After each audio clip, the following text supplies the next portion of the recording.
please welcome my guest for this afternoon, GobbieLynne. Hi there. Hello, how are you How are- doing, Gobbie? I'm doing good. How are you today? Doing all right. Okay, well, I guess we're starting off pretty strong. We have Null Pretzel in the chat. It's not appearing here on screen. They sent it just before I did the scene transition. It says, be sure to ask her about power outages. No, you don't have to ask me about that. That's fine. Don't worry about it. I don't know. Are we allowed to curse on the stream? I just have to make sure before. Oh, I thought I'd mentioned. You are absolutely allowed to curse on this stream, Gobbie. Do not worry. You are not the most profane guest that has been on this show. I can guarantee you that. Oh, okay, because just making sure I don't want to talk about sassy things or anything crazy. To make it clear, I had Brie at Cookie Box on the show, and I'm a little bit sad. She's actually going to be graduating from VTubing tomorrow. She's still going to be around. That she is ascending to a higher plane and going full-time with her 2D rigging, and that's been a thing that she has been really good at these past couple years. So she basically said, I'm too powerful to be a VTuber, so I'm just going to be a VTuber god full-time now. That's true. Like when you're a VTuber parent, it is like ascending. So absolutely. And if you are familiar with Brie at Cookie Box at all, she literally brands herself as a chaotic swear bunny, so you're fine. Oh, good. Okay, then I'm all right. The chat just knows where to twist, I swear. Oh, God. Oh, and by the way, thank you, Deus Ex Monstrum, for the follow. Hi there. So what is this about, power outages? So I was over at one of my besties streams, Moon Bitch, and we were talking about some stories, some spicy stories from our past. And one of the spicy stories of our past was when I was in college, I found out I had a particular profinity to being turned on when the power outages go up. Ah.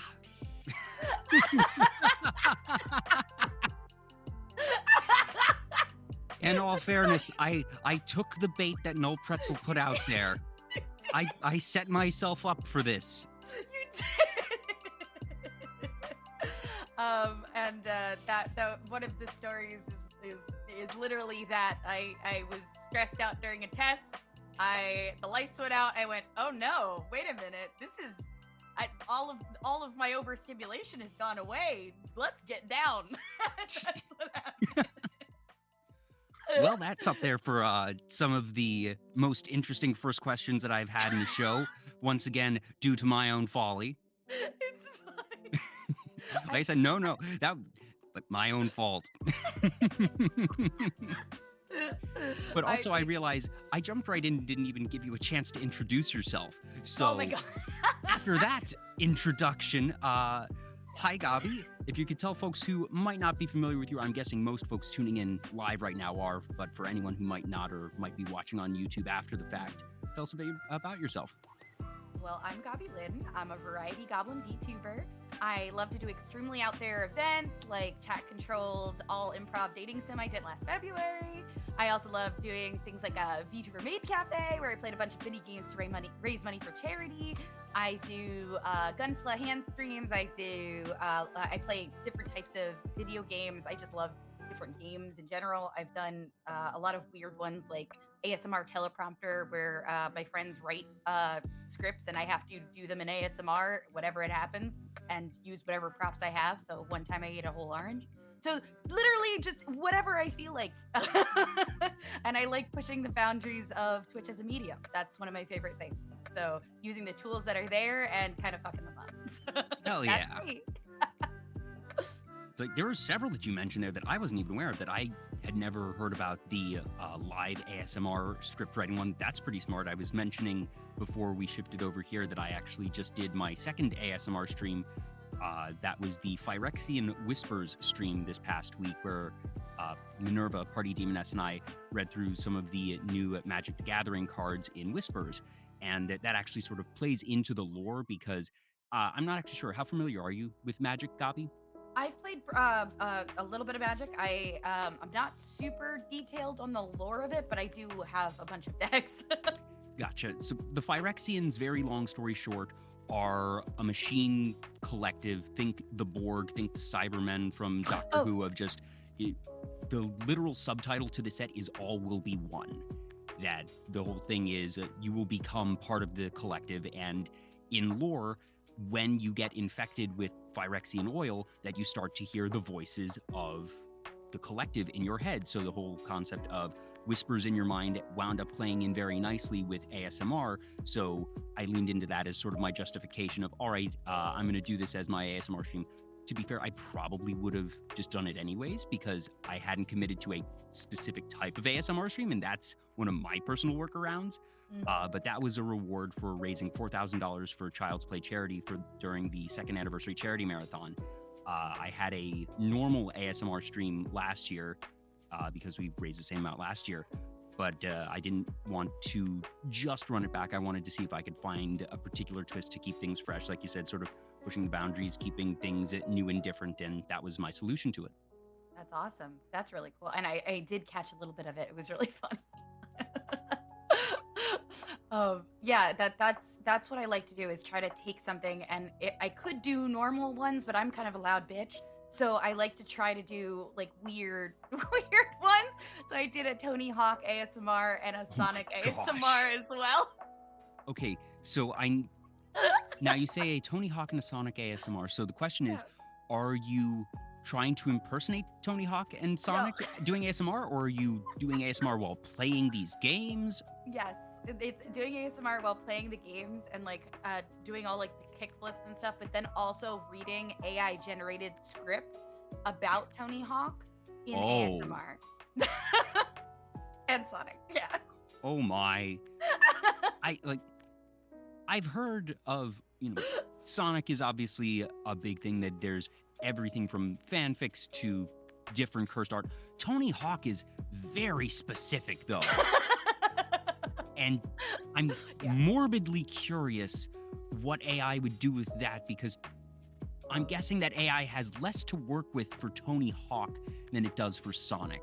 Absolutely. It put him in a lot of different situations. We had like a romantic version, we had a fantasy version. A lot of it was like a lot of eye contact. I don't know why, but the AI really loved Tony Hawk eye contact. And so I was on with Moonbitch and Yoram's son, my two good friends, and we would just keep popping stuff into the generator and then reading them while we were playing like Sonic.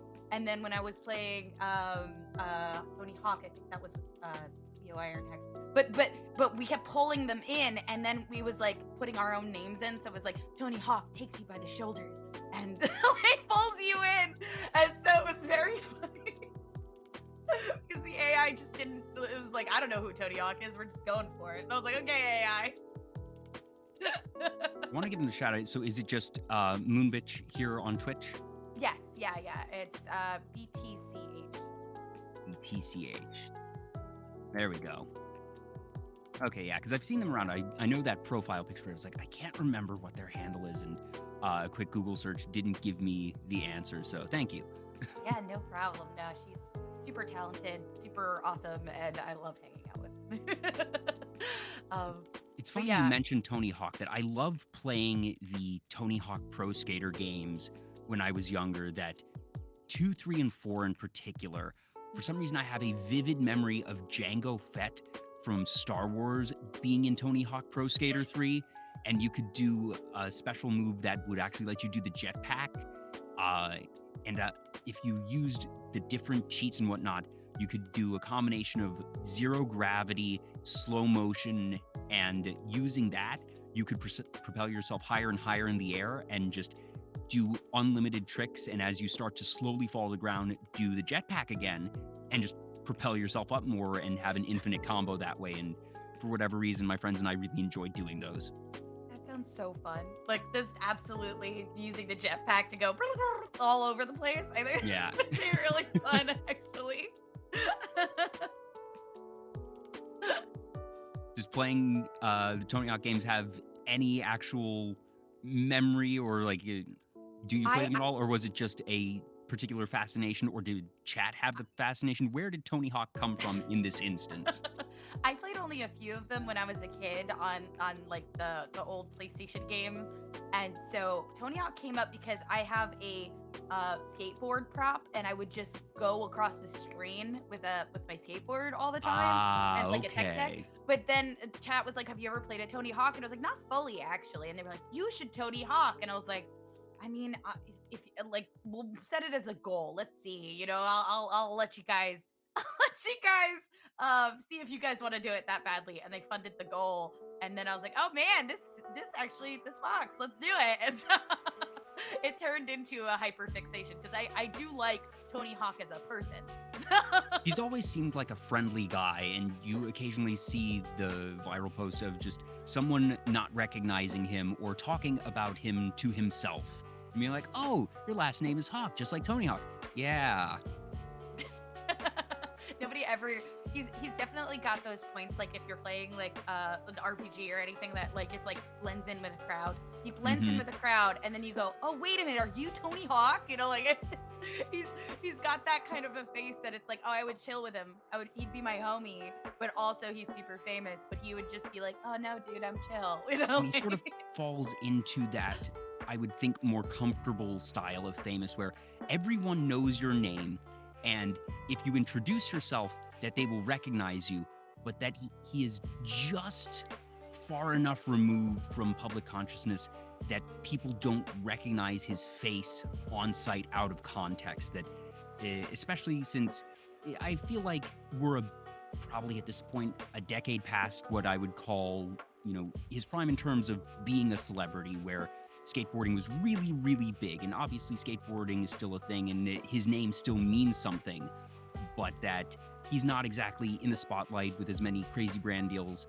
But at the same time, I'm sure the guy is set for life, and it's probably actually really nice to be that type of celebrity where, all right, he still gets to have fun, still gets to do things, and whenever he does something, I'm sure that he still has his fans and is able to do really cool stuff, but he's able to go to the store and generally not be bothered. Right. Yeah, he's got that a little bit of anonymity, like he's okay. He's gonna be okay. And I think that's what he's got going for him mostly. And he's one of those celebrities that you never hear anything bad about him. You never hear any drama about him. You never hear that he was, actually really scummy, that he's just a nice guy who likes to skateboard and happened to be really, really good at it for a very long time. And even now, obviously, even if he's a little bit past his prime, that it's nice to just see, oh, yeah, they were a good person. Yeah. They are a good person. Yeah, he still has like his famousness of being kind and a cool dude still precedes him, which is even sicker. It's like even better. So how did that stream end up going? You mentioned there was a lot of eye contact. No, it ended up with chat really loving it. I didn't realize that like I get lightly motion sickness if the camera's like all over the place, like old games that have like really intense, like it'll readjust the camera for you. So at the end I actually got a little sick. So I did mostly ASMR while my friends played the game, so that way I could continue the stream until the end. And I had a lot of fun. I want to do more of those actually. It's been quite a while since I've done them. The Tony Hawk ones.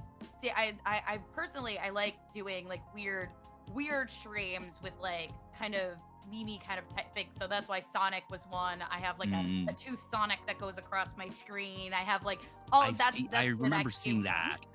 Just this is disturbing because from the initial trailer for the Sonic movie, and I'm so happy that they fixed that. That I legitimately enjoyed both Sonic movies, and I do think that the initial design for Sonic would have just undermined it entirely. I think the redesign was wonderful. It's exactly what they needed. I don't know what was involved with the decision to publish the initial one and what was involved with the decision to go back to the drawing board, but I think we got the good ending here. Yeah, we got a better ending than it could have been. And that's why I keep Tooth Sonic alive on my stream, because that asset was from when I did my Sonic ASMR. and chat was so unnerved by it that I kept it. Oh yeah, and it's the type of thing that's just going to continue living in infamy. Oh my, honey goblin. Honey. Hello, Raiders. Welcome on in. Hi, I'm Jay. This is Vtuber Talk, and I'm talking with GobbieLynne. We actually just got the show started, so Gobbie, if you could introduce yourself again. No problem. Hi, guys. Hi, honey. Hi, I'm GobbieLynne, a variety goblin VTuber. I love to do extremely out there event streams. I do chat controlled improv things. I like pushing the boundaries of Twitch in any way I can. I've done VTuber made cafes where you found different VTubers and played a bunch of mini games to raise money for charity. Honey was one of them. All improv dating sim last February. I play video games. I enjoy Warhammer, and I enjoy Gunpla, and I enjoy anime. I'm a big weeb. So that's me. I'm, just a chaotic little scuff streamer. That's me. Yes, indeed. And thank you again, honey. Really, really appreciate the raid. Thank you so much. Welcome on in, everybody. Honey, I hope you had a good stream. What were you up to? But also, if you're tired, if you've had a long day and need to rest, you don't need to stick around. But again, thank you so much. I really appreciate it. Oh boy, it just got chaotic in here. What I'm gonna do, I'm gonna let the follows subside a little bit, and then I'll do just a mass reading. But thank you to everyone who's following right now. I don't want to just keep interrupting the conversation, so I'll find a lull in a minute or two. But yeah, we were just talking about your Tony Hawk and Sonic ASMR streams. I suppose I should specify these were Tony Hawk and Sonic the Hedgehog ASMR generated script ASMR streams, which was the result of a charity marathon you did. And what was this charity for? Did you do anything in particular for that one? Oh, okay. So I did I actually did for when I became partner this year. One of the things I really wanted to do, I was a charity stream for Child's Play actually. So I was actually approached around the same time by a company that was like, "Hey, would you like to raise money for Child's Play?" And I said, "Yes, of course." I am a person that for me. Actually, I got my start with video games through being I was a little goblin, and I was probably the last goblin that had chicken pox actually. Oh And my. when I had chicken pox, I was actually quite allergic to chicken pox. And so I had it for over a month. I had it for a very long time where I had to go to the hospital, and they told my mom, "Hey, she's really hurting herself. You need to get her hands off of scratching until we figure out how to cure this." And my mom came home, sat me down in front of my brother's SNES. My brother's much older, and so he was already moved on to, I guess, the Xbox. I don't know what was out. And was like, "Here, he played this. You'll like it." And that's actually how I started with video games. I played so hard, and I still have scars from that day, like from when I was a kid, but they were significantly less because of Super Mario RPG, Legend of the Seven Stars, Mega Man X, and Mortal Kombat, Chrono Wow. Trigger. So all of those have a big place in my heart because that's what my brother had. She just took out a box and was like, "We have to keep Gabi from scratching the fuck out of herself." So Child's Play was one of the big places that I'd be like, "Oh, I really want to support kids in need, getting that one reprieve from the horrible things happening in their freaking lives, but also that they can keep their minds busy and happy through these stories." And so the first thing I did when I got partner was do a charity maid cafe where chat could actually donate to unlock their favorite VTubers throughout by their donation. So as they donated and played the mini games in each room, they would see all their favorite VTubers as they go through it. So I had one of my first ones was Honey Goblin. She was there. We had Lotus. We had a bunch of people. We had a bunch of different VTubers, and we raised $7,000 for Child's Play at the end. Oh my gosh. Yeah. And that I asked that question of, what was the charity to genuinely not knowing the answer. I'm not sure if you're aware, Gabi. Child's Play is the charity I did my anniversary charity stream for, the one I was talking about earlier that led to my ASMR streams, my reading of the Room script a couple weeks ago, because Yes. I have not had that type of personal interaction with Child's Play, but they are the charity that is supported by a group called Desert Bus for Hope, Loading Ready Run, which is a charity stream that I watch every single year. It's an amazing group, but also Child's Play is just an amazing organization. That there's a whole bunch of video game charities. They're all good. That there is room in the world for many, many charitable organizations, but Child's Play is actually the first gaming-focused charity to have been founded. And what they do really goes above and beyond, because it's not just collecting the money and then doing these in-kind donations and buying games and then just handing them off, but they actually fund full-time game technician positions with hospitals around the world. And doctors and nurses do incredible work. They are very smart. They have taken years and years of classes to be qualified to do the work they do. They don't necessarily know the difference between an Xbox and a PlayStation controller. They don't have the time to sort of figure out, all right, what games are going to be good for which patients. They don't have time to be a player too, because they have a lot of patients to take care of. They have their jobs to do. So what these game techs do, and these are full-time, salaried, benefit complete, funded positions that Child's Play funds, that they work at these different hospitals, these different facilities, and manage the games, not only making sure, all right, they're going to be set up properly, that the right age groups get the right types of games, but they actively track and collect data on what types of games are good for what types of patients. That they found for folks who have chronic pain, you want something that's going to be high intensity, something that's going to be very stimulating. So they usually have Mario Kart as one of their go-to games for those types of folks. But at the same time, if there is a patient who has an upcoming surgery and they're really, really stressed, you don't want to give them Mario Kart, because that's going to wind them up. That even if you're not necessarily consciously aware of it, that if you're playing a stressful game while you're already stressed normally, it's just going to compound things. So that's when they usually direct folks to things like Minecraft or something that's going to be a bit more soothing, a bit more relaxing, to get their mind off of whatever they might be stressing about. And that even where they don't have these game techs positioned, that they collect all this data and make sure that it is accessible to the hundreds and hundreds of facilities in their network, and that they have access to all this information. And they actually mentioned, I had the executive director on when I did my second anniversary charity marathon. And he mentioned that 100% of the facilities of the hospitals that they fund these positions at, they're for 2-year periods, and then they move on to another one. 100% of the hospitals that have had these 2-year positions funded convert them into full-time positions that are then funded by the hospital itself, because they see the value, they understand it's such a unique position, they wouldn't know it beforehand. But after having them in place for 2 years, they then know what they would be losing out on by cutting that position, and they fund it themselves.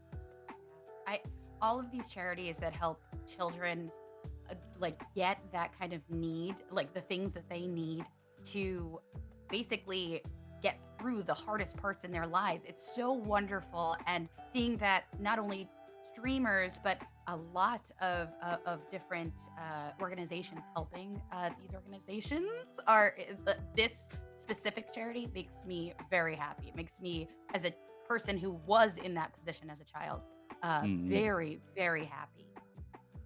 And So that's yeah, incredible that we wound up having that connection there, that is where the silliness of those particular ASMR streams came from. yeah, a And lot of them came from just subathon goals and things that I was like, okay, chat, is this something you would like to see? And that's what happens. I have a weird idea and I'm like, are you guys ready to see some weird shit? And then it kind of snowballs out of there. that's just sort of how it goes, that you have an idea, you run with it, and you realize, oh, this is rolling. And then the next thing you know, it's either a running joke, a tradition, a standard. It's something that you end up doing.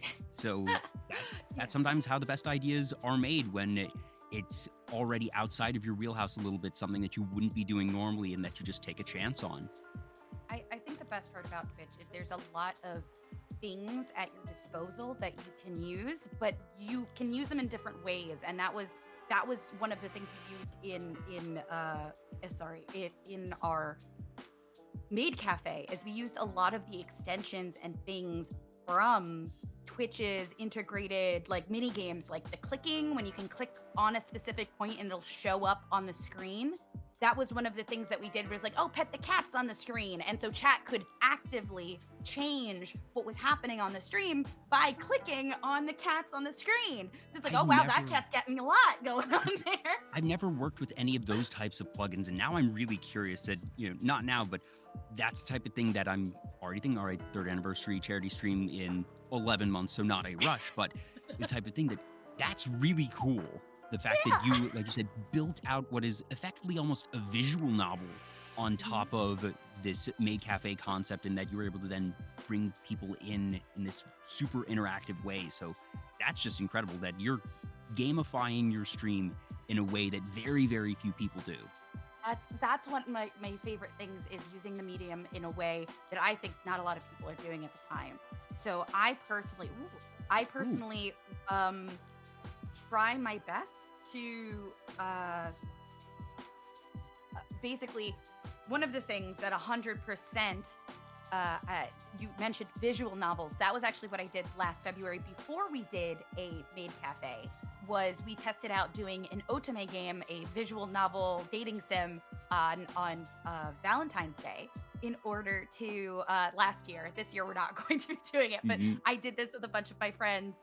And basically, you could date the different VTubers through just polls, basically, by going through each of the levels. So you leveled up your character, which was, chat. And as you did so, you had a chance of quote unquote dating or getting together with one of the VTubers.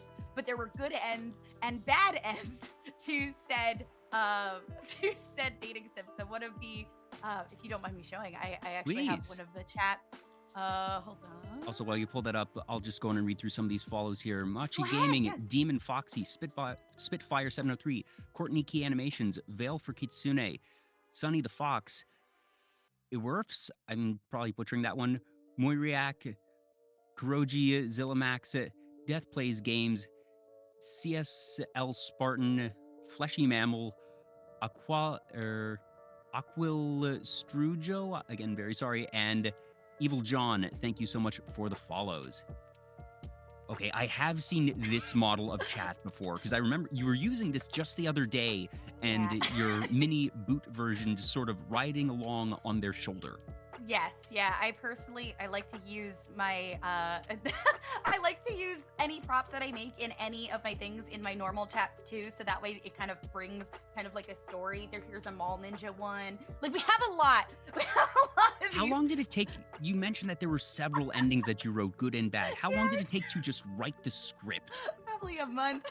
Probably a month. And thank goodness I didn't do it alone. I actually so when I started VTubing, I actually started with several people that I know in real life. So my manager, Mr. Manager, was actually the person that got me into streaming on as a VTuber, and the other members of we call ourselves Deus Ex Monstrum. That's where we started. We came together and made all of our props and all of our events ourselves. Like, all of our assets and everything, even our models, are made in-house by us. Like, we we basically made everything from scratch, and we did all we could, just the 4 or 5 of us plus our mods, and they were all of our friends IRL that were able to help us. So I didn't do it alone, thank God. And then I made a lot of friends in the community that made stuff like the Maid Cafe even possible. So it made it very, like, as I've been growing and learning about the platform and how I can best change it for the better, and especially my streams and my content, I have been gaining all of this knowledge and using it every stream to make it more interactive and fun and gamifying it. So that way, I personally like it more when chat is give it, if they're going to be spending money on anything, I want to make sure that they feel like it's worth it, like they are entertained, like they are having a video game that they're paying for, like a video game that they bought at the store. I want better quality than a $70 game that you're gonna play for 3 hours, So that's my big goal, is to make sure that chat feels like every every choice that they make, every dollar they spend, every moment that they spend in my stream is worth their time and effort and money and heart that they put into it, because I do believe my chat really truly loves like spending time because they're getting a lot out of it. They're getting a return on their investment back to me, you know? Absolutely. And that's it. Just, I think it's a really good mindset of just saying, all right, if you're spending time here, that you can be spending time doing anything. There's any number of other streamers on Twitch. There's any number of things to do outside of Twitch. That we live in an age where we are absolutely spoiled for choice in terms of entertainment and media, and that's awesome. But it does make it a bit difficult to stick out, and it's the type of thing that if you have people sticking around and watching your stuff and supporting you, that you obviously want to be appreciative and figure out, all right, how can I not only make it worth their while, but also, encourage them to want to stick around. That's just being a good content creator. And there's a lot of different ways to go about that. And the way that you are taking so much initiative and creativity to build, frankly, complex systems that even without knowing the full layout and back end of all this, just from what you're describing, I can tell already that this is something that is not going to be easy, that it's going to take the time, like I said, simply just from writing the script. And that's before you actually implement anything in terms of your tech and how you're going to set it up, but then having the plugins and doing all the testing. That's a lot of work. Oh yeah, absolutely. And thank goodness when we did the Maid Cafe, that had, I think, 12 different VTubers of all sizes and shapes and monsters and everything. And we basically, I even had ones that couldn't make it. They were like, oh, I'm so sorry, I can't make it. I said, well, do you have enough time to make a video? Because I'll make it work. And they were like, oh, well, I didn't think about that. Do you want, so I would sit one-on-one with them, and we actually gave them a script. You can go through the script that you already have, because it's a scripted story anyway, so it doesn't necessarily need to be live. Right, it didn't, and that was a lot of the things that we were able to do. Was like, okay, basically we need different endings for how much people, like if they hit certain goals donated wise, we can just have you switch out the video to another part. So it was done so well. Actually, one of the VTubers went live later that day that wasn't there that had work during it, because like actually it was Many. Actually, you had Many on your show before, Cult of Many. Yeah. It was Cult of Many. And she is a doctor, yeah, so she has other things to do. And she went live later that day, and people were there saying, "Oh my god, I loved it when you were there. You were so funny." And she was like, "That was a recording." So she was really impressed, really happy to be involved. And that was one of the things that we talked about afterwards. She was like, "I felt like I was involved, even though I couldn't make it there live."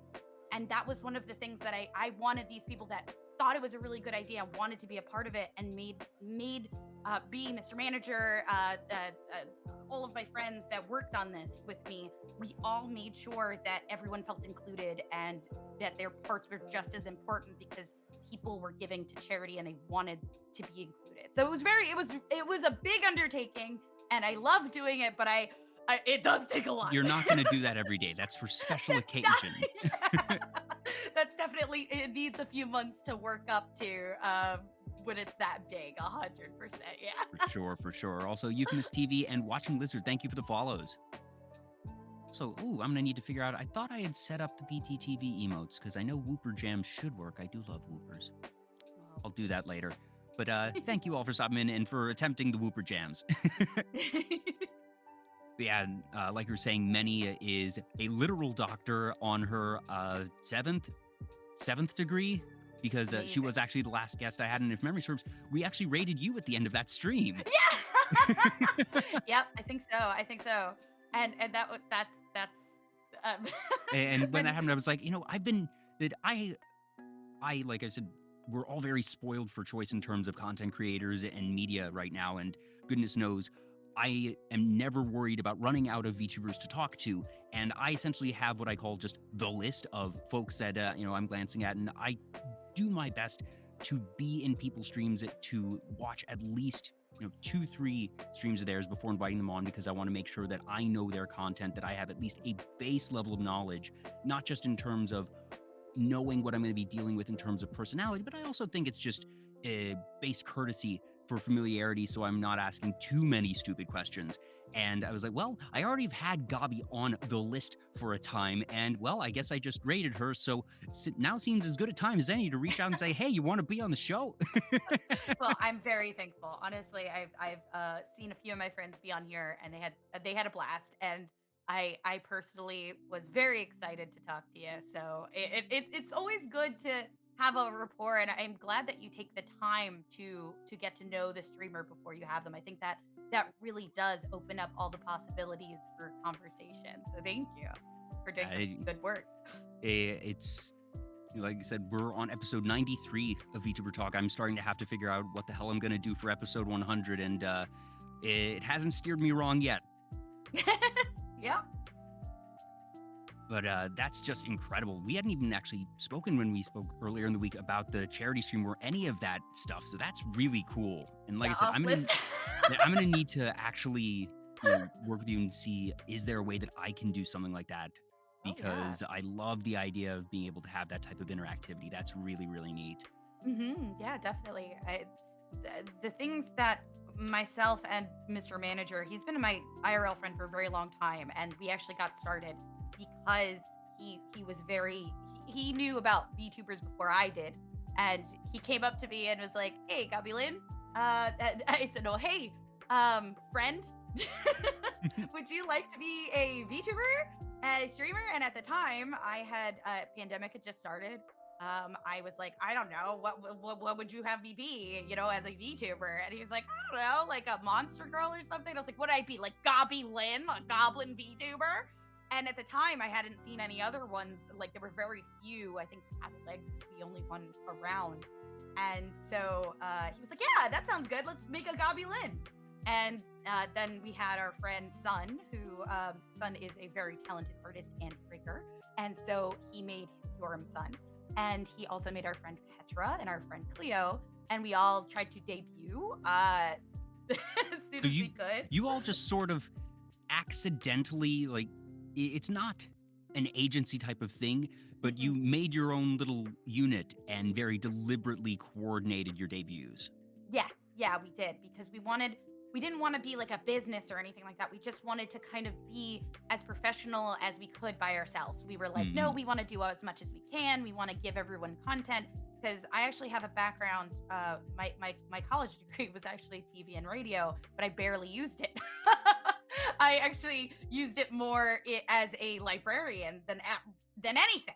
And so when I actually started doing streaming, I was like, oh my God, can I use all of the things that I couldn't do? Wait a minute, I know how to do this stuff. Yeah. Oh no. And then I was inspired by like Wayne Radio TV and Germa and Yanners and all of the really interesting content creators that like taking a medium and saying, yeah, fuck you, let's do what we want. And I adore that about the platform, is that you can take an idea and run with it and be like, well, we could use this or we could use that. And I think that's where a lot of my friends that I've surrounded myself with, like the goofballs, they very much appreciate and also feel that way about the platform. And I think that's why we've gravitated so close to each other, is because we see the platform as such an opportunity that is being, I wasted is the wrong word, that there's just a lot of potential that has not been tapped into yet. And I love seeing all of the potential futures that we could have. And if it doesn't work, it doesn't work, but wouldn't you try it, Someone has to be first, and it's such an interesting time, because while it feels like VTubers have now been around for ages and ages and ages, in terms of, obviously there's Keys and I going way, way, way back to about 2016-ish, but if we're talking just mainstream accessibility to VTubing, because when it was initially Keys and I and first couple folks, we're talking $10,000 plus investment in terms of peripherals and hardware to be a VTuber. Absolutely. I feel like the barrier to entry was really lowered by things like Live 2D, VTube Studio, a lot of different programs that came out really in the past 3 years. And while there's been an absolute explosion and very right place, right time with the pandemic, that there's never a good time to have a pandemic. But no. At the same time, I feel like there has never been a better time in terms of technology. The fact that we have the internet and that we can still be so connected even from afar. The fact that, streaming, video calls, that if you even rewind the clocks 15, 20 years, these past 2, 3 years would have been exponentially more difficult. But that we now have this technology that has allowed us to remain connected, allowed us to remain creative, and that I I genuinely think, and I don't think it's absurd to say that the pandemic, I think, played a hand in the explosive rise of VTubers as a whole. That I think VTubing absolutely still would have been a thing, and I think it still would have been successful. But I think the fact that everyone was indoors and not having a lot of stuff to do and looking for content to occupy their minds certainly synergized and helped bump things up a little bit. Oh, And absolutely. also just for people like you who were looking for things to do with their time. Yeah, yeah. I thought, you know what? I've always wanted to try it. I love video games. I love TTRPGs. I love just hanging out with friends. So that was the one thing that Mr. Manager, when he came up to me, was like, "You'd be really good at this, I think." And I was like, "I don't know. I'm a little scared." It's But why VTuber Talk exists. That I exactly. I found VTubers didn't want to be a VTuber myself, but had too much time on my hands. So I sort of went through a couple ideas, but I really quickly landed on, ooh, I'm I like to think I'm all right at coordinating and organizing and doing show running, and I'm comfortable reaching out to people, and a talk show just wound up being the pretty obvious solution, and that's why VTuber Talk exists. Yeah, absolutely. And like this, actually, what I'm here with you now, this is my 1.0, and it is actually still my 1.0. Like, this is actually the model that I had when I debuted. I'm currently in works for my first 2.0, but I've had like several different little joke models, like coming through, because that helps me like get to the next basic, like for different reasons. I had different models for different fun things, and Sun rigged them for me as they went on. But the technology from this model, right, which I don't have a tongue, there's very limited like tracking to what art gun's doing now, is just like it exploded in technology in the past what, year and a half. Yeah. That's insane. That's And insane. while it feels like VTubing has been around for a while, it feels like everything has been done at the same time.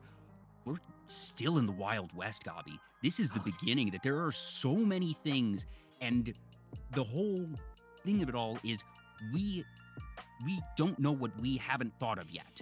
We don't know the concepts, the ideas, the metas, the meta breakers that we haven't thought of yet. And there's so much obviously out there. And while so much has been done by so many creative minds already, I think these next 3 years are going to be the real formative years of VTubing. That these past couple years have been folks getting their bearings, figuring out just technology, getting things up to speed, where it used to be that finding a rigger, finding an artist was very difficult because there were not a lot of people who knew how to do rigging. But now you have folks that have spent the past several years building up those skill sets, and that has become a whole cottage industry unto itself. There are people who now, pay their bills full time. I was talking about Bria Cookie Box, that she's stopping being a VTuber so she can do that full time. That it is now its own mini industry that has been entirely built up because of the rise of VTubing. And now that things are finally starting to sort of quote unquote settle down from the this initial big bang, so to speak, and now we can actually have folks taking that time and experimenting in ways that they couldn't when they were first just getting their bearings.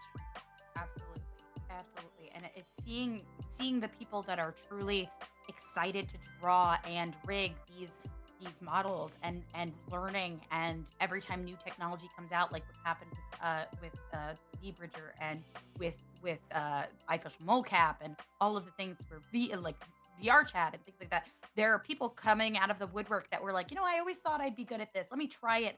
And then Hmm. truly falling in love with it, and being like, wow, this happened to align with my skill set so well. And now it opened up a opportunity that we didn't even know existed years ago, right? If the pandemic didn't Exactly. hit, I would still be working at libraries. I would still be, doing other things. I might have tried this as a hobby, but now, like, I can say that I can do this mostly full time now because of that. Yeah, and it's insane. It's insane to think about how how different my life could have been. And now I'm a goblin.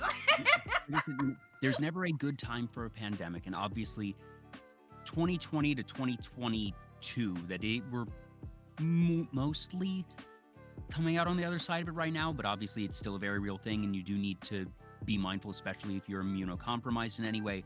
But it is incredible that there are fortunately some silver linings to what, obviously there is never a good time for a pandemic, but that there have been certain things that have come out of it that have been positive, since we did have to go through these really difficult couple of years. And also, Retro Styles and Bio the Manokit, thank you for the follows. Missed those a couple minutes ago. Gabi, you mentioned that you, prior to all this, were a librarian, and that's actually where you wound up using a lot of your degree and that type of knowledge prior to getting into VTubing. I can definitely say that you are the first person in 94 technically, that has been a librarian in any capacity. So how does one end up as a librarian? Was that something that you specifically wanted to do, or did that come about because of your interest in TV, radio, and media, and that it happened to overlap with being a librarian? It actually was right out of college. I had a lot of debt, as you do, As and one does. and I didn't have honestly, doing all of the things I wanted to do, like voice acting and radio work, I was doing, but they really were in internship positions that really didn't pay anything. And I'd have to go to places that were hours away and spend 24 hours of my time for pennies, for absolute pennies. And I was like, I need more than this if I'm going to be, if I'm able to survive. If it's going to be sustainable. And because I couldn't, like, I had all of these jobs. It wasn't that I wasn't having jobs. It's just they weren't enough. It was too much of a time sink with not a lot of return. So at the time I was like, you know what, I'm just going to grab a job at the library. I saw it and I was like, you know what, I love libraries. I love books. I've always been a reader. I'll do it. And even at college, I had been I had spent some time in the library and worked a little bit at a library, like just as like a page putting books away. So I was like, you know what, let me just try it. And I then fell in love with it, because libraries, no matter where you are, anywhere, a library will survive based on the community around it. Most of the time, it will evolve into, this is right now, especially with the times, it has evolved into places that people need to meet up with, to study, to create events. And so that's what I actually did, is as I got more and more, and as I fell in love with it more and more, I became a teen librarian and created safe places for teens to be nerds. That was my favorite thing. So I put messages out, like flyers out saying like, hey, if you want to see like a specific club or a specific event, let me know and I'll make it.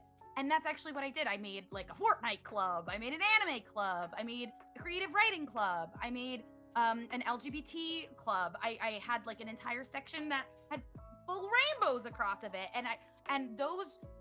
The interactions and the safe places and the people that came to me afterwards saying that they didn't have that safe space before, but I made that community and I made that adjustment so that way they could be a part of it. That's what a lot of my background went to. When I said did TV and radio and people wanted to like touch cameras or meet people in the industry, I was able to bring all those connections in and see what, if I'm passionate about something and someone else is passionate about something and I bring them in, kids are going to be so much more inspired when someone's passionate versus like, oh, okay, I did this on the side and I didn't like it. Why would you even talk to that person? How are you going to trust a person that doesn't care and is passionate about what they do? So bringing people that I knew who were still passionate about the industry, still wanted to like play video games, wanted to do things, I brought them in. And that was really my favorite part of it, was not only like that, but I could also order books and order video games and change the library for the better to getting manga and having like a little weeb section and a teen section. So for me, I personally thought that, and I've brought that into my community as well, is creating a safe space where people can be themselves in a comfortable way, as long as they're not hurting anyone. And my mods know it as well. Like we have this safe space where it's like, hey, if anybody's uncomfortable, let us know. And like it's one of those things where it's an open dialogue. It's like, hey, we don't say that here. And as long as everyone's like, oh, absolutely, don't worry about it, it's okay. It's when people get like defensive and they're like, oh no, I don't want to be a part of this community. It's like, I'm sorry, then you are not part of this community. We are here to have fun. We're all here to be comfortable, and this is a safe place to be be yourself. And I'm a very big fan of like art and science and all this stuff. I love learning new things. So some people come to my chats literally talking about like random facts about things that they know, and I'm always like, that's so cool.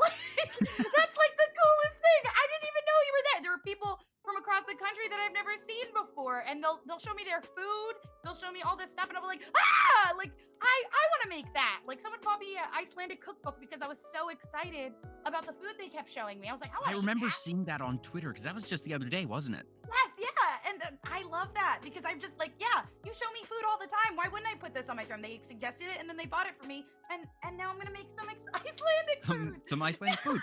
I cannot say that I know what qualifies as Icelandic food.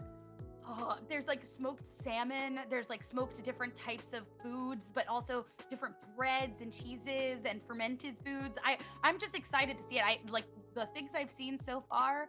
I'm just excited, and I guess I'm a very excitable person. If someone's excited about something, I want to hear about it. And people are like, "Oh, you're probably bored with me." I'm like, "No, I want to hear it. I want to be there." You know, and I want to be a fly in the room while you make your food or make this art piece. It's like, "Oh, I'm a fledgling artist." It's like, "So am I. So am I. I would love to see it. I don't care if it's a stick figure. I want to see it." You know. That's so cool. And word of warning, Gobbie, I'm afraid you're becoming a community manager. You know, and I say this as someone who was a community manager professionally for some 5 years and moved away from that space because, and to be fair, I think that the type of community you're managing is a very different type of community from what I was managing. And community managing professionally for a company is very different than doing it for your own self, and that even if you are doing so professionally, that it is part of your brand, of your livelihood, that it is still yours and that it is not a company's or somebody else's. So I certainly wish you the best on that. And it actually ties into something that we were talking about just before we went live.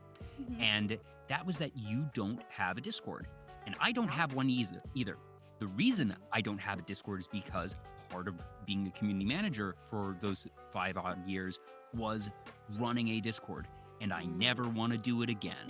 And I made the very deliberate decision when I started Vtuber Talk to not have a server. And I know that having a Discord server, generally speaking, is going to be beneficial to building your brand, building your community, getting better numbers and all that jazz. And I don't care.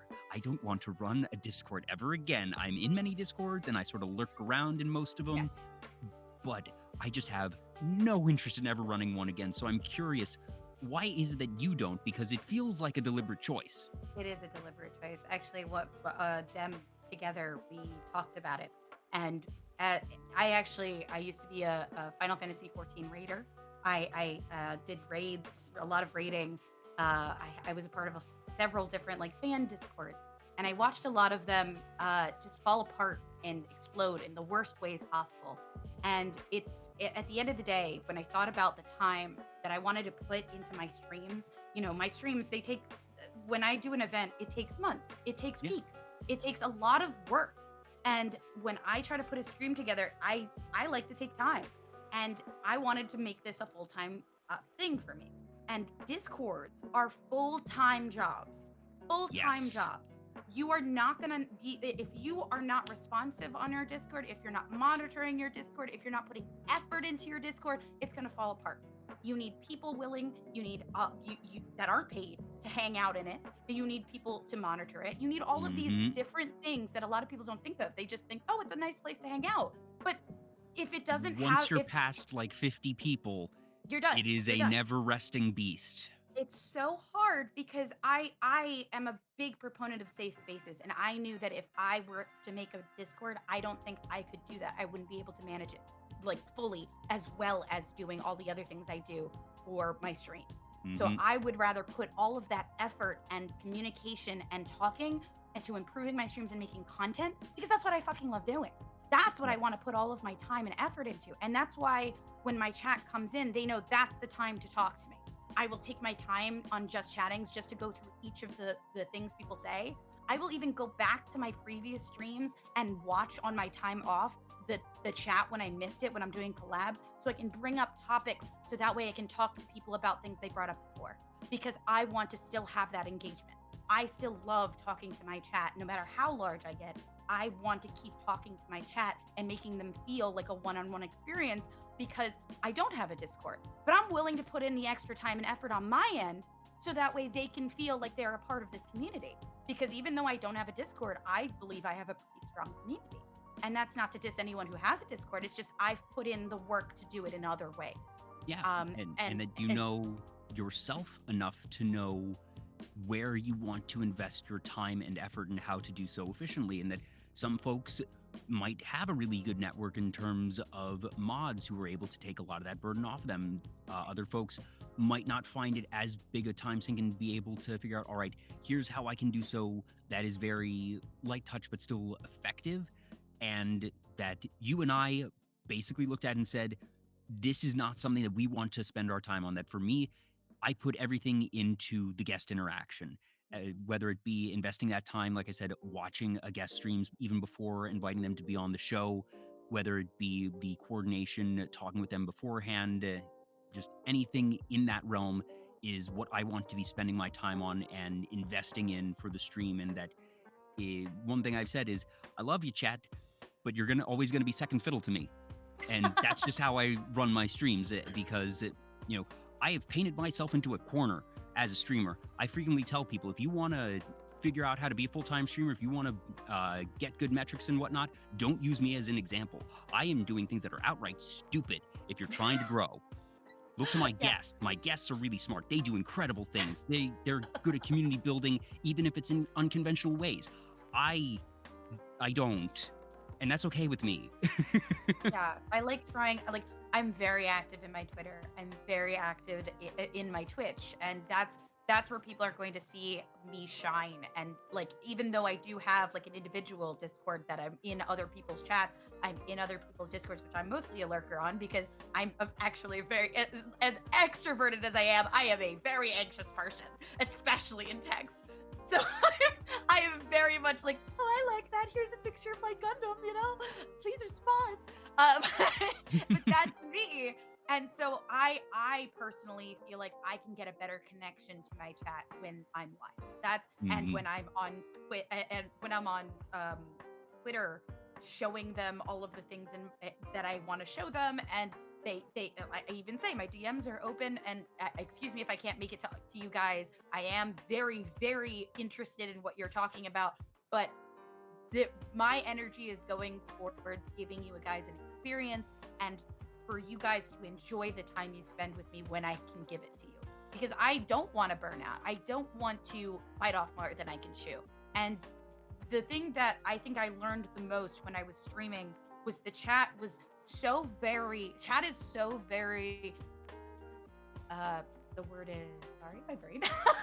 Supportive. There we go. Supportive of me taking care of my mental health and making sure that I'm okay. And and the community that I've built knows that, hey, if Gobbie's saying that she can't stream today, that's probably because she has tried everything to be there and can't. Because that is literally all I can do. I have done everything in my power and I still can't be there. There must be something going on. And they have supported me. I something that a friend of mine told me that I still take to heart is I took a whole hiatus in March of last year. I was not here for a whole month. And afterward, I came back and I was like, hey guys, I needed to take the time to make sure this is what I wanted to do. I wanted to be a streamer and I think I want to pursue this full time. I want to be a partner. Will you help me? Chat came out in force saying, I'm so glad you took that time. We love you. Let's do this. A month later, I was partnered. I applied for partner. That's so cool. And so sometimes if you go on a hiatus before building a good solid base, it can lower your numbers. It can fizzle. It can make everything. But everyone knew that the reason I wasn't there wasn't because I didn't want to be there. It was because I was doing all I could to see if this is what I wanted to do. And at the end of the day, streaming makes me so happy, makes me feel so good. And I do feel like I'm doing something that I was meant to be doing in a way that I want to be doing it, making the content that I want to do. And when I came back, they were like, hey, yeah, Gabby, we wanted you to say this. Let's fucking go. And that's, and I applied, and then I waited 80 fucking days for it, but I got it. So, but that, now I can make whatever the heck I want. Now I can do what I want. I hit one of my goals. Now the next goal, you know? So, I think that even though I don't have things like a Discord, I'm still very present for my chat. And that's the most important thing to me, is that I am there where I am able, and where I'm able to be, I am there 120,000%. And that's what they look forward to. It's like, oh, Gabby put 100,000, 10% in this. I'm going to enjoy it, you know? Absolutely. And that's one of the things that actually really drew me to the VTuber community as a whole. That my very, very long story short origin story is I happenstance tuned into Mori Calliope's debut stream after hearing about VTubers from another friend and seeing that, oh, this big company, Whole Live, is doing English talents. Cool, might as well tune in. I'm awake at this hour anyways.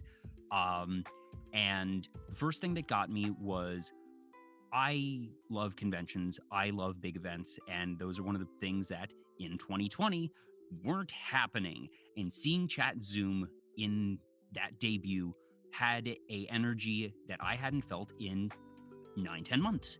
But then also afterwards, not just, seeing how supportive and excited people were in chat, but then on Twitter afterwards, that if somebody, if one of the Whole Live girls posted, hey, not feeling super well, gonna have to cancel stream, that in the replies, it's just this deluge of please rest, cute pictures, happy thoughts, things like that. And that, yes, certainly when you get to scale, that inevitably there's gonna be one or two stupid people that don't understand the concept of mental health. But by and large, that's something that the VTuber community has always, I think, been really good with. And frankly, while people say, oh, there's so much drama in the VTuber community, I think the VTuber community actually has some of the least drama of any community I've ever seen. And part of it is because when someone does something stupid or is, really out of line, whether it be something about artists or about interactions or something toxic, that frankly, people dogpile on them and put them in their place. And that is what we qualify as drama of someone, one of the few people who don't understand limits and boundaries, and that everyone goes out of their way to say, no, we don't do that here. And it nips it in the bud a lot. And I don't think that's actually drama.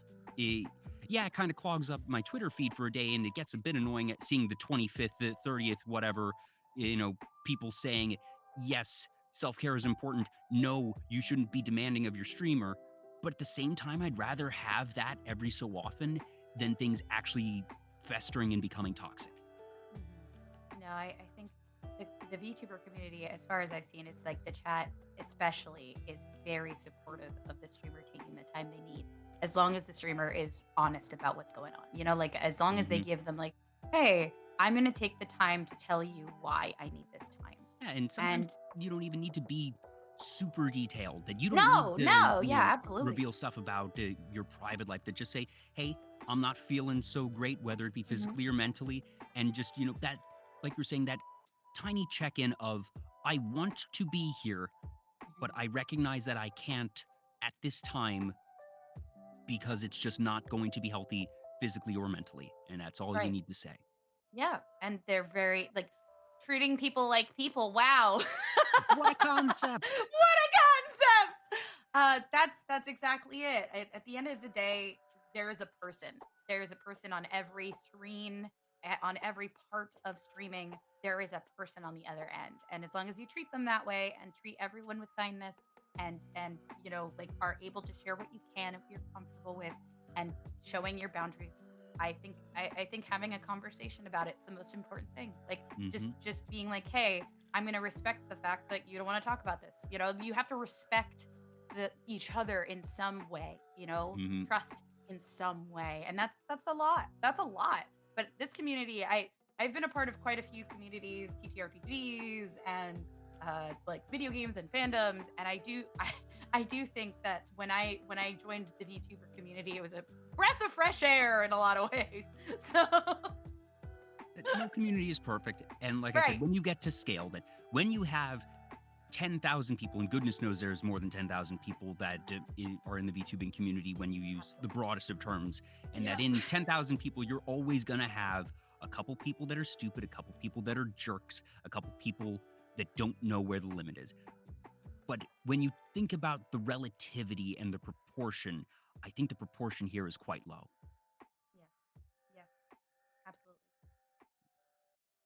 But sort of wrapping all that back around to being a librarian, creating safe spaces, that's really, really cool. And the fact that you were able to take what was a job and that there's a lot of different things that people don't realize librarians do, that it is more than just putting the books back on shelves and making sure that there's the cataloging done and taking care of checking out books and maybe doing follow-ups if people have late returns and whatnot, that there's so much community building, frankly, built into being a librarian, that different community events. And it's really cool that the library you were at allowed you that freedom to do all these different types of things. That I am certainly not familiar with libraries as a whole, but I have to imagine that not every single library is going to give their employees that much leeway and just, like I said, freedom to be able to do all these different types of things, and that they saw the value of, all right, if we allow Gobbie to do these different things, to create these different clubs and spaces, that they then see the return of, okay, that's going to inevitably bring more folks into the library, which is good for us. Exactly. Like at the end of the day, libraries have to like they morphed into more of a community space than just a place where people can get books. And depending on the community it's around, there's libraries that rent out suits so that way you can go to interviews and jobs. There are libraries that rent out instruments so you can learn an instrument. There's ones with 3D printers so that way you can make miniatures. There's and classes so you can learn how to sew. A lot of the libraries, depending on the area and the community around them, have morphed into what they need. And a lot of them, a lot of the time, I felt like, especially as a person that was there at the time, I felt that the space where teens specifically were coming in was an untapped resource. We were getting the library I went to was getting a lot of traction in the children's section and a lot of traction in the adult section. But I noticed that the kids were just sitting there. They were just bored. The teens just kind of wished they were reading the manga that I had bought, but they just really didn't have a place to congregate, a place to be themselves. And when I started proposing and started doing and started making places for them, more came in. They'd bring their friends. They'd tell their Word parents. gets Their around. parents could come in. I'd have board game nights. So that way they could bring their parents if they wanted to. You know, like start rivalries, start things, and creating things out of nothing because there was a space there where they weren't being appreciated for who they were. They were just being pushed to the side because they weren't fitting the boxes that were provided. And I think that at the end of the day is unfair. It is unfair to not have a place for people to be. And libraries, like when they were like, oh wow, actually, this one event I did a it was a Halloween event, right? And I worked on it for a very long time. I did a bunch of stuff, different library things. I had different rooms with different fun activities and events for all ages. I brought in over 500 people to that library. Holy Over cow. and Depending on what library you're at, that can become almost it was fire marshal hazard. yeah, it was. We actually had the fire marshal in. But That is a good problem to have. That means that you've succeeded. That anytime a library has to call in the fire marshal, they're like, okay, that's not great, but okay, we did something right here. we I must want have to do done that something again. correct. But kids could bring things home. There was a section for Star Wars, so they had little like pool cues, like you know those floats for pools. You know, like the long. Oh yeah, the noodles. Yeah, the noodles. I cut them all up. I bought a bunch of green ones and blue ones, and I cut them all up and then wrapped the bottom in different tapes so it looked like a lightsaber. So a kid could go home with a little pool noodle. You know, like things like that where they could take things home and have an experience at the library with different books and media throughout the library and be like, I fucking love that. And then and activities for not just kids but for teens and for adults, where they actually had to like work together to work on stuff. That is actually one of the things that I loved doing. I loved making things like that and showing people that no matter what age you are, you are going to have a good time and feel safe and wanted at this like community. And I think that more places should do that, one, but like that's why I've brought that over to my streams, more of like, hey, what are you interested in? What do you guys want to see? Are you okay with what I want to do? A lot of the times they're like, whatever you want to do, Gabi, we'll see. It will tell you what works, what doesn't, and then I just fucking do it. And I think that's the thing. I write the line of spicy and cursing and all of this stuff, but at the end of the day, I want a safe place for people to hang out. I want a place for people to feel comfortable, comfy, and happy and high energy, because it can make the difference in someone's day to have a smile. It can. And I think that's the thing that I get a lot from people is this, like, I went to your stream and I smiled for the rest of the day because I thought about the silly thing you did that one time when you were on a skateboard as a little in a boot somewhere.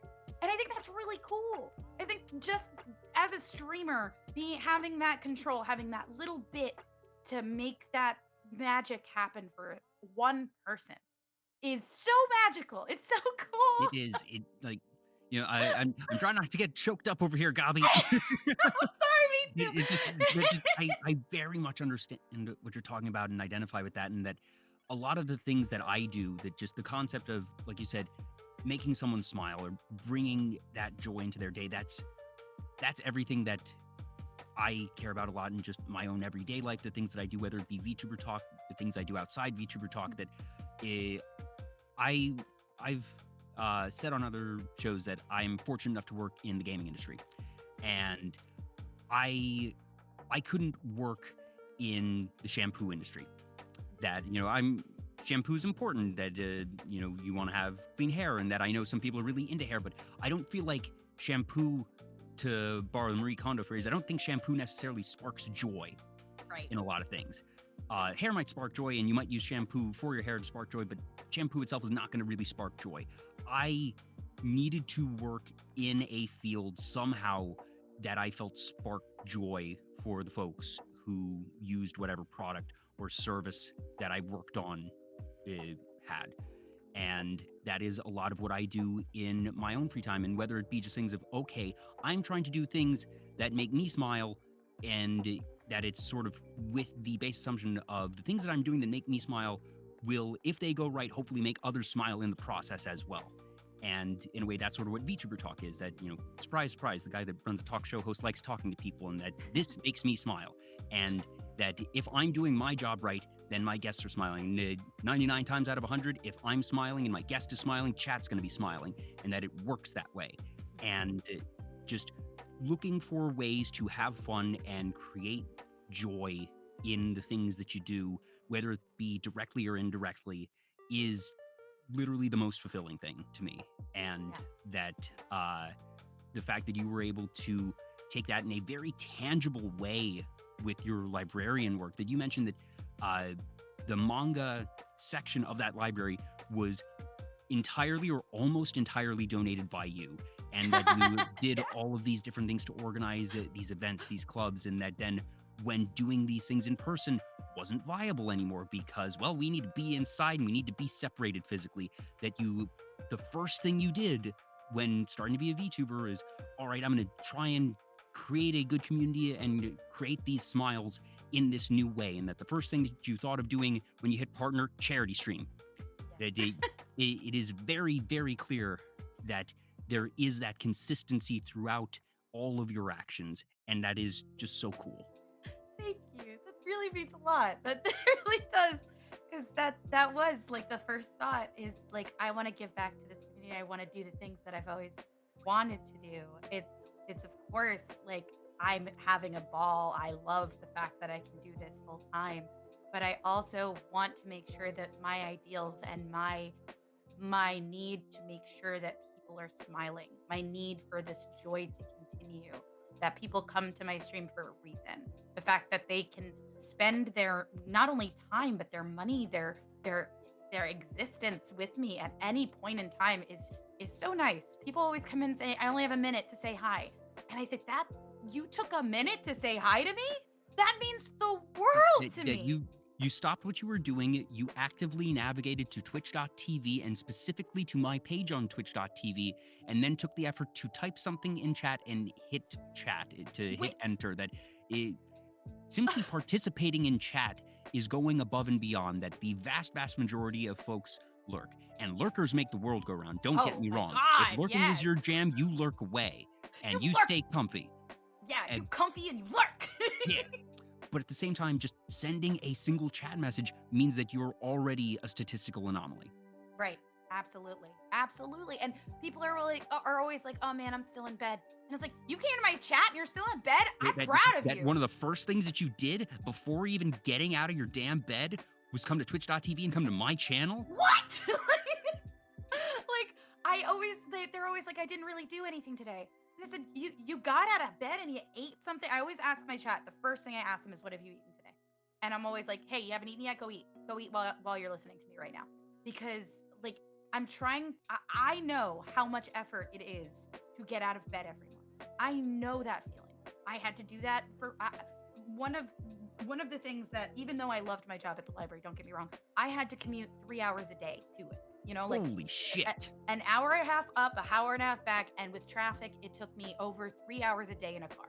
That was that was it. And there were times where I looked at my bed and I went, I don't want to leave that. I don't want to leave that. I would rather not. And I know how hard it is. I know. I've been there.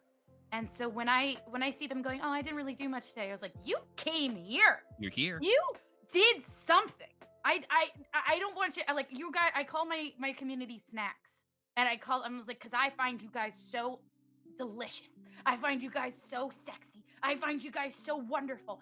Because when I see a snack, I get excited. When I see a little thing that I haven't had yet, I'm like, "Oh, I kind of want a little fishy." You know, like I want a little Swedish fish. Oh, I want a little, I get excited. So when I see my snacks, I get excited. And when they haven't eaten or taken care of themselves, I'm always like, "Come on, guys, let's go. Go eat something and tell me what you ate." Because I'm going to be excited no matter what it is, even if it's a piece of toast with a little bit of butter, you know? And that is such a thing where I am like, I want to make sure people know that just coming by the stream, just saying hi to me, just taking the time to go to Twitch, using the little funny app on your phone, like, is so much work. And you did it for me. I love you. Like the what? They're always like, "No, I didn't do much." No, you did so much. Fuck you.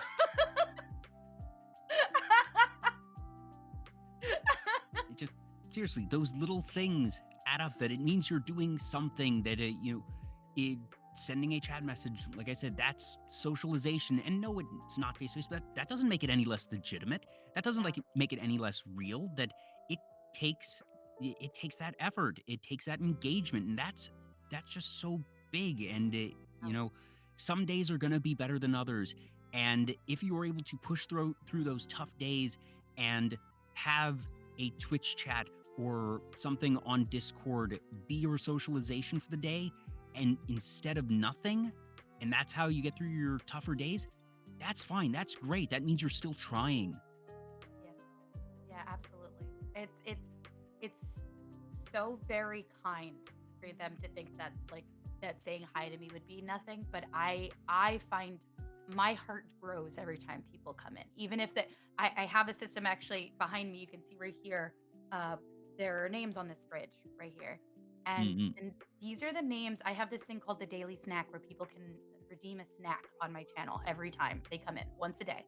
And these people have hit 100 snacks on my channel, 100 Wow. different streams. And some of them, Pop Dropple, he comes in right in the morning, right when I start, redeems first, and then has to lurk because he's got to go to work.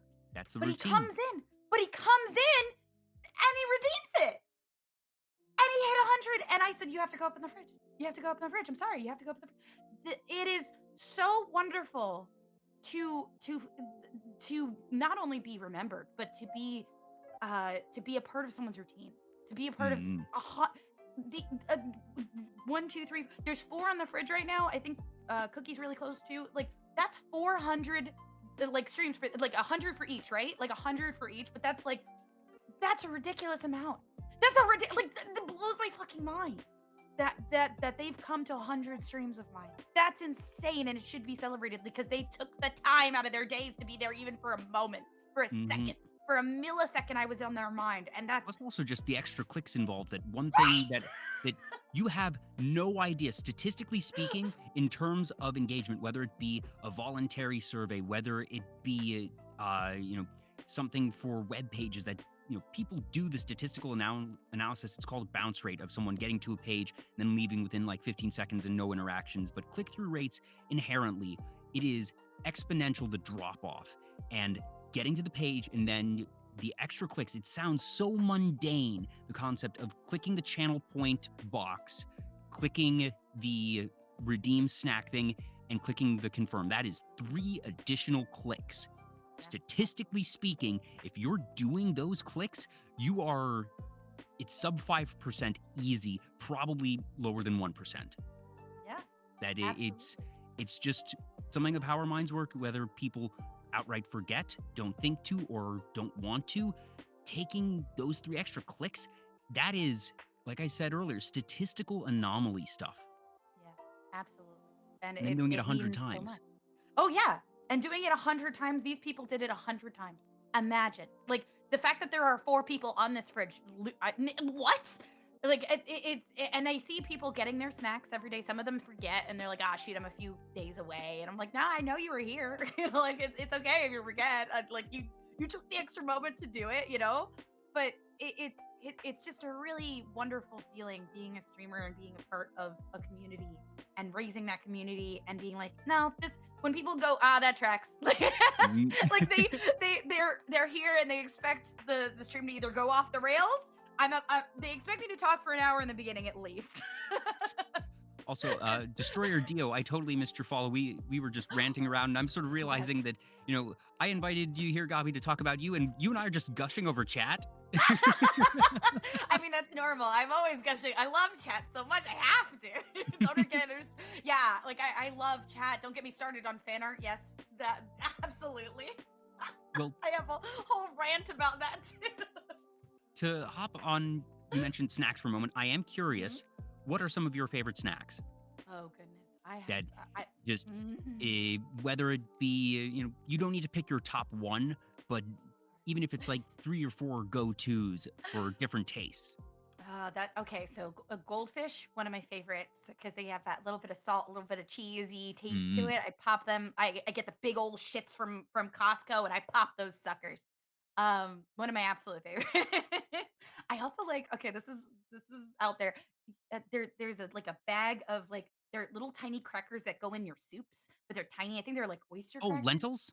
Yeah, no, wait, oyster crackers? They're hexagons. They're like yes, hexagons. yeah, the little hexagons. I'll buy that for like less than $1 at a grocery store, and I will just have a handful of those all the time. Those are my little. I haven't had those in ages, but I know exactly what you're talking about. I love them so much. I don't need to put them in soup. I do put them in soup, but I have them by the handful. Sometimes on stream I just have them. If I want something sweet, I haven't had them in a long time, but I do love a good fruit roll up. I wrap them around my finger and suck on it the whole time, or I just eat the whole roll. I slowly go through it like it's tongue, and I go through it slowly. I haven't had a fruit roll up in freaking years. Holy cow. That's just, core memory unlocked moment. Yeah, I fruit by the foot fruit roll up. I'll have whatever those specialty packs that they have. I'll be like, okay, I'll eat that. And chat has actually given me a lot of. I love trying new snacks. So I put on my throne a Korean snack pack, a Japanese snack pack, a Mexican snack pack, and they buy them for me, and then I'll eat them on stream and tell them about it whenever they eat a snack. There are companies that'll sponsor you to do that, Gobbie. I should look into it. Honestly, I eat so many snacks on stream, but I love it because I get to tell them oh, this one's a little sweeter. I wish it was this way. I was like, oh, this one just tastes like fish. Let's see if this one has fish in it. And then we look at it and we go, oh, it does have fish in it. And I think that's the best part is we get to enjoy it together in that way. And I love snacks. I am a person that even before VTube, I used to be a part of a few different TTRPG groups, and we would bring snacks. Everyone brings snacks, and we'd all share the snacks while we're playing D&D and while we're playing, like Savage Worlds or or board games. What we just pass around the snacks. So I find snacks in its essence to be a talking point, a community point, a place, a sharing thing. So for me, snacks mean a lot. Yeah. And that makes total sense. That, like you said, snacks are generally going to be bought in bulk, and that sometimes you just buy a giant thing from Costco for yourself and just nibble away at it for weeks or however long it takes. But that snacks are usually going to be the type of thing that you bring to a gathering. That there's going to be enough for everyone, and just Right.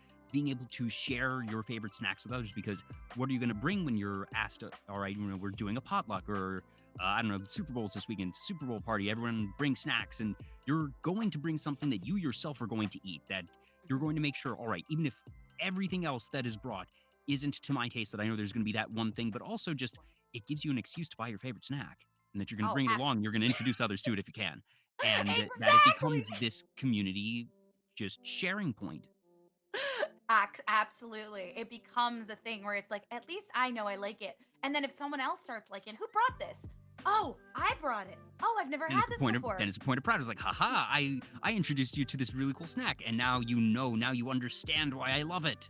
Yes, yeah. So snack means more to me than just what I'm eating today. It means this, like, I brought something to the table. What did you bring to the table today? And half the Mhm. time, chat will tell me like, oh, I tried this new like chicken tortilla soup, or I tried like this random thing, and I'll be like, okay, everybody, stop. What is that?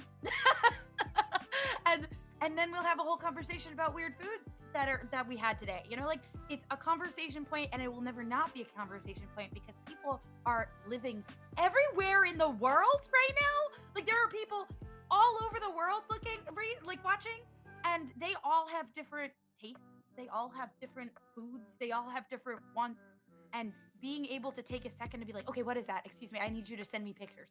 I need you Yeah, to send me I don't know pictures. who said it, but somebody, there's a saying, to live is to eat, that it is the shared experience among living things, human, animal, otherwise. Some, plants eat via photosynthesis, and that is perhaps a unconventional way of eating, but certainly all humans, that we all eat one way or another. And that, you mentioned different cookbooks and different styles of food, and that obviously it must taste good if people are eating it, and that if they're putting in cookbooks, and if it's becoming something that is known, even if it is super well known in one region and not in yours, but that there is that shared experience, and that everyone is going to have to eat in some way, shape, or form. Yep, absolutely. Absolutely. It makes me so happy to think about all of the different types of food and all the different things that people bring and talk to me about. And that's the best part, is that, like, they're bringing a bit of their experience, and they're excited to talk about it because it's something they're passionate about. And sometimes it's literally what they eat for breakfast every day. They think it mundane. And when they say it, I go, "Excuse me, what the fuck?" What is that? Never heard of that Excuse me. before. And I think that's the real excitement of it, is like something that they thought was so mundane. It's like, no, I want to hear about it. I want to know, because what if I run into it one day? What if I want to be prepared? I want to be prepared. Do any memories stick out of whether it be foods or snacks or anything of the sort that someone has brought up in chat that you'd never had before, never heard of before, and either acquired or made, and that it has become one of your favorites? Oh goodness. There was, oh god, there's so many little ones. One of my first streams. So I started on YouTube, actually, because I didn't know if I wanted to stream. I wanted to, you kind of, I actually started on YouTube, and I only had a few followers, and then I was like, you know what? Let me go to Twitch. I actually really like this. And one of my followers from YouTube actually came over from Twitch, and they were telling me about this cultural food that they like, and it was called cannellini. And I was like, what the hell is that? Knittlin? Cannellini, yeah. And I How was do like, you I don't spell know. this? I'm going to look this up because I It's certainly. it's hold on, now I have to spell it. Mm, Cannellini, like that. man. It's Kniddelen, cannellini. And it's from Luxembourg, and they're like dumplings. So basically, you make like a flour dumpling and you put it in the oil, in water, and it floats to the top when it's done. And then you make like kind of the best way I can compare it to is like a carbonara sauce. It's like a bacon cream sauce that you have to make, and you pour it over that, and you just eat it. You just eat it, and it was so good. Hold on, let me. How do you spell that? Like I'm Here, here, trying to here. look it I'll up, and, post it. I'll I'm post it to definitely you. misspelling it. No, no, no. You're fine. Here, I'll even send you like a website for it and everything. It's spelled. Okay, wow. Yeah, it's Luxembourg basically dumplings. yeah. It's just like flour. It's flour, and Looks then like you make a really there's cool sauce and pour it over it, and you eat it. Like that. sec. Saving that in there. Oh, dang it! Stupid thing saved as a WebP. Don't want WebP. No. Oh, Oh, that's dang it. I just do screenshots and then I Yeah, put no, it I'm in. gonna do that instead. Yeah, at that point, yeah. But that was 100% one of the things that like I was sent a recipe, I tried it, I fell in love with it, and I've done it like maybe once or twice afterwards. But I loved the thought of it. I loved trying it, and then people will send me like recipes that I'll eventually get to, or I find a like a version of it. Someone sent me like actually from they gave me a website to it and I bought it. A big box of I think where was it? I forget what state it was from, but it was their regional chip. Their regional chip that you could buy from a website. So I bought a box of those and shared it with my friends. And it was like this spicy corn chip and I adored it. Like it was like, oh, you could also crumble them up and put them on your chicken, you know, like things like that. It was just so much fun to learn about it and and basically have a little time with it. We'll put it together, make it hot, then put it in mouth. Peak. Peak. Yes, Did I do that 100%. right? Did I do that right? I think I did that right. Hope I did that right. Yeah, that's it. And it was so yummy. It was so good. And I just loved that. I loved that. So that's why I'm excited for the cookbook that the Zeta bought me and all of these things because like I can take pictures and put it on my Twitter and be like, hey guys, I tried this. I want to do that. You know, I wanna do this. I want to do that. And chat is usually pretty excited because it's like something that was personal to them. And Mm-hmm. I'm always and then I get to try something that I've never tried before, even thought of before, and Yeah, I'm it's able like to share that. yeah, like I said, it's bringing your favorite snack to the party and having people appreciate it. Absolutely. Absolutely. Yeah. Like now I'm trying to think of like I'm I don't know if there's anything that I have that is really particularly interesting, but that's like you said that sometimes people what people think mundane to them, they don't realize is novel to others. Absolutely. Absolutely. And I the thing that I always sort of hold up is one thing that I've said before is I am from the state of Maryland, and in Maryland there is a spice known as Old Bay, which is to the point of being a very broad stereotype, and I am here to reinforce that stereotype. Old Bay is amazing. Old Bay is I've actually been to Maryland before and I've had Old Bay seasoning. So I, I'm pretty sure I've had it and it's very yummy, very yummy, very good. I'm a I'm a Puerto Rican goblin, and, so a lot of my recipes are passed down from my grandma, and so a lot of my recipes I tell chat like I have empanadas, I have beef stew that I have that I make a certain way, I have rice and beans that I do a certain way. But it's so different because my family, they don't really tell you like recipe components. They go, it's like this Yeah, recipe, that is give or it, take. and I feel like that is not something specific to a given culture. That it is just if you have an older generation, older recipe, something that's been passed down, that it is done measuring it with the heart and the hand and not a measuring cup, that you just, put in a dash or put in enough, uh, blend in until it starts to turn this color or Yeah. until blank, that they just know, and that it might not be super documented, but if the right people make it, they're going to make it with 100% consistency, Oh yeah. and it's just incredible. Yeah. And it's always it's always unique to that person. My grandma makes it a specific way. I make it like a flavor blasted way because I love the flavors so much. I want people to I want people from from everywhere to be like, wow, okay, that's a lot of flavor. I want people to know. And so my grandma's will be like, oh, this is just delicious, very, very good taste. And mine will be so different. And my mom's will be so different. So it's everyone has a little spin on what they do, and it always tastes a little bit different to each person. But I that's what I love. Food to me is a big part of my life, a big part of why I made myself a snack goblin. Why that's like a big talking point for me, because food has been a part of my life for so long that I don't see why I don't see an end to me being interested in talking about food. I don't see an end to that. I don't see. Like I said, to live a seed, it's something that we're gonna be doing for the indefinite future. Right.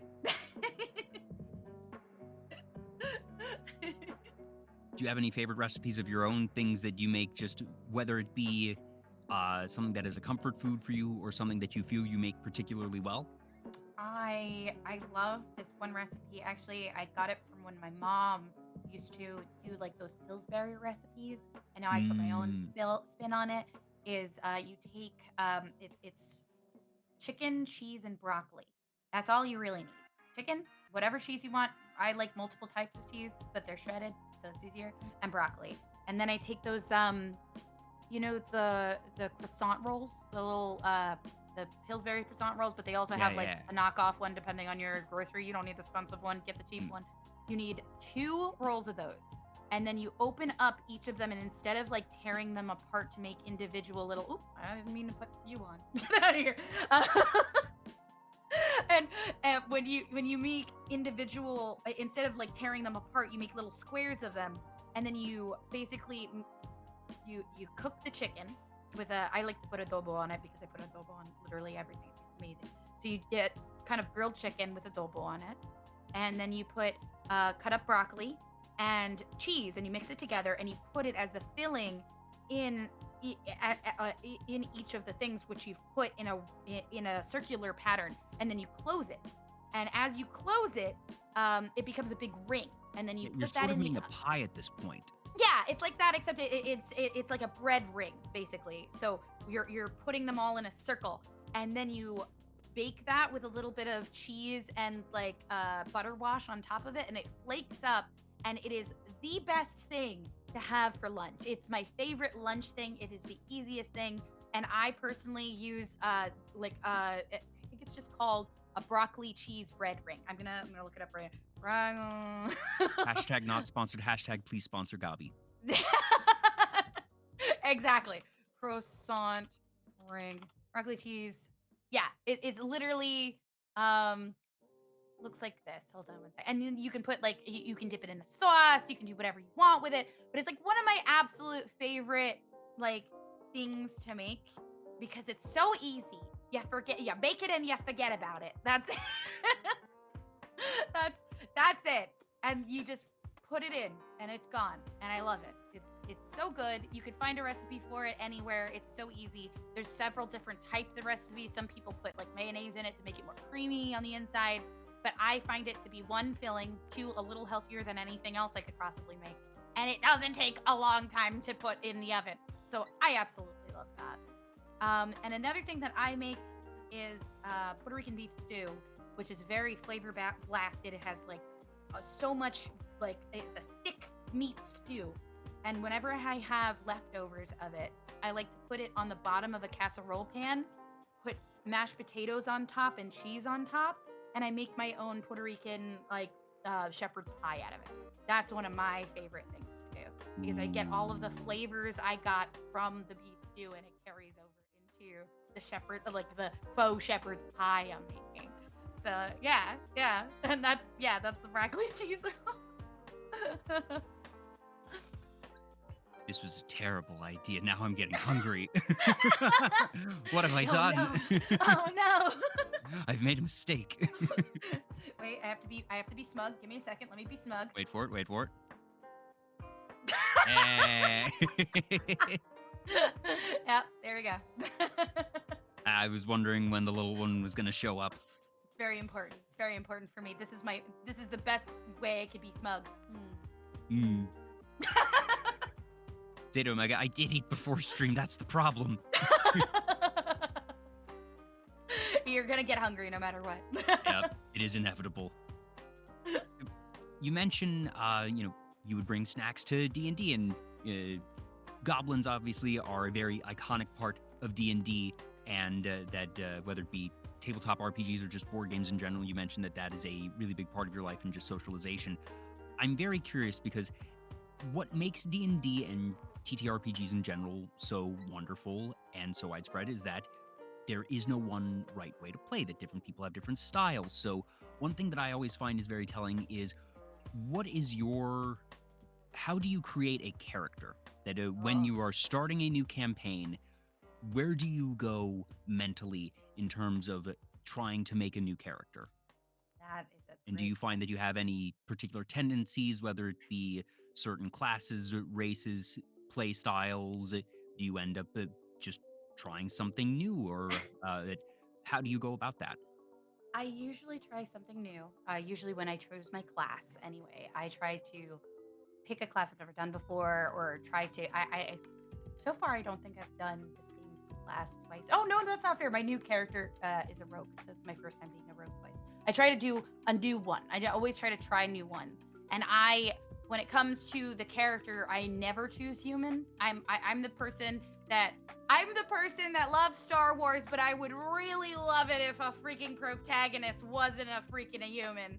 You know, I love stories about different types of monsters and stuff. So of course, being a goblin, being a gripply, being a kenku, being a rakshasa, literally anything else.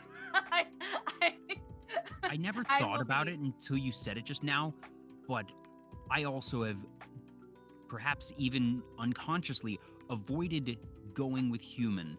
That just I get to be a human in everyday life, and when I'm playing a TTRPG, the goal is to not be what I am in everyday life.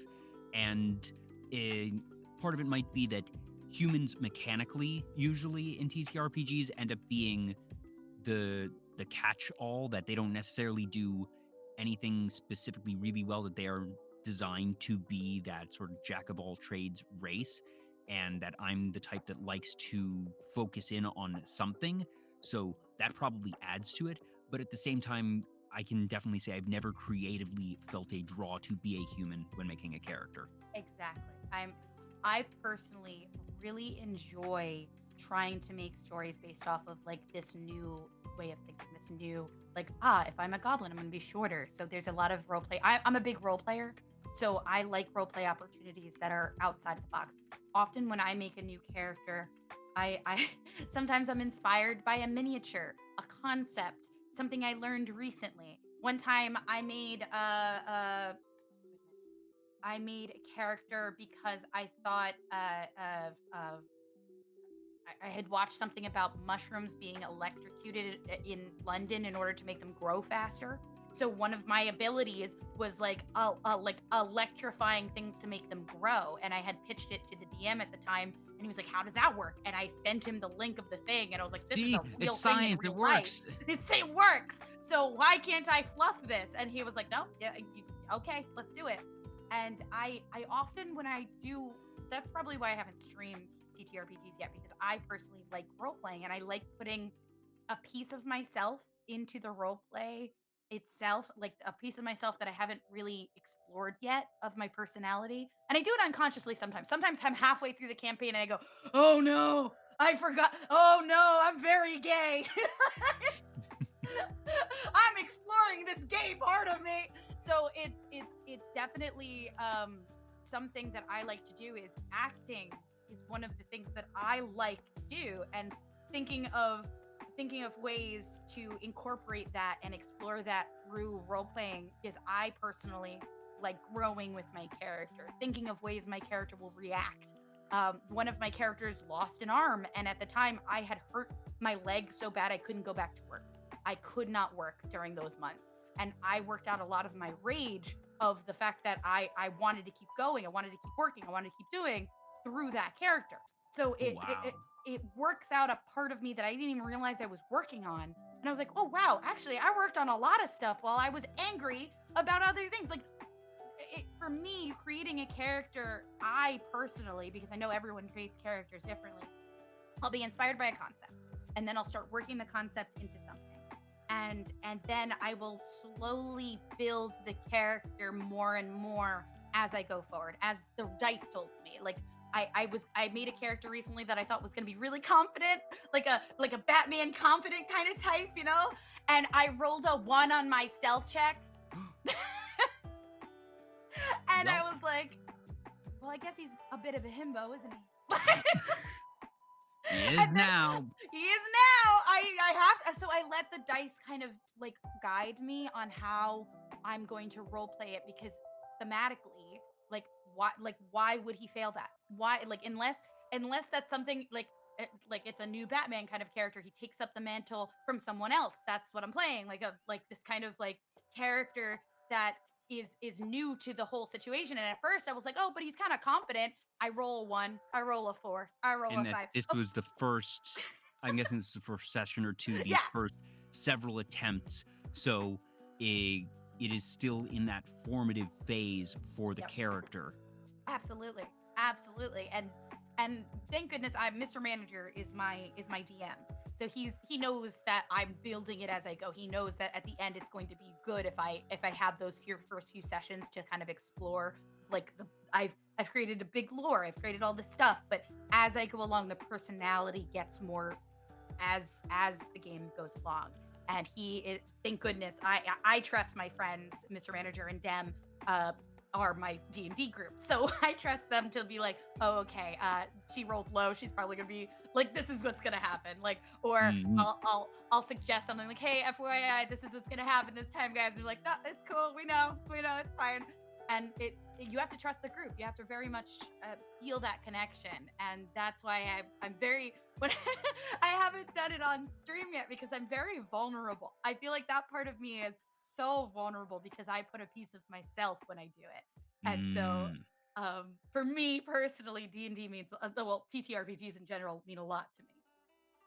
Oh, that makes a lot of sense. And that's, like I said, I always ask folks how they make their characters because I find it really telling that Mhm.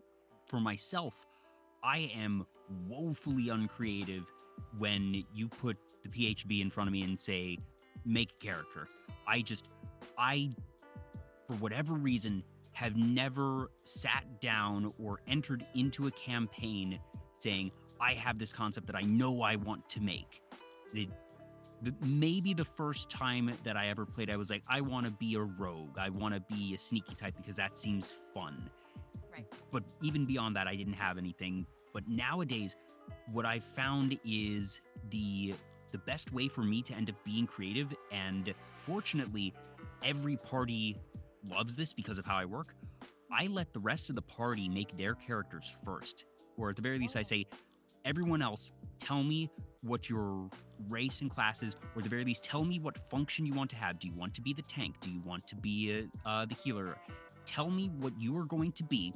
I will find what the party lacks, and I will build something to those ends. That I'm a big fan of the phrase restrictions breed creativity. If you give me restrictions and say, all right, don't be this because there's already someone being that, and it just process of elimination is a huge thing for me mentally in terms of, like I said, there's so many options in the PHB, and that I'm not able to necessarily find myself drawn towards something.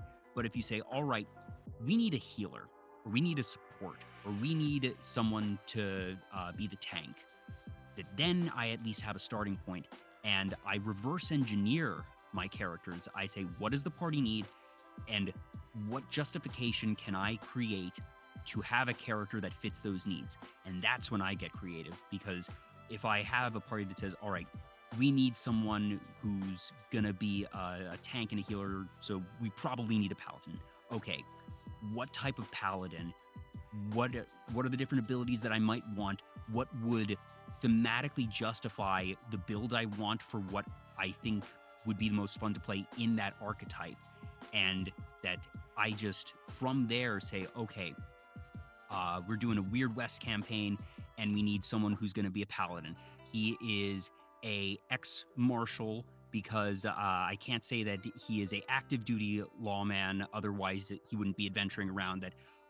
So why is this active duty lawman now wandering around? Well, he got wanderlust. He got fed up with the red tape in the system, and he still believes in the system, but he was just too antsy in his post out in whatever city that he was being the sheriff or the marshal for.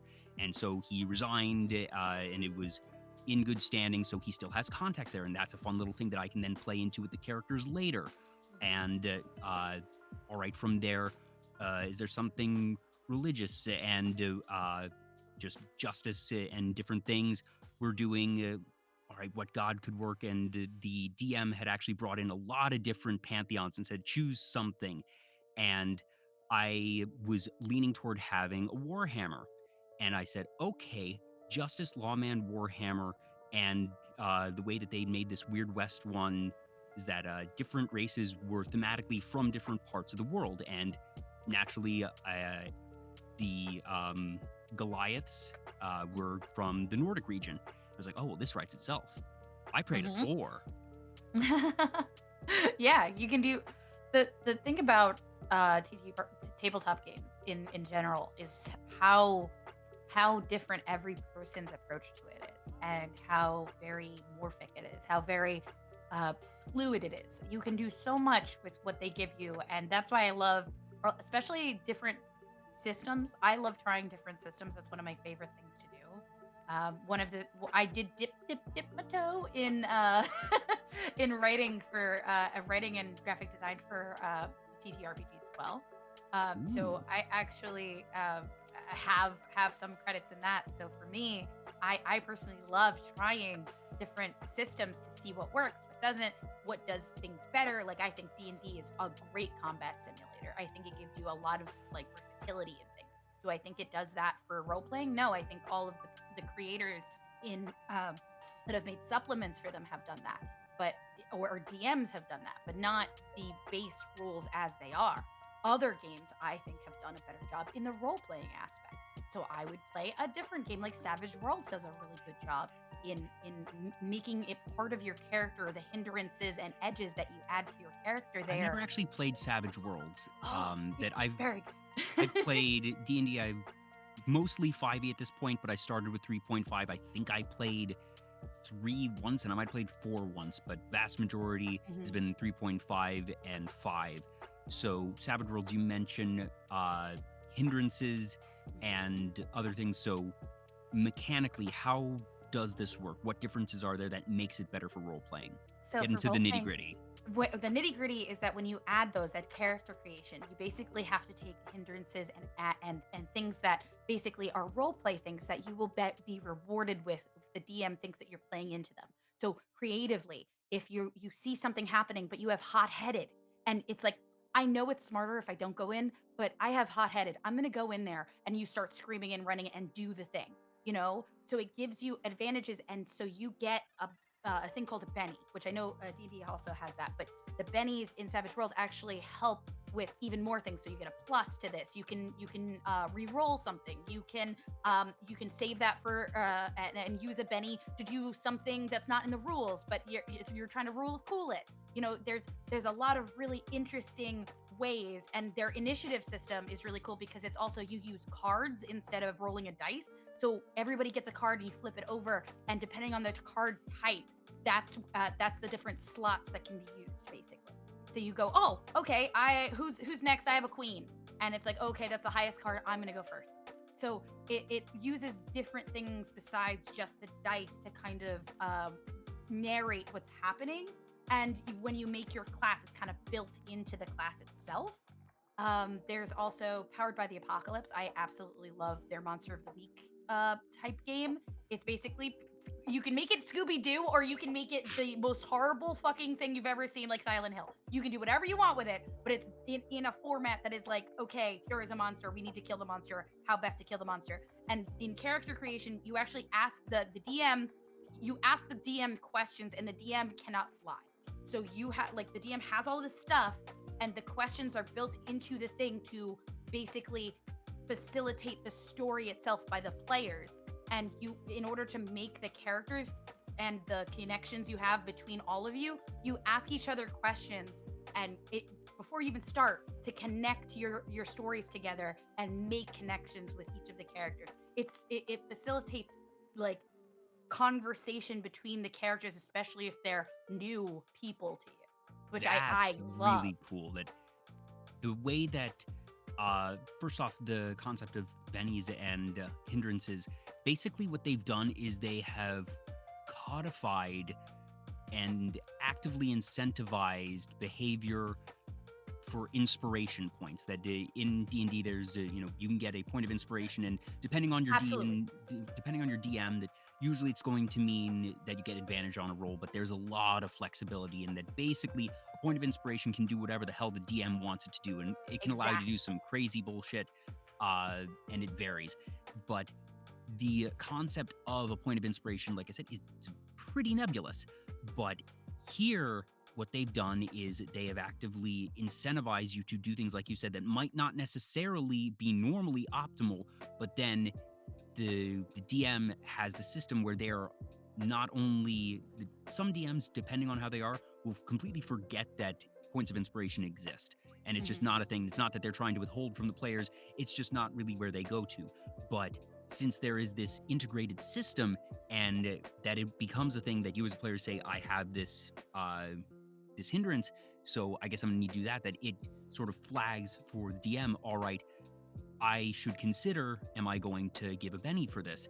And that it becomes part of the system, and that as a player, you are then coaxed into taking actions you might not otherwise. And that's what makes things interesting, because very naturally, very logically, most players are going to do what is comfortable, what is optimal, what is smart. And some players are going to really commit to the bit on their own without any incentive and just do balls to the wall crazy stuff, but not everyone will. And having something in your rule set that, like I said, just incentivizes you, that is going to take the player who is trying to play optimally and say, wait a minute, I should take a suboptimal action because it becomes optimal.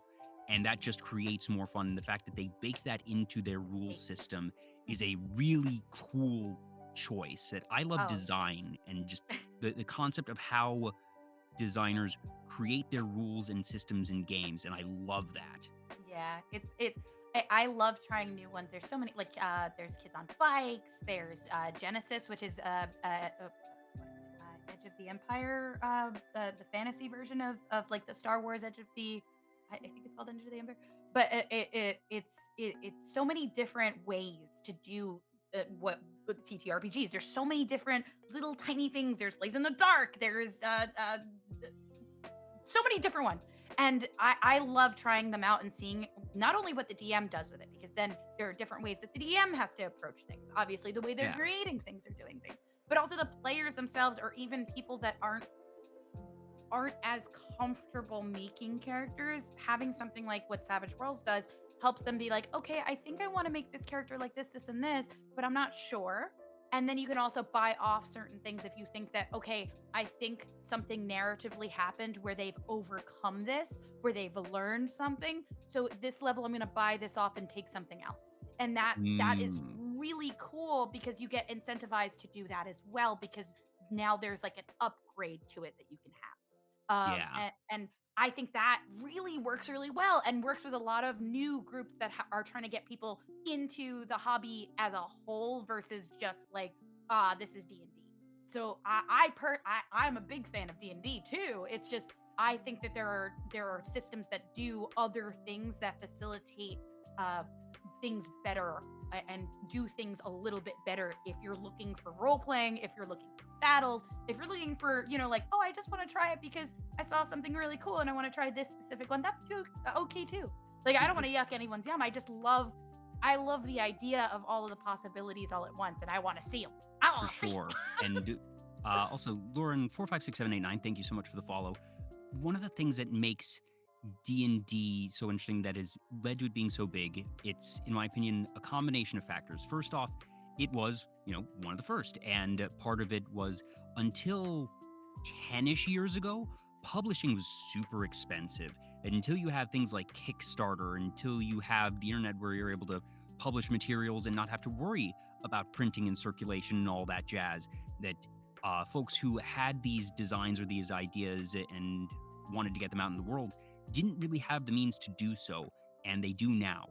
But also, the combination of, yes, D&D became a brand name, but also what they've done really, really well over the years is that it is that type of accessible that you can just have the book and go, and that they've generally written it to be one of the more accessible types. And like you said, it's very good about its combat, and that, in my opinion, combat is one of the most difficult things to balance. That it, in terms of flavor and character building and role play, that's something that just a table of people can end up figuring out for themselves, because role playing in any different group is going to vary by the people doing the role playing. So you want, generally speaking, in my opinion, fewer restrictions, fewer, really built in rails for that.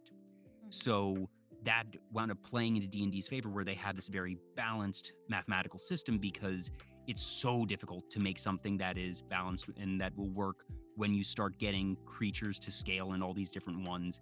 And that, since it is so, generally speaking, sound for that math, that it's much more difficult for other systems to do that well. Yeah. But now, when you're able to do Kickstarter and all these different things, and folks who are able to make very strong mathematical systems as well, or even ones that aren't, and just let it be out there in the world and not have it be, $100,000 of investment for printing and publishing and distribution, that these other systems are able to be given a chance and then get feedback from the community at large, and that they're able to iterate and hone their systems to be better. And at this point in time, we're almost at the problem of, there's too many systems. That I know my play group, we usually default to D&D just because it's what we know, and that we know there's a lot of other ones, but that we're also sort of hedging our bets of, if you go to other play groups, what are they most likely to know? D&D. And that if you use, I know Avatar: The Last Airbender recently published their TTRPG book, and that looks super cool, but how useful is knowledge of that system gonna be when you go past perhaps one play group? Right. No, it makes a lot of, because one, you need at least one person to know the system. You need someone with system brain, which I don't have. I am very bad at system brain. I am so bad at technically things. When I build a character, sometimes I have to have Mr. Manager triple check me, or Petro triple check me. Because I'm very bad at numbers, and I'm very bad at creating things. I'm okay, wait, I plus this and I did this, so I should do this, right? And so I that's just, my brain doesn't work in that way. I'm more of a person that when I'm playing, I get it. When I'm doing it, I'm getting it. So for me, I can be a little bit annoying, but you need at least one person to have that technical knowledge, know the game well enough to be okay, I think this is what the rules are saying. And then you need another person to be oh, okay, if I read that correctly, it means this, and then as a group, as you're playing through it, people like me will be oh, wait, does that mean that I could do this? And then everyone going, I mean, I don't see why not, and so getting exciting about it. I love reading certain things and realizing, oh wait, what are the implications of how this is phrased? And that can get to rules lawyering of just, all right, it's this weird thing of combination of what is intended and balanced, but also, okay, it says may here, and it describes that you envision a thing, or that you use something, and that sometimes what is probably intended to be flavor text allows for extrapolation, and that from there you can say, can I do this thing? And that, depending on the DM, depending on the play group, some will say, yes, let's do that thing. Some will say, no, that would make it busted, and we don't want to do that. And that's understandable as well, but that it sparks those conversations and those questions and that type of creative thinking of, all right, here are the rules, but how can we play with the rules? Exactly. Trying to see what works best. It depends on table to table and DM to DM, GM to GM. What works, what's going to be fun, what you guys personally want to see. What do you want to see going forward? What are you getting out of it? Some people go into it being I just want to kill a bunch of shit. It's cool. All right, fine. We'll do it. Why not? Some people want to like do role play. Some people want to explore the lore and the world that the DM that they know has made and put all their heart into, put their whole pussy into, is going to be okay. And that's awesome. And then there are people that are like, "Oh, I just want to kind of do Warhammer but with a little bit of role play." There's so many different ways a team, a group can go about it. And I like to see that like the groups that stay together are the ones that actually communicate what they want to see, what they want their character to do, what they're like, hey, I don't think I'm feeling, I don't feel like I'm getting enough of this, I want to do this.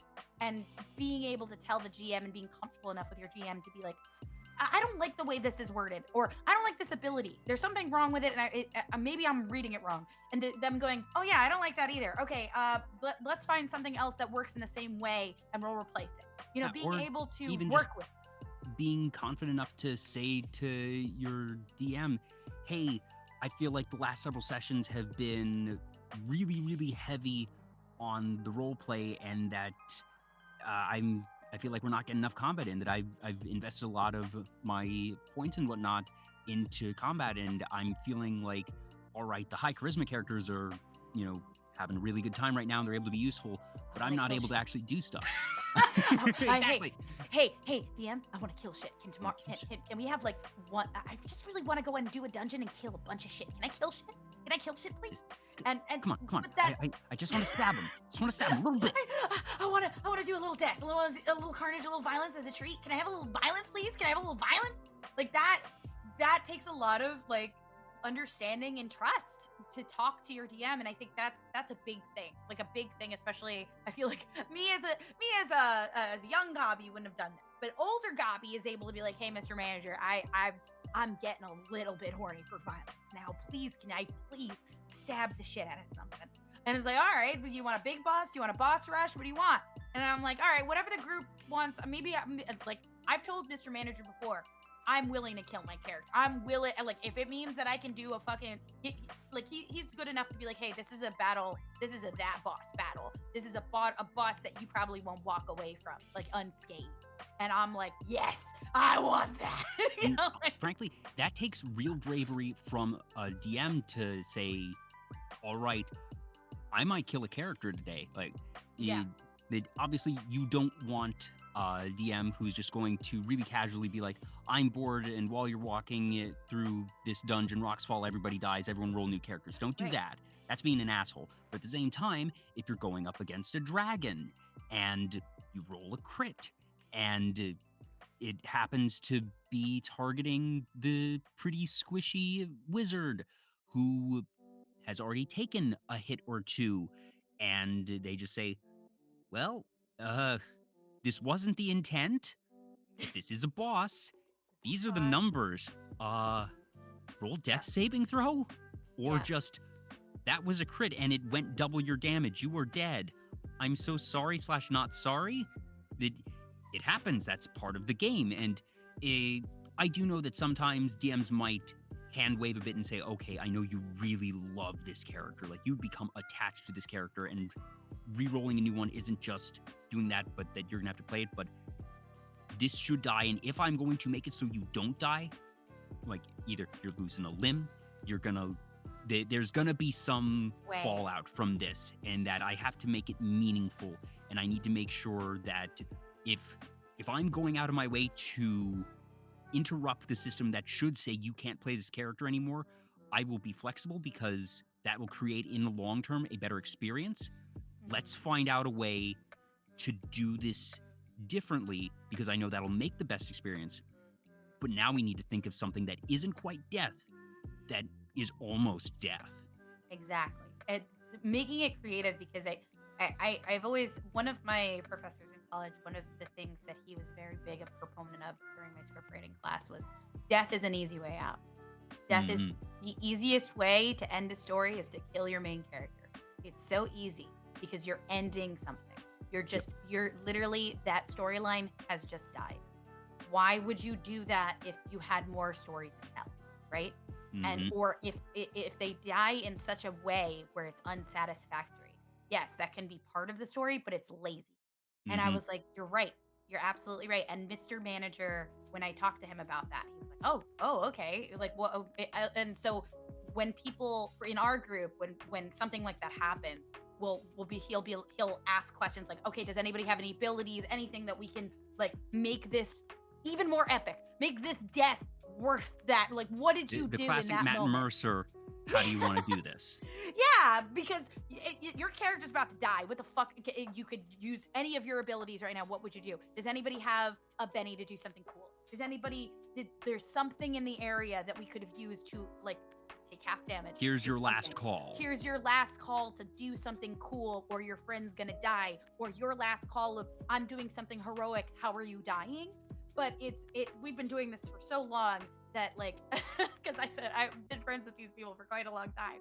So for me, I trust that they're going to not just kill me and end my story before all of my juicy things happen. I know that if something horrible happens, he will either make it a very satisfying death or a very satisfying reason to hurt me. Angstly hurt me.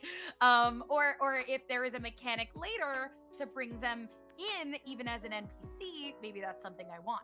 So it's definitely a lot of trust. It's a lot of creative storytelling. You have to really trust not only yourself, but the people around you and your GM. Role playing is so interesting and cool, and TTRPGs are such a good wagon to hitch your boat to, you know? Do you have any favorite characters you've made? Any builds or just stories that you're very proud of that you've been able to tell as a character? Oh God. Yeah, I love there's so many different ones. I had a Gripply rogue that she would use her basically I put a as a kid she by mistake ate like one of those bags of holding, and so Oh, her mouth was actually like half a magical where it could void? hold, yeah, so it had a bunch of she couldn't hold anything in it. It had a limit. It did have a limit because it was like, oh, she ate this and it went bad. But she could hold a bunch of like knives in her mouth, and she could spit them like a rogue with range. So it wouldn't hurt her. But her mouth was a little bit bigger than a normal like frog mouth, basically. And so I fluffed all of her stuff to sleight of tongue. She used her tongue to do stuff. She used to like she would climb around places. And one of my favorite things that ever happened was I asked the DM, how big do you think a Gripply's mouth is? And he was like, I don't know, it's pretty big. Yours is a little bit bigger because you have that thing. And I was like, okay, all right. So it's pretty big. And I'm sneaking into this base alone. He's like, yeah. And I'm above the guard. And he's like, yeah. And I was like, you I just can't fit a whole man in your mouth. You can't fit a whole man in your mouth. And it's like, I don't need to fit a whole man in my I mouth. just need to fit His I head. just need to fit his head into my mouth, yeah. So I drop down and I have a bunch of Ow. weapons in my mouth, and it rattles around and just knocks the shit out of this guy. This guy is definitely gone, right? Oh, yeah. And I just rolled. It went well, and he's like, "Yeah, you're right." It almost begs the question that if you open your mouth wide enough and just, his skull is in your mouth and you close your mouth and chomp down, does that end up severing their head? Because at this point, the head is in the pocket dimension of the bag of holding, and is closing your mouth closed enough to say that even if you're not piercing his neck with your teeth, that for all intents and purposes, the connection between this plane, whatever plane bag of holding is in, is severed, and that it's just the head and the body are now disconnected and obvious of what happens from there. Yeah, there's a lot of fun like things that you can think of with like he's like, it's not that strong, right? We made sure it wasn't that That strong. is pretty overpowered.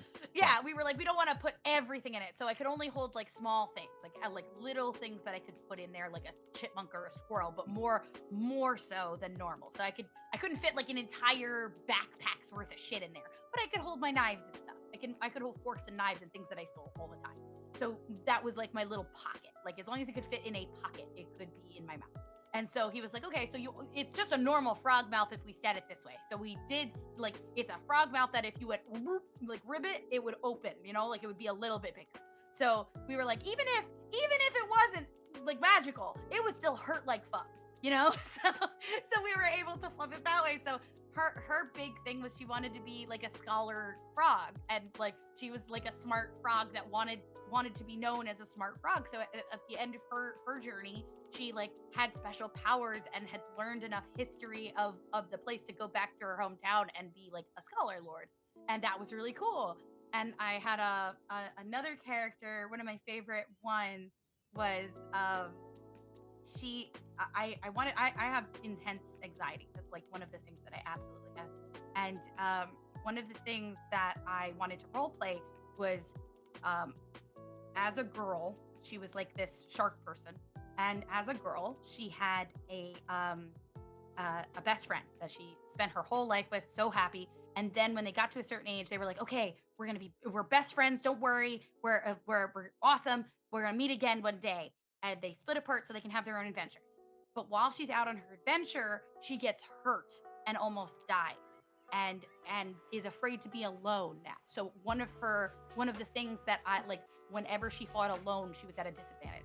She like every single time, even in battle, if she was engaging in battle by herself, she was at a disadvantage. So it was part of her thing to try and basically with her party kind of get over that stress, get over the fact that like being alone's okay. Being by yourself is okay. And yes, you're anxious. Yes, it sucks. But that doesn't mean that those people aren't thinking about you. That doesn't mean that those people aren't there supporting you. And that was part of her story. And by Holy the end shit, of Gobbie, you're getting really deep with your characters here. Like, that's intense. yeah.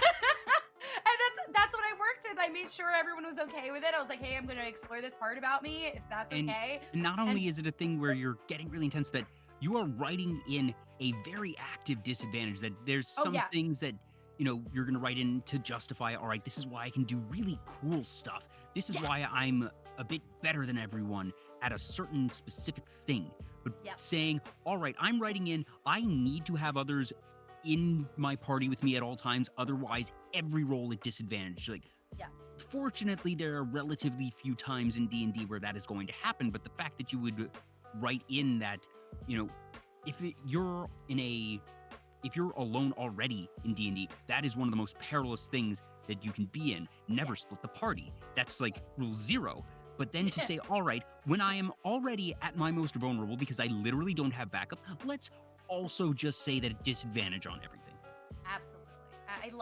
I love giving my characters, like if I'm writing a character, I'm going to give them a little bit extra. Like I made sure that like, okay, there's a reason why she has to get there's reasons why this is here. I once had a monk that was an illusion monk, but I made her a dwarf.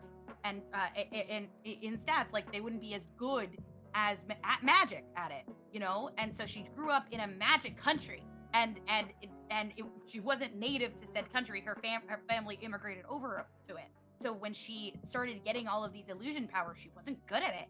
And that I built her as an illusion monk, so she's not great at the thing that she is. So so it was a I made her like this angy person that was like, okay, I really don't like the fact that literally the thing I was born to do, I'm not able to do well. And so I worked with Mr. Manager on literally taking pieces off where it's like, oh, I can do this, but I would do it better if I had this. I would do it better if I had this. You know, it's and so I'm definitely the type of person that will hamstring my character if it means it's interesting lore wise and we can work towards overcoming it because I love that angst. I love that. That is braver than me. That I mentioned that I usually reverse engineer my characters, but most of what I do when I do that is think, all right, what justifies this? What lets me be very good at the thing that the party needs? And how can I write my character that way? And from there, I spin up different details that can be super flavorful, that can play into the role play element of everything, while justifying that mechanically I can fill a void for the party when we're in combat or when rolls need to be made. But just, it is very brave, frankly, to actively write yourself in ways that just say, all right, how can I be suboptimal? That Yeah. it's usually the other way, but at the same time, like you said, you're not wrong that writing yourself these limitations, writing yourself these disadvantages is going to lead to genuinely more engaging storytelling and more memorable interactions, because it's not just you using these well-crafted or efficient abilities that you've put together for yourself, that you're inherently having to think in a skewed way or figure out what can I do to overcome these self-imposed limitations and still be successful as a character because, well, most of what is involved in D&D one way or another is you need to not die. You need to survive, whether it be, all right, there's political intrigue and we have an assassin after our party because we're backing one royal over another, or we're out in the wilds and we're being attacked by a pack of wolves. Yeah, yeah, you have to. I love the thought of, okay, I want to see my character get there, but wouldn't it be a better journey if she was worse at it? You know, like I don't Yeah, want to start off being that's the how good best of the story writing best. goes, frankly. Right. You can't start at being the best of the best. You have to like get there, go over challenges, fail a few times. You have to the hero's journey, you know, like you have to fail a few times to get to the end. And learn from those things so that way, and sometimes that end goal might change. There are definitely characters where I thought they'd be like in charge of this thing or something like that, but as the character went on, I went, actually I feel like maybe they would like start an orphanage, you know, like give back to the community, you know, like or become like a pirate on the seas, you know, like there's definitely the game itself can morph my characters as well, but I have like a general sense of where I want them to go, and I'll let the game and the characters and the interactions shape the character as though it was a person, as though I was writing a book, as though I was writing a character, because that to me is so interesting. The journey is just so interesting to me that I'm purposely going to be like, how did they get here? Why are they in this party? They're definitely not in this party because they're the best of the best of the best, unless that's part of the DM, like it's part of the setting itself, you know? So there's gonna be reasons, there's gonna be motives, there's gonna be little things, and I get so involved with that shit. I love that shit. I lick that up because I want to see. I think it makes the end goal that much more satisfying at the end. Mm. You mentioned that you're a fan of Critical Role, Vox Machina, Mighty Nine. Is there anything about their stories, their characters, that it really drew you to them? Was it something about just the way they interact as people, something about the storytelling? That obviously the Critical Role is one of the biggest things of all of D&D, and I very much believe that they have played a pretty significant role, pun not intended, of really bringing D&D to a more mainstream than ever before audience. That it has been staggering that I I knew of Matt Mercer from a couple of really old video series that he had done online, and then somewhere along the past however many years I hear, oh, he's now doing this thing where he's playing D&D with other voice actors. That's neat. I don't really have the time to tune in, and then I start hearing about it a bit more and hearing about it a bit more, and I just sort of at some point glanced over and was like, holy shit, Yep. he's made the big thing. This is Yeah. the biggest thing in Dungeons and Dragons right now. For me, I had been playing. I think I've been playing D&D. I played a little bit with my brother at like when 3.5 was around, and I was very young, and I was way too young to be playing, but I did it anyway. And then I started again in college when I met my friend group, and that's when we started playing again. So we started. I think we did Pathfinder, and we did 4th edition, and then 5th edition when it came out, and then I started finding other things, but. That it was around that time where I had been in quite a few groups beforehand. I had tried a few groups, and a lot of them were very like combat oriented, which is fine. I like killing things; it's cool. Whatever. I like Warhammer, like shit like that. I love big skirmishes and stuff. But I think what really shined a light on the role play aspect of like the fact that even though it's not built into the system, that you can kind of make whatever you want. And that is what my group had been doing. We'd been like trying to like when I found my group in college, I was so happy that they liked role playing too. I loved that part, and that I was putting all of this effort into the stories, and so were they. When I finally found my group that I have today, I loved the fact that they were putting in just as much effort as I was to doing it. I mean, they didn't have to, but I loved that I could also have that stuff. And so I like murder, but I did like the role play aspect of it, the campfire stories, the little stories between the big events. And so when Critical Role started happening, I was like, oh, they're doing the thing I like the most about it. They're doing the role playing, they're doing so much, and and yes, they're doing what the rules are saying, but they're also using them creatively, like I'm doing, like, and that was what blew my mind, is that like it was becoming more okay for people to do what I was doing. So I was very happy. And I started seeing more people like, I want to try role playing, but I don't know. And I was like, well, let me show you what I do. So it definitely opened a lot of doors. And I personally love the second campaign that they did, Mighty Nine. I do like Vox Machina, but I think that was their first like foray into streaming, and a lot of their characters, from my perspective, fell into the tropes of I'm big barbarian, I'm big dumb barbarian, I'm a sexy bard, I am a cleric, I'm having problems with my faith. Like it did all of the generic D&D stuff that I was like, okay, that's normal. Like that's a first time Yeah, group's gonna do and they that. did it well. That sometimes Yeah, like absolutely.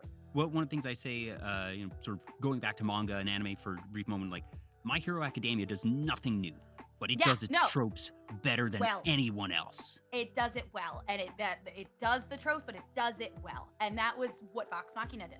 And what I really liked about Mighty Nine is they got a little bit more freaky with it. They got a little bit more excited about it. They used their abilities, but to kind of fluff themselves. So when Caduceus comes in, he's like the type of cleric he is, the grave cleric has those mushrooms, has those like nature things. So that's part of the way he looks. That's a part of the tea thing where he sips tea from flowers and tea leaves made from people his family has buried. Like I thought that was really cool, and they were able to work on their stories. Not the Braves' whole story is a fucking really great story. Period. Just a good story, and I was so happy because that's stuff that I love. That's the part of D&D I love, is that you're making a story for your character.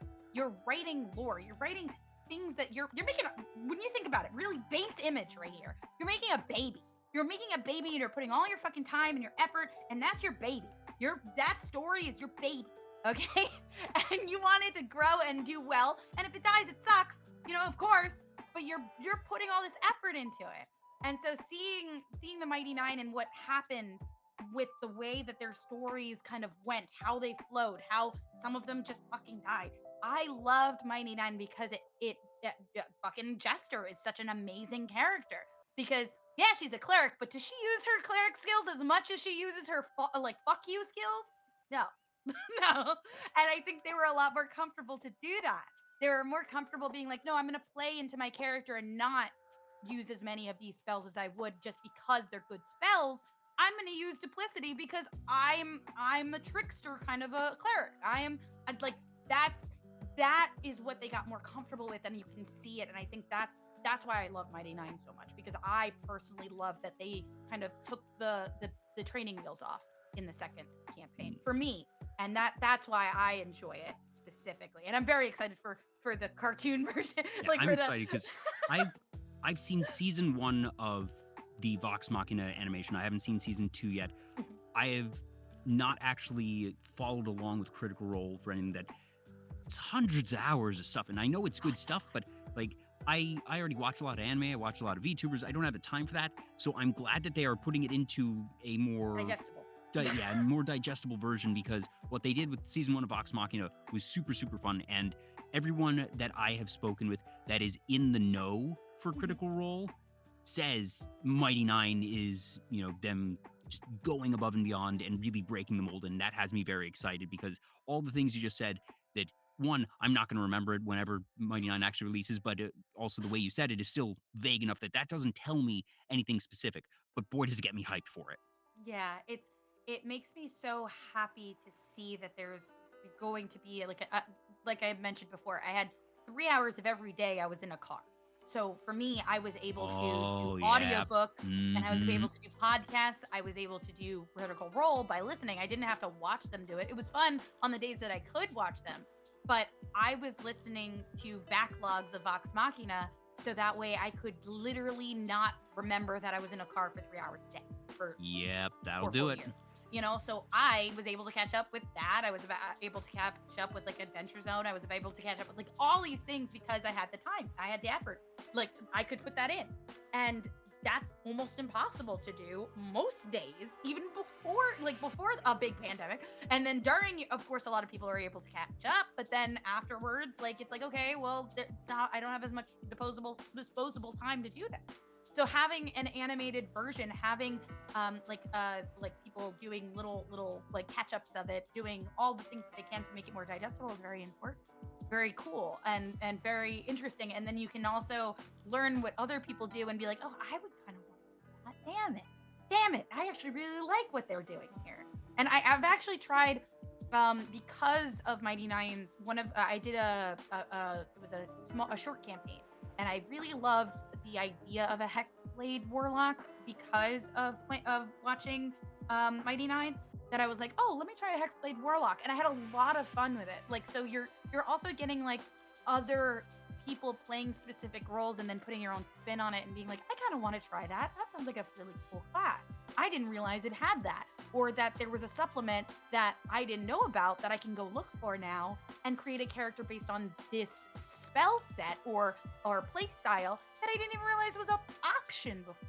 So I think that's what they really exceed upon, is making it a lot more digestible as content, as like Twitch and things that they can do now, and showing people that they're not alone. And that's what I think opened the fucking floodgates of nerddom, really, is being like, oh, people are doing this, and they like it, and they're just watching a lot of their interactions while playing the game. It makes me feel like, oh, that's my that's my group. It also it almost feels like the modern Who's line, in the sense of you are getting professional actors, people who by day what they're normally doing is acting, and even if they aren't necessarily the one writing the stories, that they are given, just like in Who's line, that they're given a situation, they're given random words or roles and whatnot, and that they play them out and they do it really well. And that not only did they have this creativity and these characters, but the fact that, well, that's what they are trained to do professionally. And the fact that they were able to come together and just, not only is it Matt Mercer as the DM, but then you have all these other participants who are just very good at what they do. Yeah. And it was very much lightning in a bottle, and it's not surprising in the least why it has been so successful. Yeah, absolutely. And that's what is, and it takes like the fact that they are professionals, right? Voice actors specifically, but that they are professionals. It takes a lot of fucking guts to stream, and not only stream, but stream something that you've put a lot of time and effort into. It takes so much balls to do so. And I think to at first you could see that they were a little nervous about it, but then now they're so used to it that you can see how effortlessly they're themselves with their best friends having a game night together, that it breeds more like it. And I think that's very important for people to see. And your D&D group doesn't have to be we meet once a week, we only play D&D, we don't talk about our real lives, and we don't make jokes, we only play D&D, which some people can, that's fine. But seeing that there is a group out there that does make jokes, they have levity, they have this, they realize that there's a part of the hobby that they haven't tapped into yet, and they're able to do themselves. I think that's really cool, and I think that's very approachable, and being able to be very relatable, especially to creative types, people who have always wanted to try it, and being like, wow, this is really approachable. I thought it was kind of more like a cult. And yeah, it is 100%, but it's also really fun cult. Please join our. You're not supposed to tell them it's a cult, Bobby. You're supposed to wait. Yeah, I know, but I like to be honest, and I want them to know what they're getting. Fine. Sorry, I want to make sure they know.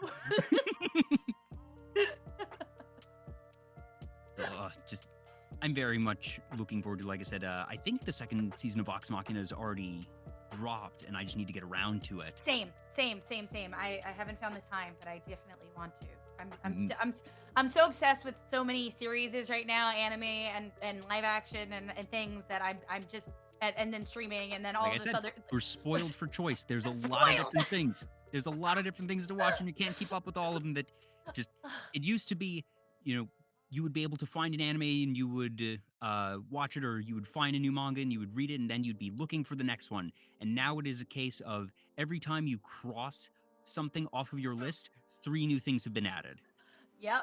Yep. And then you're like, oh shit, I didn't get around to it. Or I started one, but this other one hooked me right now. And I forgot about that one, but now I kind of want to go back to that one. People who are plagued with choice, this is not the time for you. I'm sorry. But Indeed. it's really wonderful to have this. Like being a nerd, that we're very happy. We're very happy as nerds now. We are living in a golden age for sure. Yeah, definitely. When we had to go to like conventions to get our fix, you know, when we had to like scrounge around and wait until the midnight hour for cool shit to come onto the TV.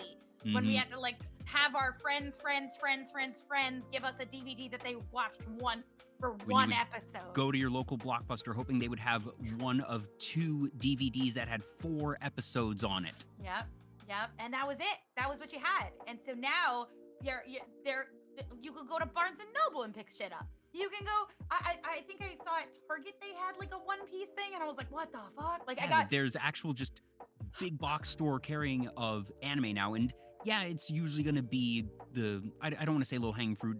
It's a lot of the mainstream stuff. It's a lot of the big name stuff. It's going to have One Piece. It's going to have Dragon Ball Z and stuff. That's still more than we used to have, but also just having Crunchyroll and High Dive and different streaming services that are getting these shows now, if not the day they air in Japan, within a week, and that usually within a month now that they're going to end up being dubbed, but you can still watch the subtitle version day of in high quality legally. And just, it used to be even 10 years ago, that if a show got dubbed and released 6 months from airing in Japan, that was really good. That was oh wow, this must that must have been a really successful show to get dubbed and licensed and released. You knew it was a popular show or going to be one or big in Japan because of how fast they fucking dubbed it. But now we've got, I'd say, 80% plus of anything that airs in Japan is going to get licensed by someone, whether it be Crunchyroll, High Dive, Netflix, you name it. That it's going to be accessible. There's a couple exceptions, but those are now anomalies, as opposed to when it was the inverse of if you got something and if you got it quick, it was the exception to the rule. But now there's just so freaking much, and it's, like you said, golden age, spoiled for choice. We're so spoiled. And I love it. I've always been a nerd of like, I love fantasy, I love sci-fi. I'm a jack of all nerds. I love a lot of different nerd things. And so for me, having all of this like all the time, like I have to, now it's like, instead of being like, oh no, I have to like get it when it's here, I'm all like, no, I'm in a fantasy mood, so I'm gonna go get some like Lord of the Rings shit, or oh, I'm in a sci-fi mood, oh no, I'm gonna have to watch some Star Wars stuff, or oh no, I'm gonna, like, now it's like, oh, what mood am I in? I have so many choices, I get to take the time to do it instead of being like, okay, one time a year I have to go to this one place and hope for this one DVD to be sold by one vendor in order to see if I can get the next episode of this one anime. Like, it's insane to me how different it is now, and I love it. I love it because it's more acceptable. I think a lot of times a lot of people felt like, oh, I'm a nerd and I have to hide that part of myself. But now it's like, no, it's a little bit more acceptable. And yeah, some people are going to be a little shits about it. But overall, I'm more excited about what you're excited about. There are hundreds of thousands of animes out there and mangas out there and video games out there that when I hear that someone loves a specific game, I don't like to yuck their yum. I'll definitely be like, oh, I don't like that type of game, but tell me about it. Why do you play it? Why the fuck do you like it? Yeah, that's a huge thing of what I do here on this show, that I ask folks, what are you into? What are some of the shows, games, different media that you're really into? And sometimes I'm able to just jam with them and talk about certain things. There's a whole bunch that we have a list that we haven't even touched, Gobbie, but it's okay. But then there are other things that when I don't know what the guest loves, that I get to get an education. I get to find out, okay, cool, this means something to you. Why does it mean something to you? Tell me about it, please. I want to know why it makes you light up and why it makes you excited. And that's just one of the fun things that I like to do very actively as a talk show host. And it's really neat. But it also makes me realize, speaking of things that we haven't gotten to that we Yes, have, please. I do want to give you a chance to show off some of your art. So I'm going to drag us Oh, along. thank you. Thank you. We actually have the first one up. Funny, I find it so appropriate. It's Honey Goblin. Yeah. You sent me this art, and I was like, okay, we'll start with Honey, and we'll go with that. And just now that I'm thinking about it, I probably should have done this when she initially raided Oh, in, 2 hours ago, 2.5 hours ago. So I assume that Honey Goblin's gone. But if there's anyone left from that raid, first off, thanks for sticking around. Hopefully you've been enjoying. But yeah, so there was this one, and it is a very spicy piece. It is a very nice piece. Was this one that was like a specific request, or was this just all right? I want to draw Honey Goblin, and here we go. So funny enough, Honey Goblin was sick in the month of December, and so Honey Goblin was one. Ah, she is here. Hello. Hi, Honey. So Honey is one of my best friends. In Goofy, all of us are really good friends, and during her little hiatus of being sick, she was a sick little bean. She drew me in this pentagram bodysuit. And I was like, how dare you? How dare you? I look amazing. I look fucking amazing. I love this. I love this so much. And so during one of the days when she finally came back a month later, we were streaming and at the same time, and her chat came over to my chat and we're like, Honey says you're cute. And I was like, ew, no, she's cute. What the fuck? So we had a war of who was cuter and who to support. And I was like, well, you guys better support Honey. Well, if you support her more, I win. And so they raised money. They literally hit a goal to get her a pentagram bodysuit. And so and earlier that week, I had put a pentagram bodysuit on my throne, and it was because of the picture she drew, and it was funded in 5 minutes. So now we both had pentagram bodysuits coming to our house. And so, because this all happened, and because she needed to get a pentagram bodysuit on her throne, I decided to draw this as retaliation for her drawing me in a pentagram bodysuit. So it was retaliation art. Yeah, it was retaliation art, 100%. Ah, yes, the great pentagram bodysuit wars of 2022 or whatever it was. Exactly. It started our whole thing of pentagram bodysuits. All of Goofy is getting pentagram bodysuits, and I was really proud of it. This is really I've started arting actually during my streaming career, because I've always wanted to art. I always wanted to be an artist. I always wanted to do it, but I never had the time. Actually, when I was in I want to say 5th grade, I was like the 3rd best artist in the class, and won me in the top 3 won art camp. We got to go to art camp, and it was like a month-long camp in the summer, and I went, and I was so happy. But after that, that's all I did. That's it. And I loved it, but at the time, my parents were very much like, hey, I don't know if this is going to feed you. You need something to feed. And so I had to try other things. But I always wanted to. And so I've been arting on stream and doing art streams and learning as I went along. And when I did this one, I was laughing because of course, retaliation art would be one of my best art pieces I've ever done. Right? It's a very unique motivator. It's a very unique inspiration. And I think that's honestly the other piece that I think is one of my other best pieces is another just shitpost art. And I think shitpost art and retaliation pieces and pieces that I'm weirdly inspired to do, I do better than anything else. First off, I think it's really cool that your school had as a prize of you get to go to art camp. I never had anything like that. And don't get me wrong, I wouldn't have won it anyways. I have never been artistically inclined, and it's just never been something that really gave me a ton of joy anyway. So it's not like I'm missing out on that. Just drawing, like you said, not yucking anyone else's yum. That's not my cup of tea, but I certainly appreciate art, and I have just mind-boggling levels of respect. And it's that's so cool. I know I could never do that, or rather, perhaps not that I could never do it. I know anyone can be good at art if you have the time and the patience to hone the craft. I know that I will never take the time to invest and study and practice that craft, and I accept that. Yeah, it's time, effort, and practice. That's the thing. A lot of people think that they're not good and then they stop, but it's definitely like no. As you do it, the more you do it, the more you learn. The more, and the medium changing to mostly digital has been such a different thing as I well. was gonna say when you went to that art camp, it almost certainly wasn't for digital. Absolutely not. Absolutely. So I always like on my my D&D notebooks, I would always draw like my characters. I would always draw like in the corners like different parts of like of the campaign I was in, but it was always like, oh, just little pieces, like different feelings, thoughts, textures, like things that were happening in the moment because that's I didn't know enough about it to like make a whole piece about it. So learning digital art has been such a fun, interesting thing because the thing that they don't tell you about digital art for any of you who are interested in it and never done it before, it's basically just cheating. It's just cheating.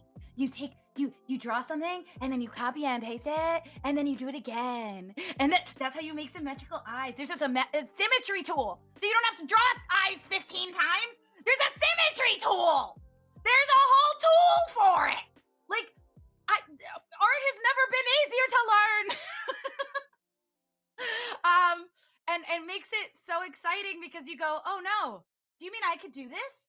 Like the things that have been like plaguing my thoughts and I've only been able to draw like a piece of a piece of a piece of, I could do this in a lot less time and it's a lot more tangible and approachable for me because that was always something I wanted to do.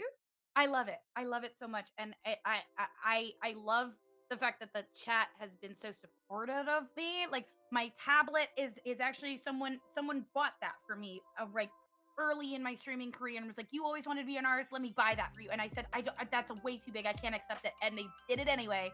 And they were like, "I just want to see art streams." And then I started art streaming. And I love it. I love it. And then I got to make money, like I got to make one of my best friends. And now I'm making art for my friends. And I don't think I would ever feel good enough to do commissions or anything like that. But I think I would really love to just keep doing it as like a thing I like to do on my couch while I'm listening to podcasts and stuff. And that's what I really love. I absolutely adore it. Yeah. Mm, yeah, that's just it's so cool how artists, one like you said, have been able to get these new tools and be able to try new things, and that it's made work a lot easier and less stressful and efficient. It's just when you watch people do art streams that they will make a line and they can just hit a button, it's erased, and you don't need to worry about something as simple and frankly time consuming as, all right, I'm gonna have to take the eraser and erase, brush away the stuff. Okay, there's Yeah. still a bit of a smudge, erase. That alone, like, even before we talk about the creation tools and symmetry and things that help you make things, that the fact that you don't have to spend the amount of time that you can just go Control Z, I didn't like that line, try it again, and then you can try 4, 5, 6 lines until you get the stroke that you are looking for, is those seconds that you would spend erasing, the time and cost of erasers adds up so quickly. Oh yeah, absolutely. And the hardest part I think is learning the program and where all of the tools are, because then you're like, oh man, in my head I was hoping I could make something smudgy, I can make more of this, and Mhm. then it's like, no, there is a fucking tool that does that. I didn't find that out until my seventh piece. Like there's little things that I still don't know about Procreate and Clip Studio Paint, the two things that I use. And I know that Sun, the person who made all my models, all my art, he's been using them for years. He knows how to, like, he draws a circle and can fill it because he got this like add-on to just do it. So that's why he does art so fast. He has all the extra things. He knows where everything is. And the more familiar you are with the programs, it helps your art even more. Like the more it's not just you're you're learning an art form, you're also learning a skill with software to make that possible. So it's multiple learning thoughts, and it does make things easier, but also you have to be literate in this specific thing. So it's very interesting, and I love. I always I was still thinking in the old ways of like, oh my god, I just have never been good at it. How will I practice? How will I know? And it when I started learning Clip Studio Paint, which I'm learning that on stream because that's what my tablet's connected to, and I use my iPad for tracking. But when I'm off stream, I think I'm more literate in Procreate because I've been just drawing and drawing and drawing off stream with Procreate with my iPad. So it's very interesting because I'm definitely not as good at, like, this piece was drawn in Procreate, all completely drawn in Procreate. But in my Clip Studio Paint, I'm still trying to learn and be competent with. So that's the one I'm doing doodles with chat because I'm learning that program. So you'll see like a lot of my skill goes away when I don't know what the fuck tool to use, you know? Well, naturally, that if you don't know the tool set, that it's going to be something that you are able to use less efficiently. And that's whether it be art or something like OBS, that learning how to use a program well and finding the different tools, add-ons, or just settings that you don't necessarily know, because like, there's still things that I figure out with OBS in terms of I was able to finally figure out, okay, that's why I wasn't seeing most of the BTTV emotes, but we also saw earlier in the stream that I don't have it entirely, that we're getting some but not all. But it is a very satisfying feeling when you learn about a new tool or setting in a program.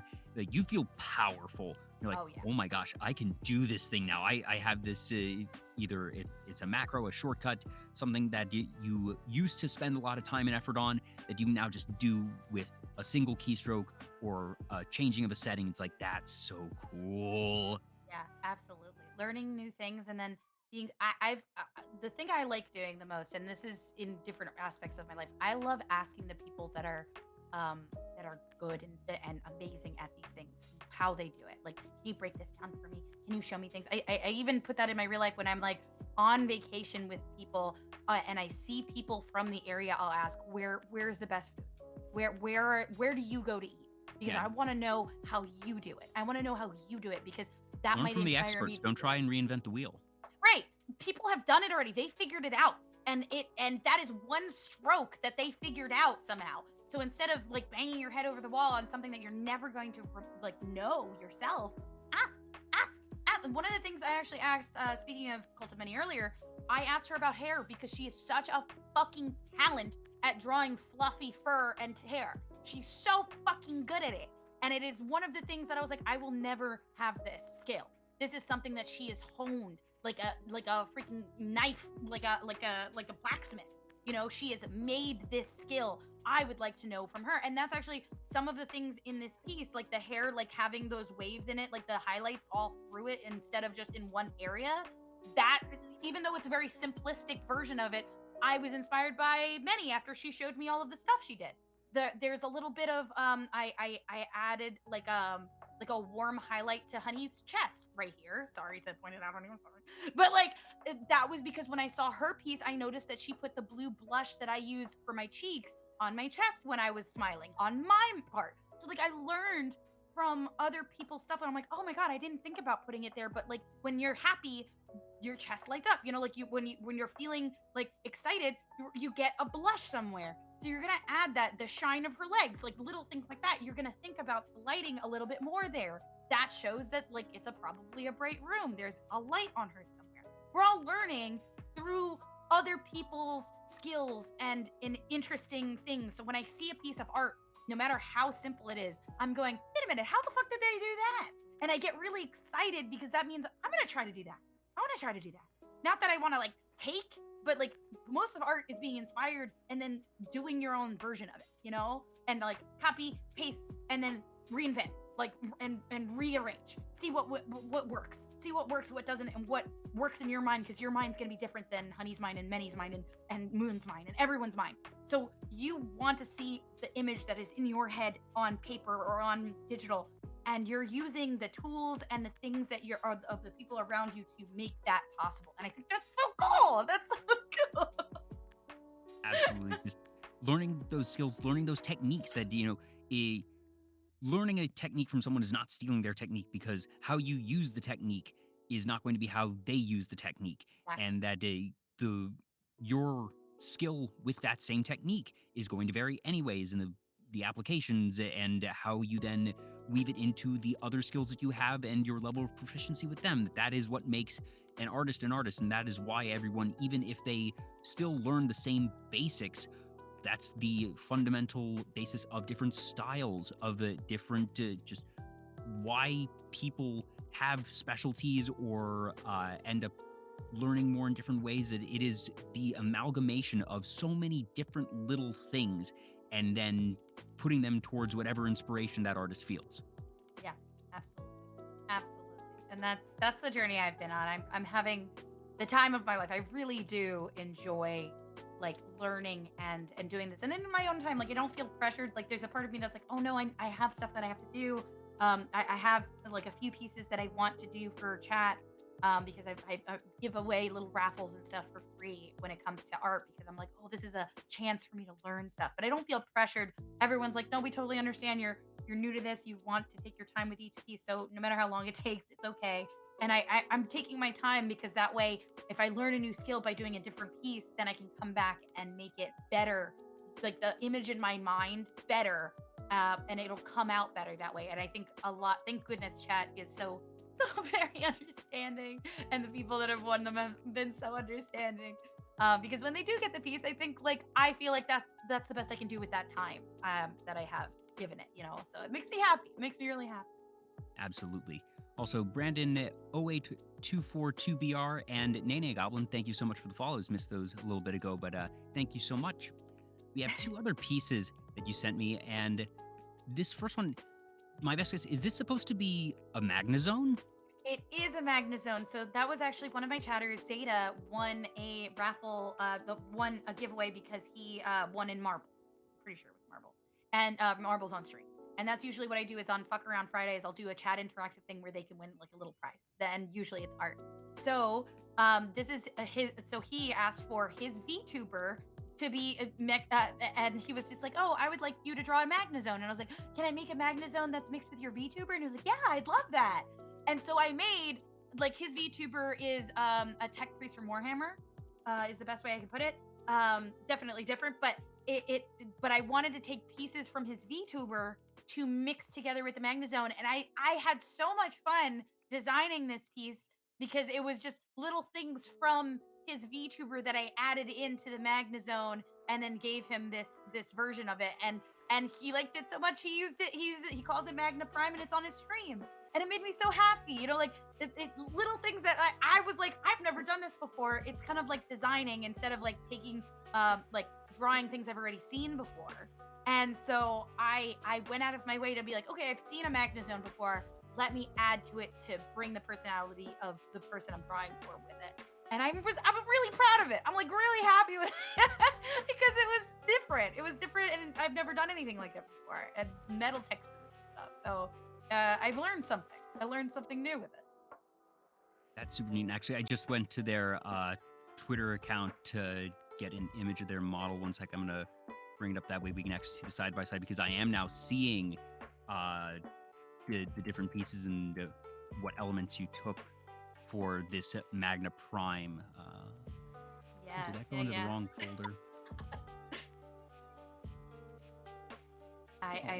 My favorite part is he has like a little snake looking thing on his like cog on his design.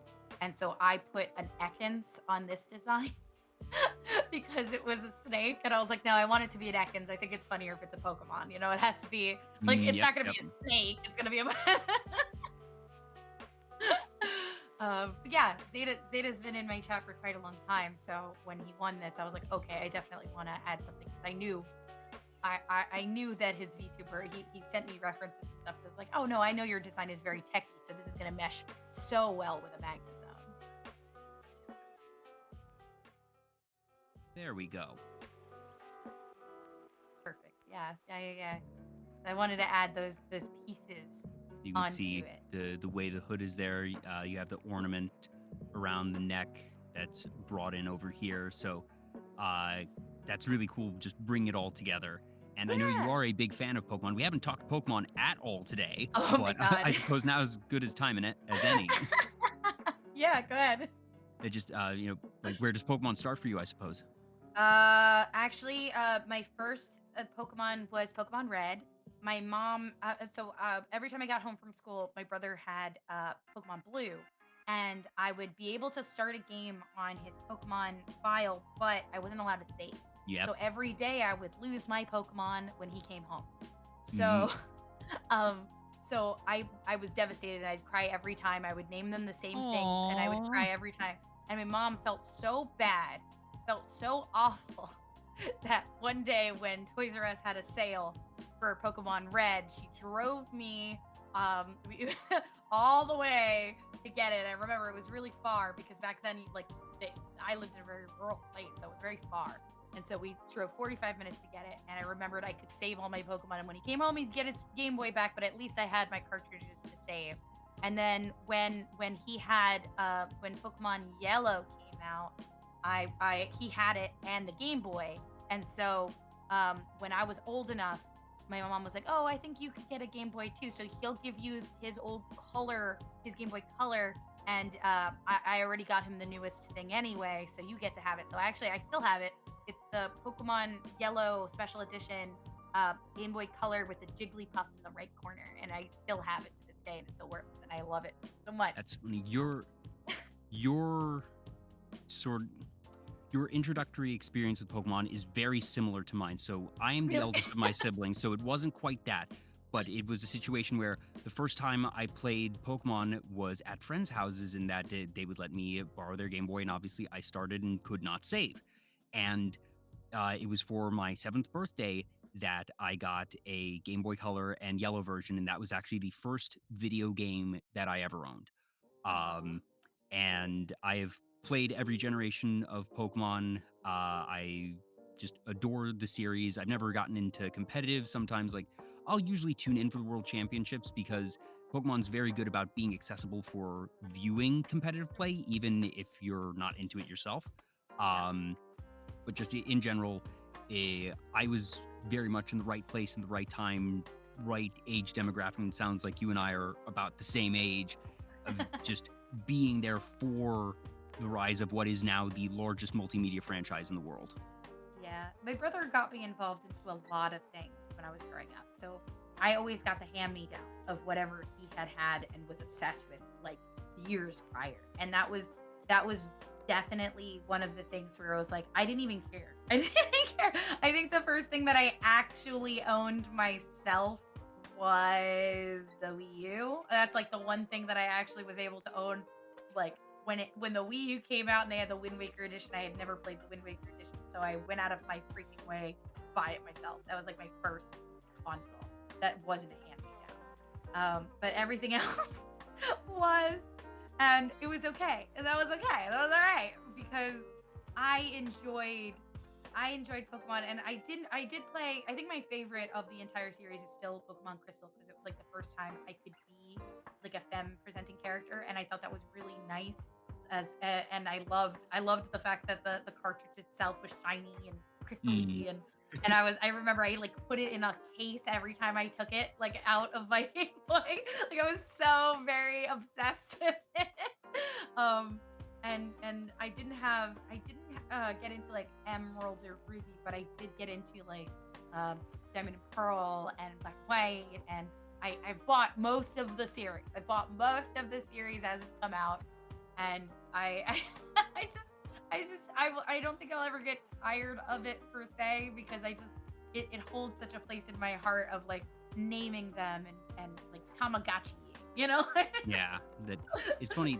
Gen 2 is the one that actually holds the most sentimentality for me as well. That while Yellow was that first game that uh, the leap for Gen 1 to Gen 2 was just massive. The fact Yeah. that it went from you have the day night cycle, you have the ability to breed Pokemon, that you have held items.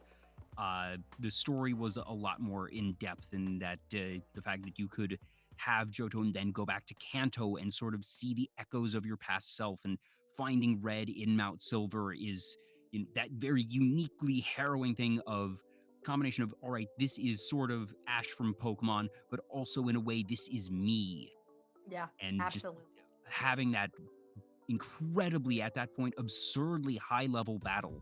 Seeing, all right, holy crap, it's like level 81 Pikachu, and then high 70s for everything else, which is just leaps and bounds higher than anything else in that game up to that point. Everything from the music, the environments that I sunk well over 200 hours in that game. Oh, yeah. Gen 3 rolls around and I don't pick it up at release, and I'm not thinking, oh, I'm too old for Pokemon, but I was just, for whatever reason, didn't get it at release. Like I said, I didn't have a Game Boy Advance at that time. That's what it was. So I just couldn't get it, and I didn't really think much of it. And then a year or two later, I see Emerald. I'm like, you know what? I really did like Pokemon, and even though I've been sort of out of the loop for a year and a half at this point, I'll pick up Emerald, and then I fell right back in, and it's basically been consistent ever since. Yeah, I didn't have it a Game Boy Advance or the SP until I went out of my way to find them when I was like in high school, and it was like, oh, I had to go to like a retro store to get them. You know, like I Mm. had to like go out of my way to get them and play the games that I didn't get to play. And thank goodness, like the 3DS was around for a while, so I was able to like get the things from like that I could play, you know, in the DS and the 3DS and stuff like that. So, and then whenever HD remakes came out, I was able to play like the Zelda series, which I never had an N64, but I was able to play A Link to the Past because I had SNES. So I hadn't played the original Zelda, but I had played A Link to the Past. I hadn't played Ocarina of Time or any of the other ones because I didn't have a Wii. You know, like I didn't have that experience. So like one of the first things I did when I got my Wii U I had the special edition Wind Waker one, was to play Wind Waker because I really wanted to play Zelda, but I never had the system that it came on ever. Mm. And I knew I liked to Link to the Past, so I wanted to like catch up. So I'm like slowly like getting all of the different Zeldas, like catching them all just the same way. The first Zelda game I ever actually played and beat was Wind Waker because I had a GameCube. I didn't have an N64, didn't have an NES, SNES.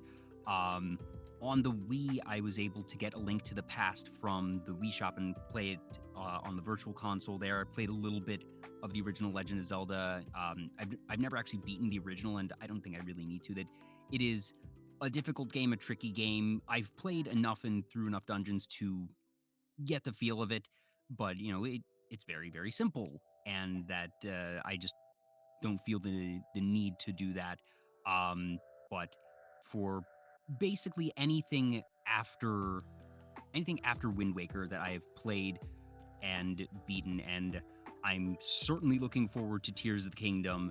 I'm not sure. Did you watch the Oh, Nintendo Direct? That actually comes to mind now that is a pretty topical thing. That as of time of broadcast, we had the Nintendo Direct with really the first gameplay showcase of Tears of the Kingdom, and still wasn't much. It was still just a 2-minute long trailer, but we're going to be getting the game in about 3 months now, and Yep. the hype train is officially rolling. Oh yeah. So but they announced it. They had the first trailer like 3 years ago, right before the pandemic, I think. It Somewhere was around like there where they, during the yeah, pandemic, like it's that blurry line of the 2020s where yeah, that it I have just enough memory of watching it on my computer at work to confirm that it was before the pandemic. right. Like I know that because I have distinct memories of geeking out with friends before like being trapped inside my house. So so I have that memory. And so the flood of rehydrated Ganon like art of people drawing like beef And jerky Ganon and then and also hot just the question jerky. of like, is this Ganon or is this Demise? Right, right. We don't know. We don't know. We don't know. And so like a lot of people were really excited because when I played Breath of the Wild, I was excited because they made Ganon feel more like a cataclysm, like a natural disaster Yeah, than that anything it was else. always Calamity Ganon. It was not Ganon. It was not Ganon. Ganondorf. It is No. Calamity Ganon. Absolutely. And that's what I loved about it because they're making him feel bigger than he is. Like some natural disaster that happened because of this. Yes, he was a man at some point, and I'm wondering, but now it is a calamity, this a thing that ruins the entire world, which technically that's what he's been doing before, but as a man and not as a natural like force of nature. And I think this next one could do that exact thing, is be like, oh, he was a man. How did he become this calamity? How did he What? transcend? Because Yeah. when they had Skyward Sword and established, all right, Ganondorf, as we know him, is actually the reincarnation of Demise, this relative force of nature being that was defeated in this first iteration, and then basically said, I reincarnate, and that your blood, your ancestors, will continue to struggle with me for eternity. And that over the generations, the different iterations of, all right, is he a man? Is he more? And in this case of it being one of, just in terms of proper scale and looking at the world, the most powerful version of Ganon, of Demise itself, like you said, becoming this force of nature. And I'm also really excited to see how they do this now that they're also teasing we did not have a body. We did not have anything remotely resembling Ganondorf the man in Breath of the Wild, but now we have it here, and it's just that's the question. And one of the fun aspects of the just that world's reincarnation cycle, where they haven't bothered to limit themselves with any real tangible rules or sequence, and that they have established a timeline now that you can parse through it all and see the continuity, but they haven't been hamstrung by it. And that part of the fun is finding these Easter eggs and, going through the world of Breath of the Wild and realizing, oh, this is the temple from Skyloft. Yep. Shit. Yep. I am very excited about it. It sounds so fun. It looks so fun. The idea of there being a map above you as well as the map that we've had before, and possibly even a map below. Like, I'm very hyped. When I saw the trailer, and I was like, oh, good, they're giving us a little bit more. Even if it takes another year, I'll be okay. The fact that it said 3 months, I lost my goddamn shit. We're almost there. We are almost there. I was in a call with goofballs, and I started screaming. I started screaming. The thing that got me after the fact is watching the trailer when the logo shows up. There's this sort of distorted backwards chanting, singing, and I was like, okay, that's kind of weird. That's kind of quirky. And then I saw somebody else tweet later that day, and as soon as I read it, I was like, oh my God, how did I miss this? That backwards singing is the Twili, the Twilight language. Midna, Twilight Princess. We have not heard that. That is a very deliberate sound effect that is not entirely native to Legend of Zelda. So now it has me wondering, are we going to have elements of the Twilight? Like, are we going to, especially after the end of Twilight Princess? Have you played Twilight Princess, Gobbie? I have not, unfortunately. It's okay. on my list, but I know okay, Midna. You should play that. I won't spoil anything. It's hard to be a short stack without knowing Midna. So. I will say Twilight Princess is my personal favorite Zelda game, in large part because it has my favorite final boss sequence of any game I've ever played. Really? Okay. It's I think that the game itself is also very strong. I don't know if top to bottom I would call it the best Legend of Zelda game, but I think it's a really strong entry that gets overlooked a fair bit. And just the ending from the way the final boss sequence works, because honestly, that was one of the few things that I didn't love about Breath of the Wild. I felt the final boss sequence was a little bit lacking, that I wanted just like one more phase. I could understand that. It was more of a victory lap of everything you've done versus it being like a very challenging kind of like multiple phase thing. They made it more like, you've done all of this work, you're fine, instead of being like, I think, a more satisfying thing. So I totally agree with that. Yeah. Like, and the Twilight Princess's ending, and then also just the events that happen after you defeat Ganondorf, which I will not spoil here because you need to experience it. It's the type of thing that the idea of us going back to the roots of that game in any way is very exciting. Yeah, I'm very hyped for what I know what's happening, because I have been playing through Skyward Sword. So when I saw the parts of Skyloft, I was very like, oh, they can bring so much in. There's so much meat on them bones, So seeing that they're using that to help, like, kind of make this feel new, but like making a sequel to a Zelda game in this way. Like, I personally, I don't know if you played it. Did you play the Link Between Worlds? I did not play Link Between Worlds. I've played, they had a couple games on the DS that were sequels to Wind Waker Phantom Yes. Hourglass and Spirit Tracks. Right. And they were good. They're handheld Zelda games, so not the full deep 50-hour games that you're gonna normally get. That they were about 10 to 20ish hours, and they were very solid. They were very good. But I've not played Link Between Worlds. But one of the things with Zelda is not every game is directly, pun not intended, linked to a previous game, but they have every so often created these more direct sequels. But that not all of them end up connecting that way.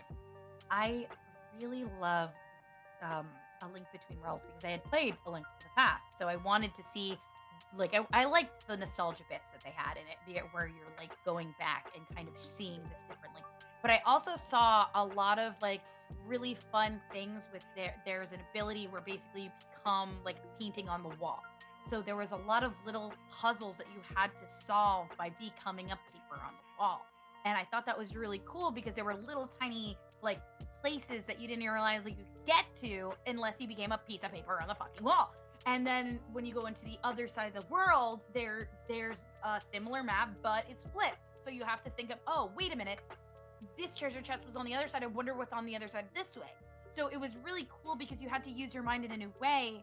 And I felt like that was kind of like a test of thought before Breath of the Wild came out. Like there were a few elements of thought that when I played Breath of the Wild, I was like, oh, they tested this in this game. They 100% tested that. And I thought that was really cool because that train of thought was tested a little bit beforehand. And I thought that was really neat. And I that's why I really liked it. The story in it is really good. The gameplay is really good. And it was kind of like adding an element that you're going to be using for the entire game, not just the weapons. And I thought that was really an interesting thing. I played through Ocarina of Time. I actually by mistake beat Ganon in a weird way. And I didn't even realize it was a strat. Because I was fumbling because I'm not used to the N64 controller, so I got it on 3DS, so like I was still trying to do all the things, and I switched my weapon, and I didn't realize because I had no idea like how it worked. I hadn't played Zeldas before, and I used a fairy because I didn't want to die, and I used a fairy, and I put a bottle in my hand. And I didn't realize that if you hit the like apparently if you use the bottle to kill to knock the force back to Ganon, it hurts him more or something. Like it's a strat. What? That has to be a bug. Like it's a thing. There's that no way happens. that's design intent. No, I don't think it is. It's like a speedrun strat or something to use the bottle versus using your sword or something like that. And so I killed him. And I like messaged and was like, because I had asked my friend to watch me do it. And then he looked at me and he was like, I don't think that was supposed to happen. And so I called my other friend and I was like, hey, have you ever used the bottle to kill Ganon? He was like, yeah, that's a strat. And I was like, oh, no! So it's like, there's like little strats that you can use to break the game that I had no idea. I mean, and obviously a lot of speedrunners love doing speedrun strats on Ocarina of Time. It's very fun. Well, someone had to discover it, and that you went through the natural route of just, oops, this was accidental, and here you go. Yep. And I guess that was one of my things where like, oh, I kind of want to play all of these. And that's my journey so far.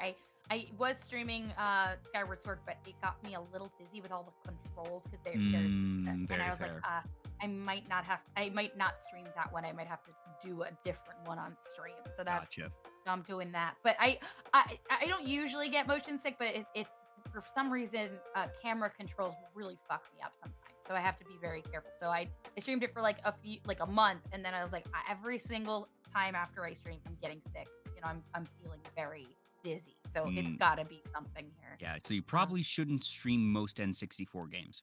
You know what? I now that you've said that, every time I try to stream an N64 game, I didn't own an N64. I played it enough at other friends' places and have played enough ports over the years to know that N64 camera controls were garbage.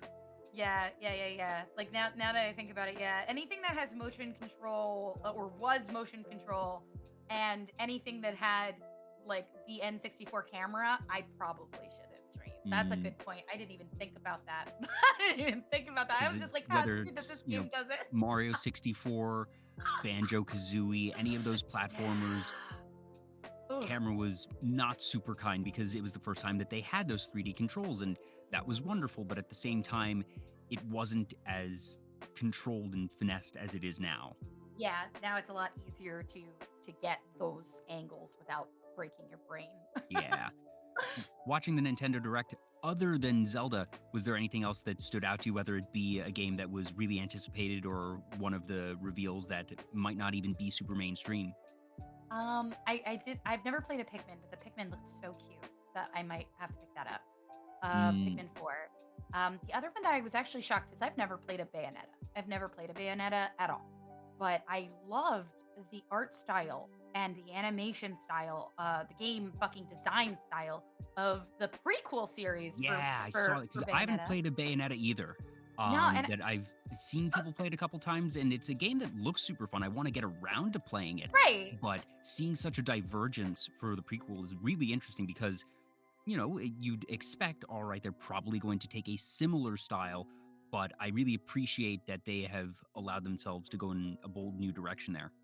Yeah, yeah, absolutely. I thought the art style felt very Akami. Even the actually even Mm, the fighting seemed very Okami compared to what they're usually, because like Bayonetta is very Devil May Cry versus this very like puzzly looking kind of Wonderland inspired thing. And I was like, actually, I really loved its very like calligraphy like comes to mind, very yeah. artsy. And I was like, God damn it, am I gonna get into Bayonetta? Like, I was like, I have so many games. It's my job. But yeah, that one was one. What was another one that I was actually kind of like hyped The one that for? got me that just, I was tuning in figuring they had actually announced that Tears of the Kingdom was going to be releasing in May Yeah. last time.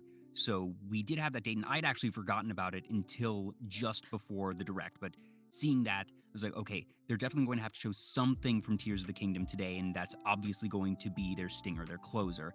And I was just tuning in for the ride of, all right, let's see whatever else they have. The one that got me to just sit up in my seat and start banging my keyboard in one of my servers with my friends, just going, oh my God, oh my God, oh my God, oh my God. The 20-second just teaser trailer for Professor Layton. Oh yes, I forgot. I love Professor Layton. I adore that series, and we have not seen a mainline game in that series for 10 years. So just Hmm.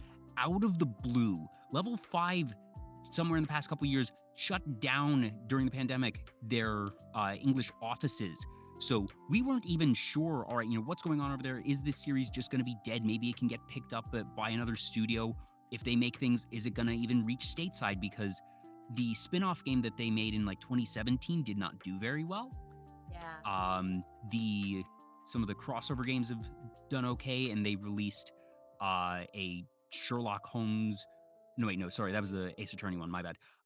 But it, it's been 10 years since we've seen Professor Layton in a game as a protagonist, and just it was a very well crafted 20-second teaser trailer where it's first showing this big city skyline, and there's the small model of Layton that, unless you're looking for it, you're first just taking the skyline. And it's not until about 5-10 seconds into the trailer that they zoom in, and then it's, if you Right. recognize that top hat, that coat. And I actually spent a lot of that evening watching reaction videos. And because I love watching reaction videos because it's people Yeah. being happy and excited and hyped.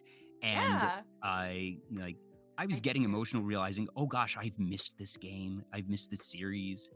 I think I've only played one of the ones on the DS, but I very liked it. But I am definitely, my brain stops working sometimes and I feel really dumb. But I thought it would be really fun to play it, because when I saw it, I was like, oh, I played that one, Leighton, and I felt really smart when you got one. When you got one, you got one, you know? And Hmm. every time you made like I put it down, and then a few days later I'd come back and be like, oh fuck, it's the X here, like little things like that. So like I was like, you know what would be really fun is doing that with chat. and being like, okay, guys, I'm gonna try it, but chat, I need you guys to be working on it on your end, so that way we can figure this shit out. Like, I think working together as sleuths would be really fun. So I was like, Absolutely. I'm really gonna be excited to be able to stream this, like be able to like work with chat to figure out what the hell is going on. Yeah, I feel like you'll probably, if you're going to ask chat, you might need to do it pretty quickly after release. Otherwise, they're just going to say, all right, here's the answer that you, Oh yeah. it'll be a balance of finding, all right, how can you work with chat without someone just outright giving you Giving the it to me. answer and Yeah. making it too easy. But I usually I'm ask. sure there's, Oh, sorry. Yeah, most of the time I will ask for like I would like a hint or something like that, so that Mhm. way they don't give me the answer right away. Like it's Yeah. like, is there something that my brain isn't thinking of? And I'm a very like I talk my process out loud. I'm a very like I narrate where my brain is going as I'm streaming, Yeah, so and I that feel like way. that's just good streaming that you don't want dead air. Right. Oh, I can't stand dead air. That's a radio thing. I just can't stand it. Dead air makes me anxious. It makes me anxious so bad. And I know that that's not something I need to worry about anymore, but I get so fucking nervous so, because I'm an anxious person. So for me, I'm narrating my thought processes and I'm always like, okay, chat, you know where my brain is right now. I need a hint. I need a fucking hint. I Mm, need just a little smidgen of something. And they're pretty good about not giving it right away. And my mods will be like, that's a fucking spoiler. A lot of my mods yeah. are watchers of like let's play like plays and stuff like that already. Like they already know most of the time. And I know my friend's son will probably already know the answer. But I will be like, son, I don't want the answer. I want a hint. I Yeah. want a basic hint. I want something to get me there because I want my brain to work good because it does make my brain feel happy. Yeah. Also, Dark Wolf 9673, thank you for the follow, and Jummy, thank you for the follow. Yummy, thank you. Yeah, so I was very excited about that one, and that was one of the few games they didn't actually have a release date for. That the vast majority of things were, this is supposed to be for the first half of 2023. We don't know when that's going to happen. It might not be until next year. I'm just happy to know that Professor Layton's back, and it was also cool seeing on social media that it's that not quite mainstream big name franchise, but it has a cult following. So it was really nice to see the Layton fans coming out of the woodwork the other day and be like, okay, good. I'm not the only one that is really happy today. And I'm not the only one that loves this series. Good, That's so because sweet. I assume that it's going to have to do well for them to make more. And they usually look to work in trilogies. So, Yeah, yeah. absolutely. No, I think that's so fun. I think that's so great, and I get so excited when people because a lot of the games that they're re-releasing or putting it on console so that way people who didn't have older consoles will be able to do it. So remastering, redoing. I love seeing the people coming out and being like, I this is a new version of it or this is a sequel series or the next part of it or something. And it's so nice to see those fans of this franchise come out. Like I know one of my close friends, Mr. Manager, he loves Pikmin. He's played most of the Pikmins. So when he saw the Pikmin trailer, Pikmin's been he in was development hell for 15 yeah, years. he was so excited. He's like, this looks great. And me, as a person who's never played Pikmin, was like, oh, I could probably play this one. Like, this is one I can play, and it looks really cute. I'll be able to understand why they like it so much. And then, the Bayonetta series, my friend's son was really excited about because obviously he's played the Bayonettas and he loves Devil May Cry. So for me, being able to see all of these fandoms coming out of the woodwork, seeing their favorite games put in a place where new people can try it and share that love, because some of them are niche. Some of them, like I experienced it with Legend of Mana when it got a re-release. I was so happy, and I played it for a few weeks just to show people, like, hey, this is a game I've played it to death, but I need you guys to see this game. I need you guys to like recognize it because it was the black sheep of the Mana series. No one's played it but me, but I want you to play it because of these reasons. And so I was able to have like a really nice stream where people afterward told me they bought the game because they were so excited to try something new that they were like, oh, I was gonna pass this up, but actually having someone who knew the game made them want to try it themselves. And so it became even more of an excitement. So I can only imagine that this new era of like, especially this direct, is such a fun fucking thing, Yeah, it seemed like there was at least one game for everyone. And it's the type of thing that, apart from Zelda, there were not a lot of really big ones. but I didn't really realize until a couple hours afterwards when I was scrolling through Twitter and seeing just a lot of different reactions that a lot of people are calling it one of the best directs that they've ever had, despite the fact that other than Zelda, like I said, there wasn't really a huge headliner because they hit so many niche fandoms across the board that Baten Kaitos, there's folks who love that game that are off the wall, and then another one, Ghost Trick, which I've never heard of before. I've heard of Baten Kaitos, and I at least knew, all right, this is a very lauded, if niche, JRPG. I didn't know anything about Ghost Trick when that trailer came on. I was like, okay, this is a neat little re-release.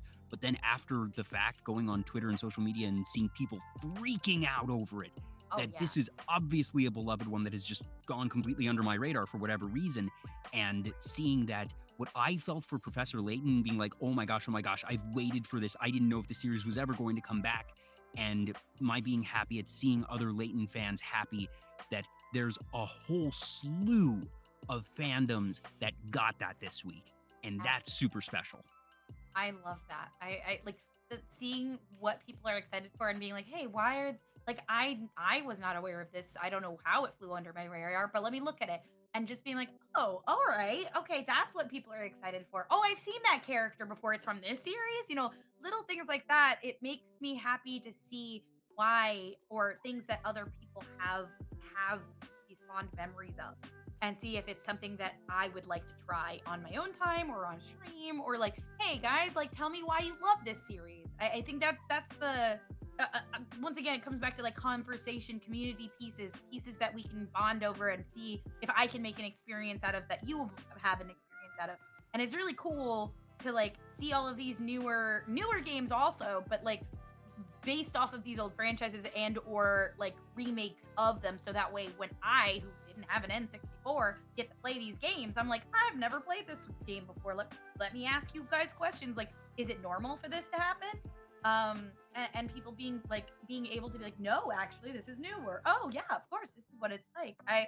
I love the interactions. I love that availability and the resurgence of different franchises over and over again is always fun for me, especially like I only got involved in Animal Crossing from New Leaf and then obviously New Horizons when it came out.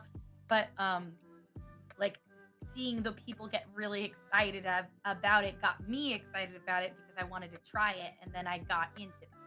So it being on that end of it, being on the outside, then looking in and then being like, I could be there, really, really makes me happy because then it's like, oh, I find reasons to love that too. Absolutely, yeah.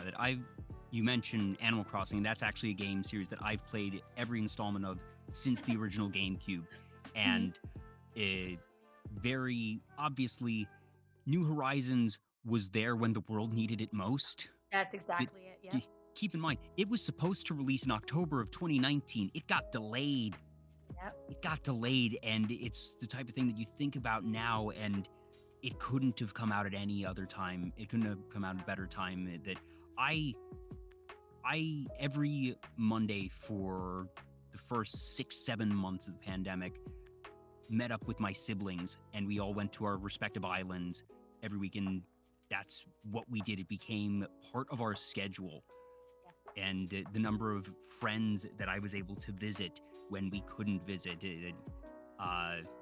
it's such an interesting way that what was already a wonderful and beloved series became a cultural touchstone because of the unique circumstances of the timing of its release. It was one of the last things I really did before lockdown was I think I tied a t-shirt sort of around my head as a makeshift mask because I didn't have one, and went out to my local Target to get the physical copy because I always want the physical copy so I don't lose my data somehow by accident. Yeah. And I was, at least at that point, I don't know if like a week later I would have done it, but it was just at the precipice of everything where I was like, okay, I'm going to go in, get the game, leave, and makeshift mask on. And that was my comfort for those first several months. And I know it was the comfort for a lot of people. Yes. Yeah, absolutely. During the pandemic, that was meeting up on people's islands and like doing the stonks and doing all that good stuff. Like all of that stuff was so important, was so important to having that interaction that we were all like craving, especially during the pandemic, that Mm, it became such a thing to like message a friend. It's like, do you want some fruit? Like, I would like to sell some fruit if you want to sell some fruit. yeah, Oh, I just got this. Just some way for interaction when I personally am immunocompromised, so I couldn't go out. I was actually like bubble girl for 2 years. And so for me, it was really hard to get any type of interaction before, especially right away, because they didn't have the shot yet. They didn't have the booster yeah. or anything. And so even then, I had to be careful.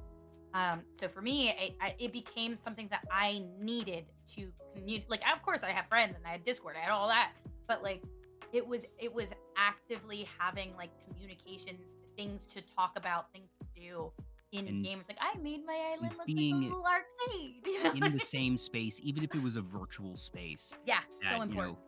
that people talk about the metaverse. Animal Crossing is the original metaverse.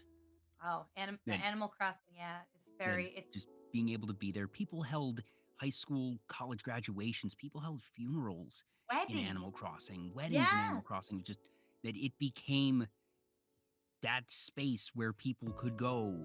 And Mhm. I'll make a very, very long story short here, but it's something I've talked about on previous shows.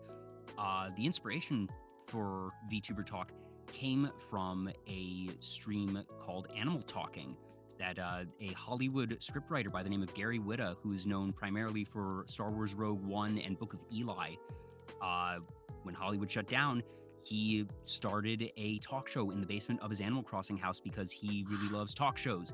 And by the end of it, he was featured in Variety. He was featured in Entertainment Weekly because he was running a late night talk show when the late night talk shows were still scrambling to get their remote setups done. By the end of it, in his first couple streams, he just had a couple of friends, but he has all these Hollywood connections. By the end of it, he had Matt Mercer, he had Brie Larson, he had Phil Spencer, the head of Xbox, he had Josh Gad, he had Simu Liu, uh, Wow, these that's so really cool. big names, and he was just a really good interviewer. And that is part Yeah. of when I had the idea of, all right, I want to do something, and I'm not going to be a VTuber. That Animal Talking came to mind because it had become appointment viewing for me, and I very much credit Gary Whitta also that I had heard him mention on his shows that he did a pre-interview. That's where I got the idea for mine, which has become my not secret sauce since day one. Yeah. So Oh my Animal god. Crossing also just has a big hand in why we are sitting here talking right now. That's so cool. That's so awesome that it's also part of like why you do this. That's so awesome. I love hearing stuff like that. That's so heartening, like that's something like I love hearing stories about how video games changed and shaped like things that inspired people. And like I love Rogue One. Rogue One's a really good piece of media. That's I'm watching. probably just my favorite Star Wars movie, period. It's I just a love it. really I good love it. movie.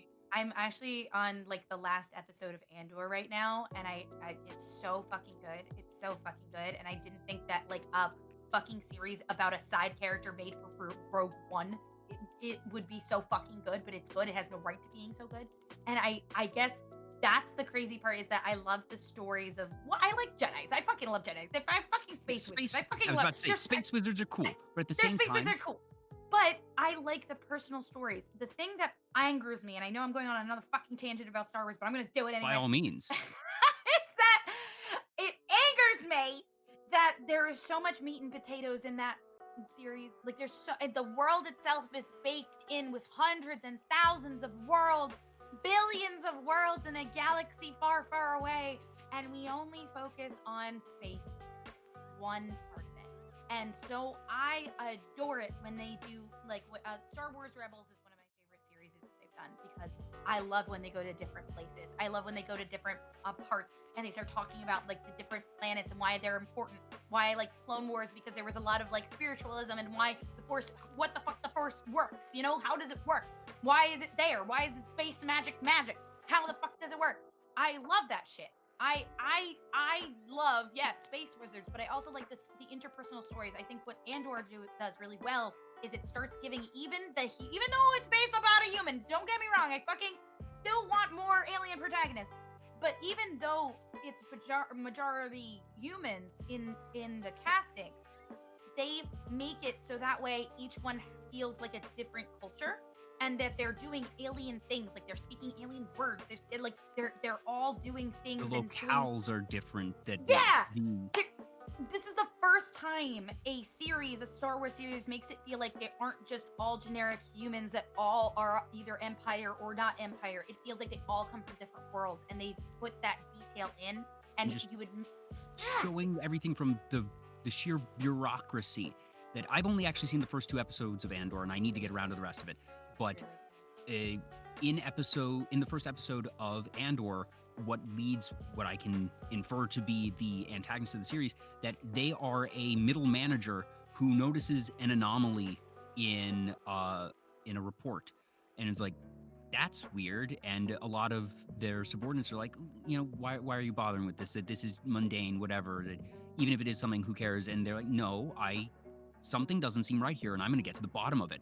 And that it's not the grand plans of the Emperor or the Jedi or even the rebellion trying to get the plans of the Death Star at that point in time. It's just a run-of-the-mill, somebody killed one of their enforcers, and it wasn't even with very specific, broader intent, but then it spirals into something, and that it shows the more human element of it all, that, whether or not they are actual humans, the side of just individuals having these very personal stories, and that it shows the war of Star Wars, that it's so much deeper, and that the people in the Empire, the different roles that they inhabit, the different jobs, industries, that it actually feels like a living, breathing world. Yeah, it does a amazing job making it feel like there is so much more meat and potatoes out there, because that is, I always feel like Star Wars is the biggest practice of wasted potential, like where there is so much out there, so many stories that can be told, and we only get a little tiny bit of it, and we retell stories from that small pool over and over and over again. And what led to that, initially at least, was the problem of, all right, it is a theatrical series, which means you have 2 hours to tell a story once every 2 to 3 years. And what happened was, they told the best damn stories that they could in what is frankly very extreme limitations. But what happened in the meantime was the lore, because George Lucas was one of the most brilliant licensors of our generation, or a past generation, in that he retained the rights, because 20th Century Fox at that point in time, they had no reason to believe that the rights to this were going to be one of the most lucrative things in media history. That he basically said, all right, do you want to write something in my world? Do you want to write your own certified fanfic?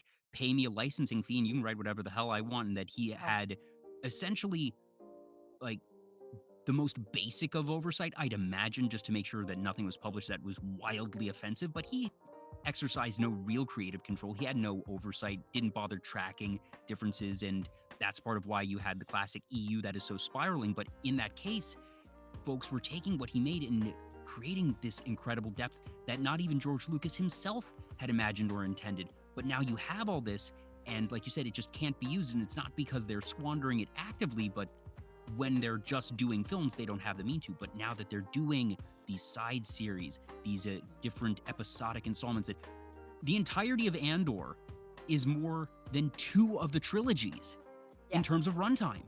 Runtime, script, like what they can tell. And what is really good is because they focus on something and they tell a good story. Like, if you're gonna do something and it's gonna be basic, if it's going to be a story, you have to do it well. It has to come out fucking amazing. If you're going to tell a story about just a literal background character that has no effect on a story later, except for the one big thing that they do, it has to be told well. It has to be told well. And that is the best thing that Andor does. But like, there's so much more. And yes, the extended universe, like the books that like are no longer, or the video games that came out, that they were just stories that were based in this world. They did so well because they were like, there's a lot of meat. Oh my, I can take a little potato here. I'll take a little chicken. I'll take a little, and they just did it. And what they're doing now, Yeah, and what they're doing now that makes me just happy. I understand why they had to say, all right, the EU is not a thing. That Yeah. I'm going to criticize Disney in a lot of ways, but I will Oh, say yeah. that when I saw them say EU is not canon, films are canon, and anything else forward here is canon, I didn't blame. I was like, that's frankly the smart move. Like, It I would have know been too people much. adore the EU, but there is too much stuff there. There's too much conflicting stuff there. There's Oh, no way that it is going to be practical to parse through all of it and then have to hamstring themselves to write to consistently fit in everything that was in there that, like I said, George Lucas himself did not bother having extreme oversight on. But now they have been thoughtful and said, all right, we're going to be telling all these other stories, and now it is canon. And now they are allowing themselves to get into this depth with everything from, Bad Batch, Clone Wars, all that stuff, and that we are getting that meat that once existed with the EU and now even more than what the EU perhaps had. yeah, absolutely. And I guess another like the TTR, because there's a whole bunch of TTRPGs about this as well. But I do like the fact that you can kind of take this very vast and very interesting sci-fi setting, sci-fi fantasy setting that Star Wars is, and kind of apply that and make your own characters in it and feel as though you're part of the EU if you wanted to. The Like Star Wars RPG system is really interesting because they do they quirky are. things with dice. They Oh, don't I have love it. numbers. That you No. want you want to explain this one? I mean, yeah, if you want, basically you roll light side points and dark side points kind of thing, and then they kind of cancel themselves out. So there's a yellow one, there's there's And a black one, it's there's a like purple successes one. and failures Yeah, as it's opposed successes. to stat points, and that your stats influence how many dice you roll for different checks and abilities, and that depending on your dice, that your stats can be that, all right, you roll 3 of like a green die that have 3 successes per thing, but if you upgrade your skills, you're going to start rolling 2 green die and 1 yellow die, or add in a yellow die, and that the yellow die will have more successes than the green ones, and that based on the net difference, I suppose, of successes and failures. But then there's also these other faces that do quirky things and say, all right, you get like an attack or a dodge thing. It's been a while since I played with that system, but You that can, it is, yeah, you there's can no get an numbers. adjustment. Yeah, there's no numbers. You can basically add an advantage, kind of it's like, oh, okay, but I can roll 2 more of those dice, and I can give it to the next person who's ahead of me. So another person in the line will get like 2 blue dice now, and so it makes it very fun. It makes it really fun because you're basically canceling out, and like the DM can kind of adjust your die as well by using light side or dark side points in Hmm. order to like make it harder for you. So instead of using a d6, technically it's a d6, but it doesn't have numbers. It's got these little things on it.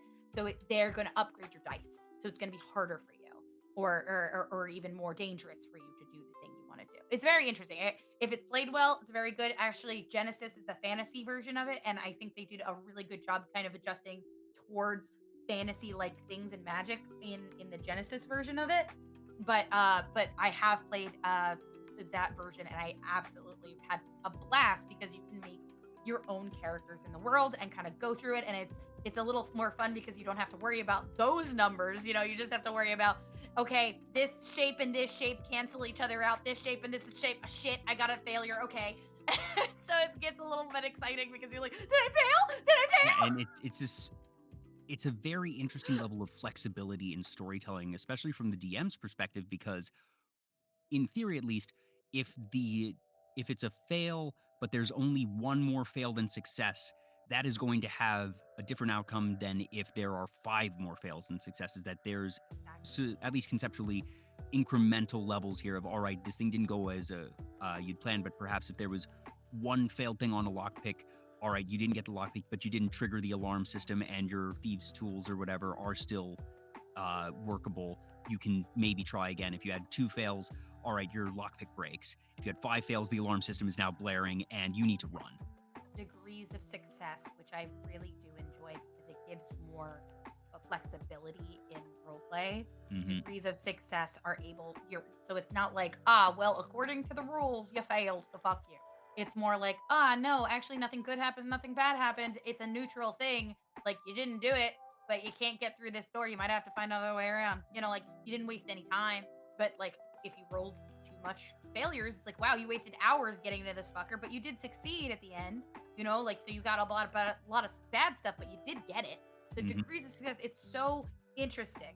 And Forged in the Dark games, yeah, like there's different types of games that facilitate the degrees of success in good ways that I very much appreciate. Yeah, there's some that are like very locked into what you get, but like as long as you have a good team and you're willing to work through it. The Star Wars one I really like, the Genesis one I really like.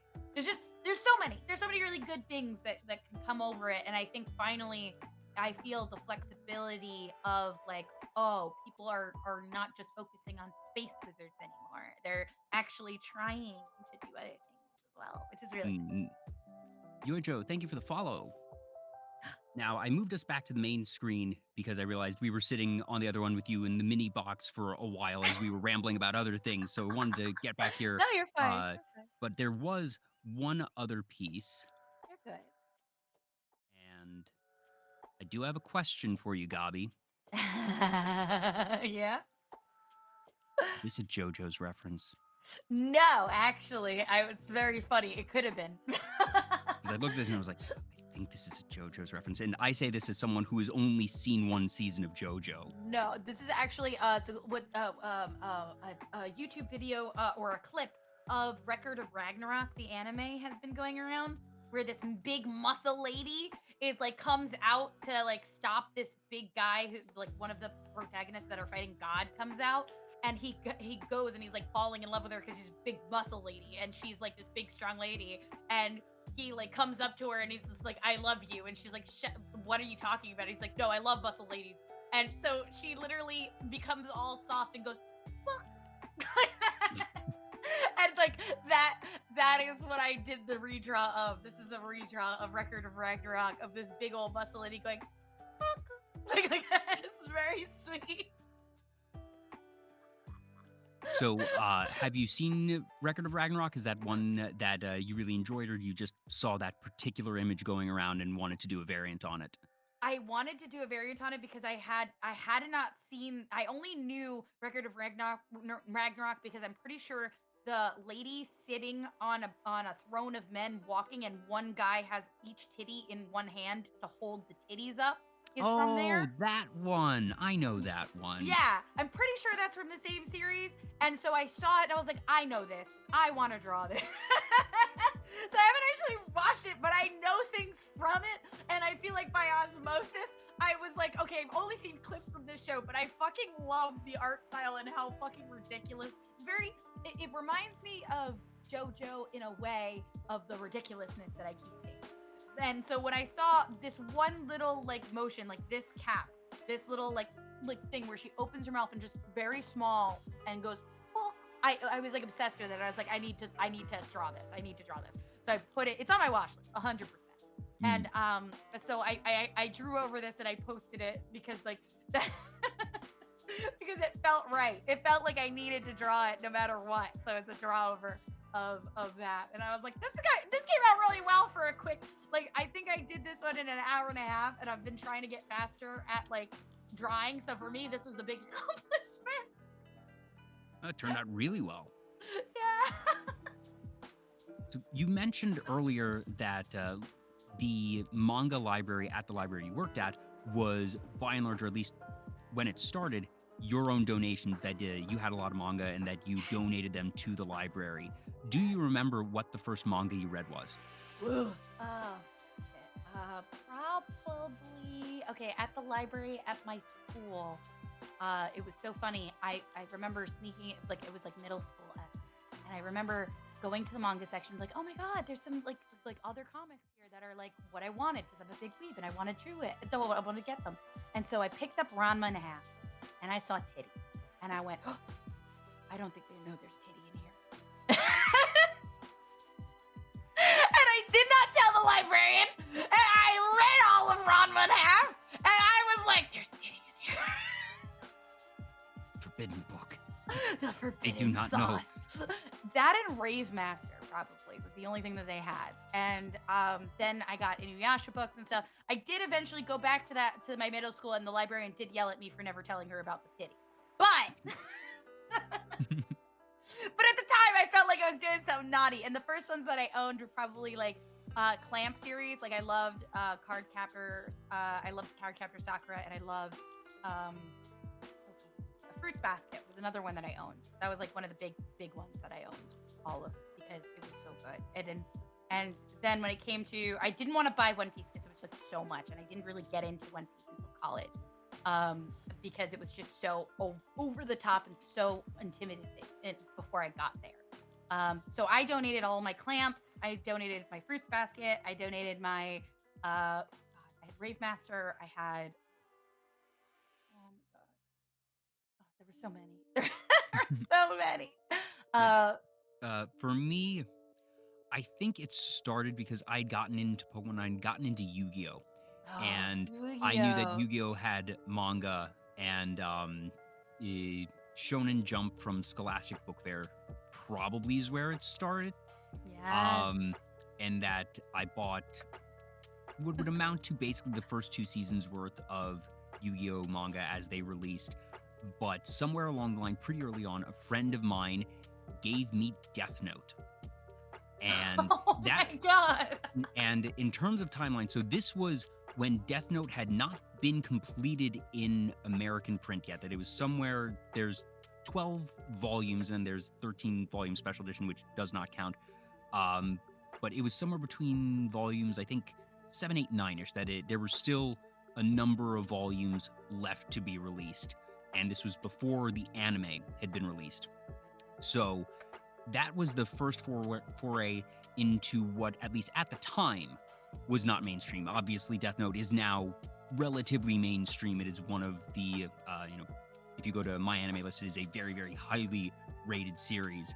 But I felt like I was in on a secret at that point in time because I was reading something that, one, was still being published, and two, was, like I said, at least at that point, relatively niche. And I love smart characters doing smart things.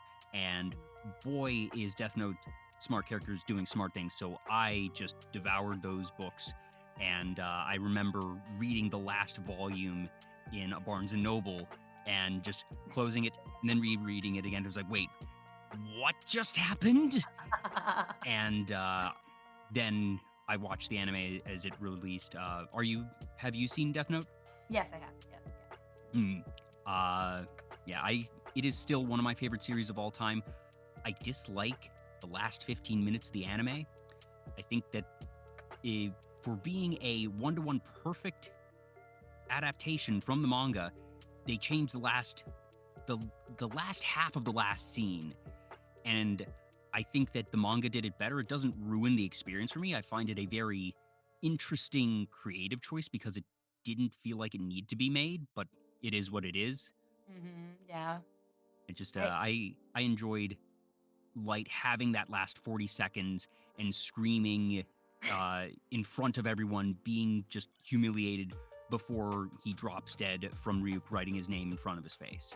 Yeah. And he runs away, certainly pathetically in the anime, but then dies alone on the staircase as Ryuk writes his name up on a water tower or something and doesn't really mock him for it all. And I liked that the big interaction of, no, Light, I'm writing your name right now. I'm not writing the others. I have come here not to save you. This game is over, and I know it. I have always said that I'm not going to help you, and I'm not going to wait for you to die in prison. So this ends now. Yeah. Goodbye. The game it's not fun anymore. It's finally become not fun anymore, and so the game needs to end. Mm-hmm. And I think no one involved is enjoying what's happening here, so we need to end it. And I think that's a very, very poetic way to end the series. Like I thought, the thing about the past, right, was that a lot of those animes from the past, when they caught up, they kind of made up their own. They had to do their own thing. And but Death Note is a relatively short series, and that it was adapted when the ending was done, and it was faithful all the way through. So to see them do that in the last, like I said, 15 minutes of the last episode has always just sort of puzzled me. Yeah, I personally like that one. Yeah, that one is a weird one to do. The one that I remember being so confused about was Cardcaptor Sakura's ending, and their anime was different. and then they were able to do the ending again, and they did the ending again, but in the movies after it. So the second movie is actually the actual end of the first. So like it was like, oh, okay, so they just needed a movie to do it. That's okay, I guess. And then Inuyasha's, which was a big one for me growing up, like it. I didn't have access to the manga until later in life. So for me, when they were like, oh, well, they fight Naraku forever, it gets broken again, and then they have to find the Shikon no Tama again. The end. And I was like, seriously? And so when I was like, that can't be how it ended. That cannot be how it fucking ended. This has to be an anime like adaptation. And so I finally got my hands on like where the ending was supposed to be. And it wasn't until they did the final cut, like what, 15 years ago or something like that. Well, they eventually did do the final cut for the anime, and it did have the official ending. But back then, like Fruits Basket, they did the first season of it and said, "Yep, that's the whole series. That's it." When there were so many after it. Yeah, and so I did not watch the original Fruits Basket anime. I did watch all of the re-release, which started in 2019. And I have friends who watched the original, and I've never felt the need to go back and watch it because I understand that the new one is what was in the manga. And that from what I understand, basically for the original adaptation of Fruits Basket, that they made it much more comical and that they had a bit of drama, but essentially what they did was 24 episodes of sort of sitcom stuff, occasional melodrama here and there, and that it ends when you have what was the end of season 1 of the full thing.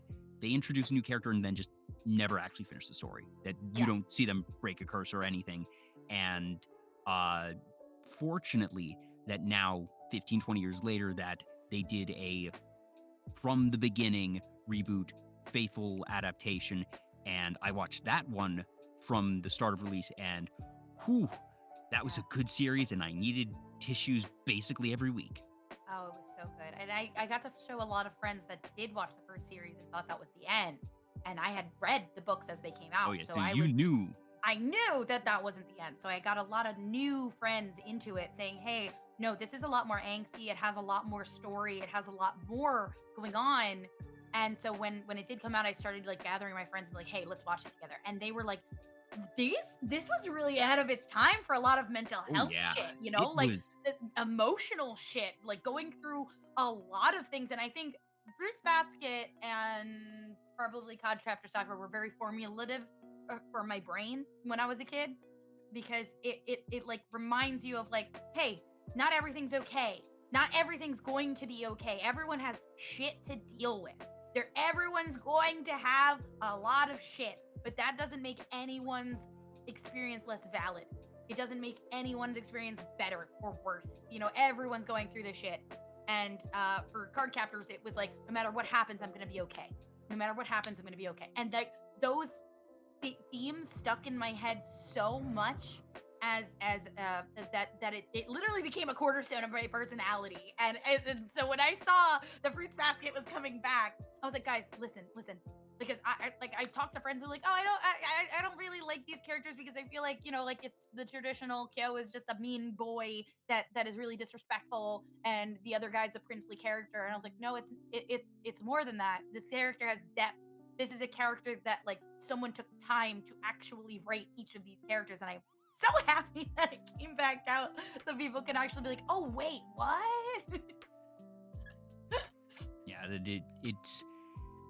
it is a cast of very different, very damaged characters working through their damage. Absolutely. And going through their processing that damage and being like, I don't need to bring that forward into my life. Like, I do not need to carry this burden with me into my adult life. That's a choice. Like I can make this define me, or I can be better than what I was put through before. And it's just, it was so ahead of its time in certain ways. Of course, it was like a 90, what is it? Like a early aughts, like manga. So it does have some like hiccups that they do a good job of adapting in the new stuff.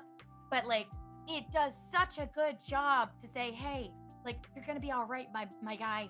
Like, stuff happens, but you don't have to bring that shit with you. And I love that. I love that. And like I'm seeing new people like finishing it and like messaging me and we're like, you were so fucking right. I can totally relate. I know why you like this. I can see why you like this. It's really cool. It's really nice. And the one that I hope that we get that type of reboot for is either Soul Eater or Ouran High School Host Club. Oh my Both god. both amazing series in their own right. And Amazing. I love both of them as is. If we never get an adaptation again, I will still be happy with both. I'll still be happy. But I know that both have more to tell. You know what? That's another series that I donated to the library was Ouran Host Club. Absolutely, I had every single one of Ouran Host Club, and I really loved that series. I adored that series. I thought it was a very interesting look on like, believe it or not, even back then, like gender. It was great. It was gender Yeah. roles not being Oh, where they are. Like it's anytime I show someone Ouran, I always let them go in absolutely blind because it's very fun to see if and when the light bulb, comes very on. literally, goes on for them. Yeah, it's so good. That one, Soul Eater, is just still one of my absolute favorites. Just like the opening to Soul Eater, I think will always be in my top of openings Oh, ever. yeah. Like it will, like it, just like I feel the same way about like the Inuyasha openings, like Fukai Mori. It will always, the ending for that will always be in my tops. There's ones that when I hear them, I have to sing them or I have to think about them or I have like it evokes such a powerful memory in me. Like Kiss Kiss Fall in Love for Ouran Host Club. Like there's something there that is just like, why does it slap so hard? They didn't have to go this hard, but they did. And like, ugh, so good. So good. And yes, especially Ouran Host Club has so much more to the story that I wish they told in the anime. That some people don't even know about that I would really love. And it's just seeing what they've done with Fruits Basket and Urusei Yatsura recently, still in the middle of its own adaptation, that it gives me hope because we're seeing these old series that really have no business finally getting this treatment just sort of out of the blue, that some committee is like, hey, let's do this thing, and that you never know when. And I do think that those are both popular enough series that I don't consider it inevitable, but I very much think that it is possible and Yeah, that like it they're just on the could happen. list. Yeah, they're on a list of what could happen, and that excites me. That excites Hmm. me. Like that's how I feel. There's a lot of video games that I would love to see remade, and one of the top ones for me is Legend of Dragoon. Like I want it so badly. I can taste it. It's on my list. I want it to be on other people's lists. Hmm. But like that's how I feel about like Ouran Host Club. I agree. That would slap. That one would 100% slap. And I think I'd see a resurgence of all the people that back in my day really enjoyed it and really loved the manga as it came out because that is another one that I had the whole series of that I truly loved. Um and was in a lot of ways ahead of its time in storytelling 1,000%. Um Yeah. Yeah, I haven't even read all of it. I think I looked up on the Wikipedia page a while back some of the basics of it, of course, but yeah. I just know that there is a lot that they didn't get to, and I love those characters in general, and I want to spend more time with them. That's the thing, right? At the end of the day, if they're good characters, if they're fun characters, if they're ones you want to learn more about, right? That's when they hook you, and you're like, I love that this character. I want to know where this character goes. How do they grow? How do they be? Where do they go? How? What's their end? I You have know, I I honestly don't care who, if anybody, Haruhi ends up with. It for Mhm. me, the romance is extraordinarily secondary. It's tertiary. That it's a factor and it's something that is very real in their interactions and their relationships for sure. And I find it compelling, but at the same time, I don't care if that particular question ever gets answered. I just want to see the characters interact, whether it be them going on fun misadventures together in an episodic fashion, or if we really want to dig deep and have some bigger overarching story where, I don't know, something super dramatic happens and they have to save the school or that they need to save one of them because there's something big and looming in their lives, that Yeah, whatever it is, I'll be there for it and I will be in. yeah, absolutely, absolutely. One of the manga series is that I have been reading that I'm so excited became a manga was Kaguya-sama: Love is War. Ooh, I that was one that I had seen. Like Viz Media did trailers for that manga, which I had seen at conventions. That it was just pseudo animations the of the manga cells, and I hadn't read it. But then when the anime come out, it has become one of my favorite anime, just of all time. I adore that series. it's so smart. It's so smart, and it has no right to be. It has no Like right like to be, but it like is. I said, I enjoy smart characters doing smart things, Oh, and it's so it's good. the whole thing of the one liner I use is it is Death Note. Actually, that's funny because the exact analogy I use is it's Death Note meets Ouran High School Host Club. Yeah, it does actually. Oh my god, you're right. But I instead would of trying to never find each compare other's those names, they're two, but trying you're to get so the right. other to confess in the very Yeah. fancy ritzy school where one of them is a commoner who got in on a scholarship. Yeah. No, it works very well. It works very well, that analogy of the two. Like actually comparing those two makes sense. It's if those had a baby.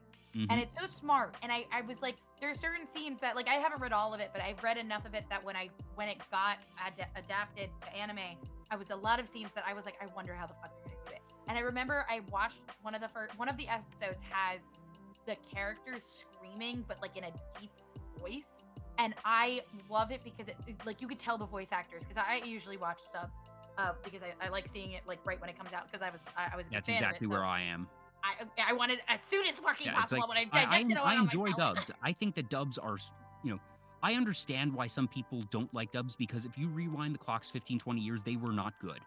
We Yeah, are now at a no, point where they are good. they are good, Problem is, 100%. even if they're very quick in that it only takes like a month to get them dubbed, 9 times out of 10, unless there's a very specific motivation, like I'm waiting for the dub on the new Trigun Oh because yes, that's a iconic role that I can't hear with anybody else but Johnny Young Bosch. But yeah. anything else, especially if it's new, I just want to see it as it comes out. So it's not even a question of what do I think is better, it's what is available to me soonest. Yeah, absolutely. And sometimes I'm also in the middle of something and I'm like, I want to put an anime on and I want to listen to it versus like I only know some words in Japanese. I don't know enough for like I know a little bit. So for me, if I'm doing something else and I want to listen to something while I'm farting or something, I will listen to a dub because Mhm, yeah, I know the anime and I'll look up and I'll watch the parts that I really want to. But if I'm rewatching something, I'll listen to the dub. yeah. But if it's something that I want it on my palate, I want to taste it right away. I will watch it sub. I will absolutely watch it sub. And that is It's what I did with Kaguya-sama. And listening to the screams the voice actors did when they fucked up, when they said cute, when they said like the way they they fucking committed to the screamed. bit. Oh my god, pay them more. They deserve all of the money in the fucking world. They did so fucking And good. one Ugh. of the best anime narrators I've ever heard. Oh my god, so good. Perfect. Perfect. Like it was everything in my head and more. You know, when you read something and you go, I can only imagine the best voice for this. I can only imagine the best voice. They like the sub was so perfect. It was so good that I was like, I'm happy. I'm just happy to watch this. I'm just happy to listen to it. Come to think of it, Um, the movie actually hits stateside this week for Valentine's Day. does it? Oh, I'll have to pick that up. Oh No, no. I think they have a limited theatrical release on like the 14th and 15th, I think. I don't think it is available in terms of streaming yet, but Shit. it inevitably will be after a couple months or so. But if If I memory can't find serves, it. this is the premiere of it that they're having that limited theatrical run for Valentine's Day. Oh yeah. Well, if I can't find a theater, I'll definitely wait. I'll definitely wait for it. I yeah, that one's really good. The Horimiya is a great series. Love that. I I never read enjoyed it. that one. It's not like an all timer for me, but it's one that I will very distinctly remember because of how it carries itself. That it doesn't bother asking will they, won't they. The answer is No, they will in they episode will. 3 or 4, and Yeah, that they allow themselves to actually just have the exploration of a relationship, which is a versus yeah. rarity. It's refreshing. It's refreshing is what it is. And the first episode they realized they might have feelings for each other. Absolutely.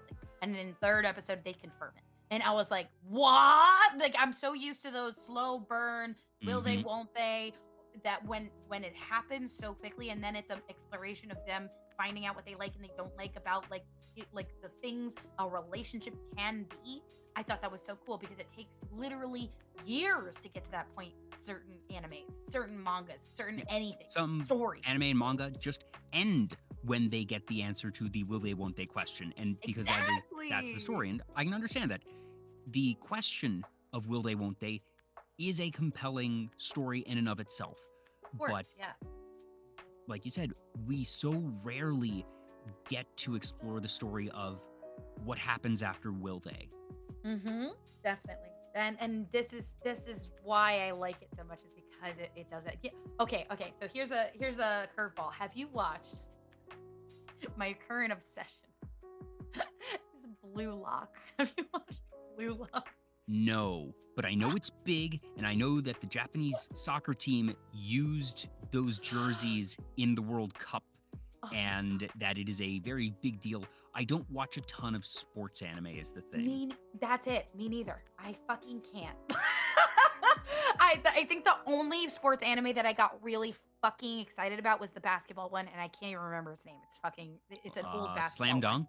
Slam Dunk. Yes, that's probably the I only haven't one I seen got it, really I just excited. know the title. Yeah, I read it when I was a kid, and I really liked it because I played basketball, but as a child, so I really liked it. Like I played basketball for 6 years, so I was really into it, and that was probably the only one that I was like, yeah, every time. But every sports anime hasn't really grabbed me. Food anime always, but sports anime not so much.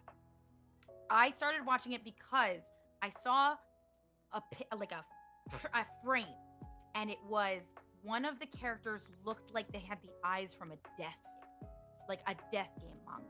And I was like, what the fuck is this? Why is it drawn like a death game manga? Are people Now that's not, if memory serves, there were a good handful. There was 3 or 4 soccer anime that came out in the last year because it was a World Cup year, so it was top of mind culturally. And I remember that one of them very distinctly is not about teamwork and friendship, and that it is sort of a subversion, that they are in not sort of a pseudo death game where it is trying to get a spot on the national team, and that they are put through these rigorous, grueling trials where it is all about ego and not about friendship. But if memory Yes. serves, that I feel like it wasn't Blue Lock and it was a different one, It but is. am I wrong? It is Blue No, Lock? that's Blue Lock. That's 100% Blue Lock. Okay. And you don't have to show these. These are just these are screen caps that I'm showing you because that's what got me into it. So Blue Lock, yes, is about being on the national team and being like they took people that were about to go to college and put them in a box. But the way it's done is very smart. It's like, what does this have to do with fucking soccer? But the way they understand the word tense, the anxiety, the these like the people that are great strikers, the people who play soccer. I don't even fucking play soccer. Like the people who play soccer and goal and do goals are people who are very much like people like playmakers. They're people who believe in themselves and have confidence with themselves. And they say in the first episode, Japan doesn't have that. It's all about teamwork, and that's why they can't win the fucking World Cup. And it literally like dunks on Japan in the beginning, saying like, when have you ever beaten top 16, Japan? Like, when have you ever done that? And so like it's really funny, and that's why it kind of blew up, because like when they wore the uniforms and beat Germany, people were like, they did the Blue Lock. They did the Blue Lock. And I was like, okay, let me just watch it. Let me just see, because these screenshots of like it being hyper, like, why does it look like that? It's because like shot for shot, it feels like a death game. It feels like it's tense, like these people are gonna die, but it's actually their careers. Like if they get knocked out of Blue Lock, knocked out of the thing, that they're no longer in the running for the team, but to them, that is their life. That is everything. They're not allowed to apply for the national team ever again in their entire life. So it is death.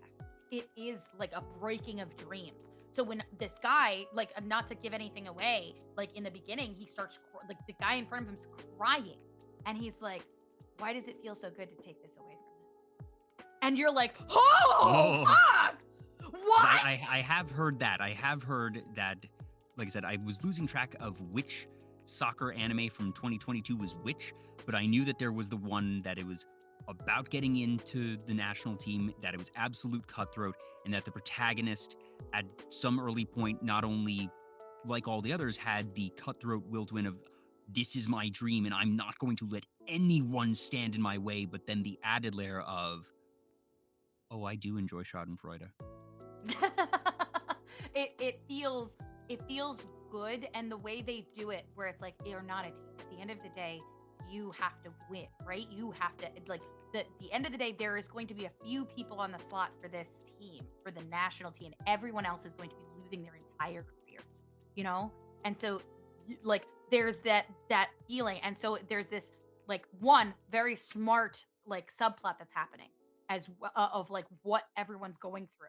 But then it's like this is the first sports anime in a long time, like when I was a kid, that has made me when I see the anime happen, because once again the animation is very good. There's a few like 3D shots that are questionable, but overall I really love the animation. And so when they score, I have screamed more in this fucking game than I've ever done watching soccer. I have never been so excited about soccer the way I am excited about Blue Lock. I don't know why. You I don't can't know do this to why. me, Gabi. I'm already watching like 10 shows this season, and I've been behind because I'm like these past 2 weeks, I've fallen behind on all of my shows and was actually spending time last night and early this morning watching like an episode or two, and that's probably what I'm going to do most of tomorrow. And now you're just coming in here and like telling me about the show I've already heard is really good, and I don't have the time. And just, I'm sorry. Put it on the list. Put it on the list. High on the list, though. Like I said, it is you remove one from the list, and 3 more are added. Three more take its place. It's so now the one sports anime that I watched last year and that I loved. Did you see Birdie Wing Golf Girls? Fuck yes, I did. Good. Okay, good. Because if you hadn't, I was going to be like, all right, Gabi, I think I've got a show that you'll like. It has no right being that good. Right. It's not even a golf show anymore. It's a golf show, but it's... My one-liner here is it's Yu-Gi-Oh! GX meets golf, but also it's even more than that. The Golf Mafia. That's all you need to know. Oh my god, the Golf Mafia. Please, chat, if you take anything out of this, please take that you should watch Birdie Wing. Like a golf story? Girls Golf Story Birdie Wing or something like it's a long ass title. Birdie Wing. That's the important Birdie Wing. It's so good, and it's made. I'm pretty sure one of the sponsors is Bandai because they show a Gundam like. It is a Bandai Namco production. Yes, and it's so good. Animation wise, great. Story wise, buck wild. They make golf one of the most boring fucking things in the world, to me anyway. The most interesting fucking thing ever, and I thought it was so fun. The twists are fun. If anything, if you're just sitting and want to watch something fun, watch that. Watch that. It is dumb fun, but it's the type of thing, like I said, it commits to the bit. It knows what it wants to be, and it lets itself be just entirely absurd in the best of ways. It has no right being that good. It has no right being that good, and it angers me. It's one of those things where when you watch it and you go, this pisses me off. Why is it so good?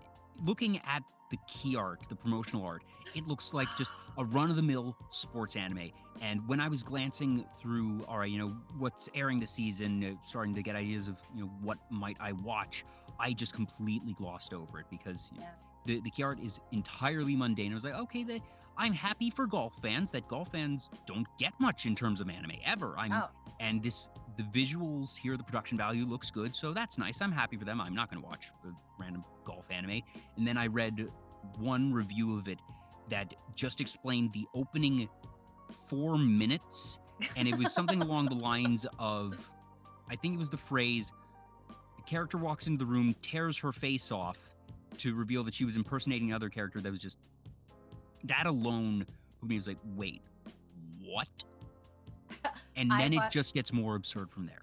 I watched a clip. I think it was, I watch a lot of Mother's Basement, and he was actually the first one to talk me into watching it because there was a clip that he posted that was a girl playing golf, but to get to the hole, she whacks the golf ball between a moving train to get to the fucking hole. And I was like, that's fucking buck wild. I need to watch that. I know the exact shot you are talking about. She says anime-like attack and Oh, yeah. hits the ball, and then it goes between a moving train into the hole. I lost my shit, and then I watched it. It was so good. It was so good. Watch it. I don't want to say too much, but it is. And we're getting a second season sometime this year. I forget. I think it's probably summer season, but we're getting season 2 of it. So, okay, yeah, that was a good one. I don't want to spoil it, but yeah, very. I forgot that was even a fucking sports anime. Literally, it left my mind. I would never count. It is not a sports anime. Yeah, it is an anime that happens to be about a sport. It's not a sports anime. It's not a sports anime. That's just, like, I kind of feel that way about Blue Lock. It's a death game that happens to be about sport. I guess that's why it works so well in my mind. That you and I don't. We still don't really love sports anime. We just happen to have found not sports anime that are about sports. Yeah, that's it. Because you think I play the soccer and I have weak ass ankles. I have goblin little tiny ankles that just break all the time. No, I could never play that. And golf, I love mini golf.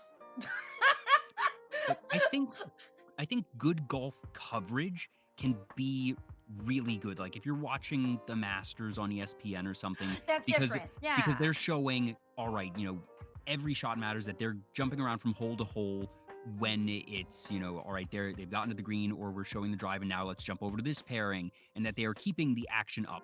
But the act of actually playing golf is moments, seconds of action between minutes and minutes of walking, and that if you were to try and follow a single pair through the entirety of a round of golf, that would be mind-numbing. But good coverage can be good, but at the same time, you need to have something like that if you're going to be doing an anime about golf. That of course, there's so much more than just that you can't just be about golf or no one's gonna watch it. So they put golf mafia. Like it's just, and it needs to have something else. And I think that's the thing about Birdie Wing, is that it takes you on a ride for no reason. And you're like, wait, why am I in this car? And it's like, you wanted to watch golf, and you're like, no, that's not what I wanted.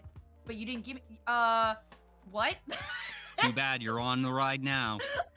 You're on a ride, and you're like, okay, all right, I'm here. And then I've gasped so many times in Birdie Wing for no reason, like the twists that kept coming up that had no right to be so funny and good. Yeah, like, it just what? It's a good time. And you mentioned it being a Bandai Namco one, and you specifically call out the fact that, yes, they do have official Gunplas in there, and I know that you do enjoy building Gunplas. That's one that we haven't actually gotten to at all. That, where I'm trying to figure out best angle here. For Gunpla, so did you get into Gundam first or the models first? Actually, as a kid, I was a big fan of G Gundam. G Gundam was probably the first one I watched, and I fell in love with it. I loved G Gundam so much because of all of the variety of Gundams. But and I had watched Endless Waltz, because that was always on my TV. My brother was a big fan of the original Gundam. So I knew of Gundam, and then I started watching a lot of the series. I think 8th MS Team is still one of my absolute favorite drama versions. I love the series, and so I've watched Iron Blood Orphans, and I've watched a lot of it, and the Gundam franchise itself. I love the different mechs. I've always been a big fan of mechs and kaiju. I've been big monsters, big mechs, big dragons, I love mechs. I think they're sexy, beautiful. They're so, and everyone can be different. And so for me, I actually got involved with Gunpla because I actually visited Japan, and I was there for a little while. And when I came back, I saw it at the tax-free shop. There was a Gundam there, and it was the RX, and I was like, oh my god, is this like a Gundam kit? I saw a few of them while I was in Japan. Let me take this home. And so I took it home, and it took me 2 years to finish because all I had were nail clippers and nail files. I didn't have the actual things. And then I showed to my friend, and he was like, why did this, why is this so damaged? He was like, why did it take you 2 years? Can I see it? And I was like, yeah. So I go and I find it and I show it to him, and he goes, Gobbie, this is a real grate. And I said, there are grates?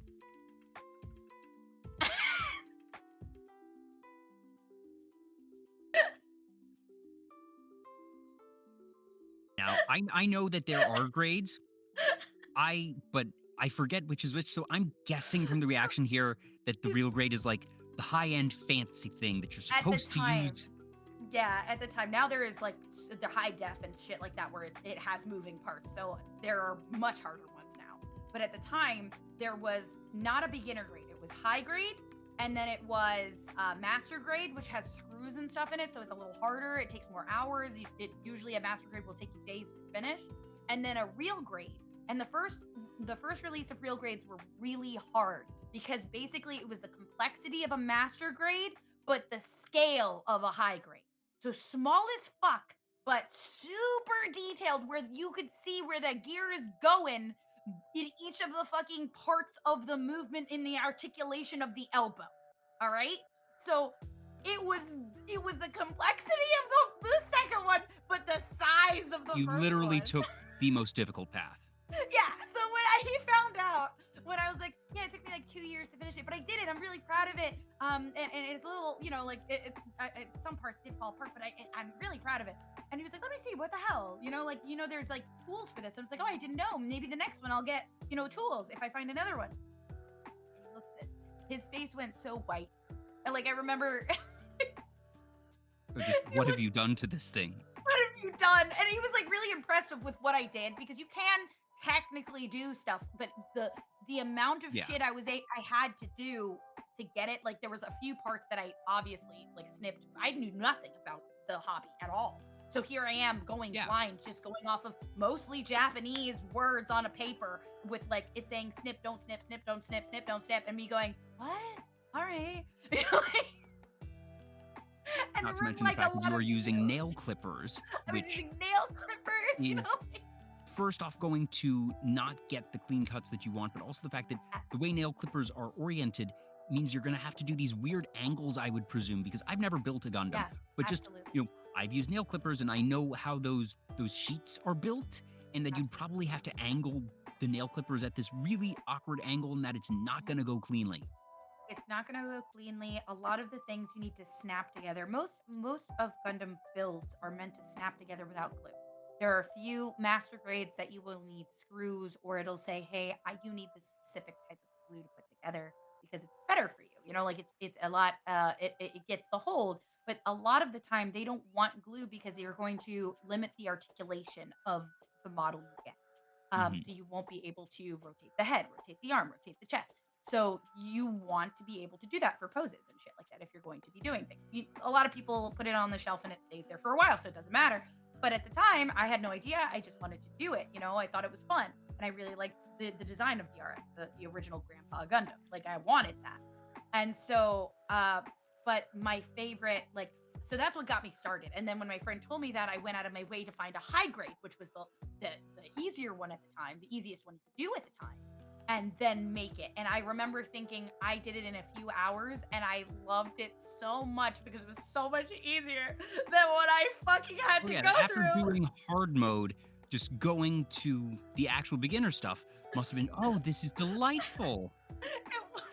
It was so much easier, and I felt such elation that I started buying a bunch and doing a bunch. I have like an entire bookshelf filled with them.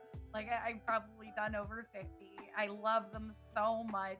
And I even started getting into it. They had, I didn't realize the kits weren't just for Gundam.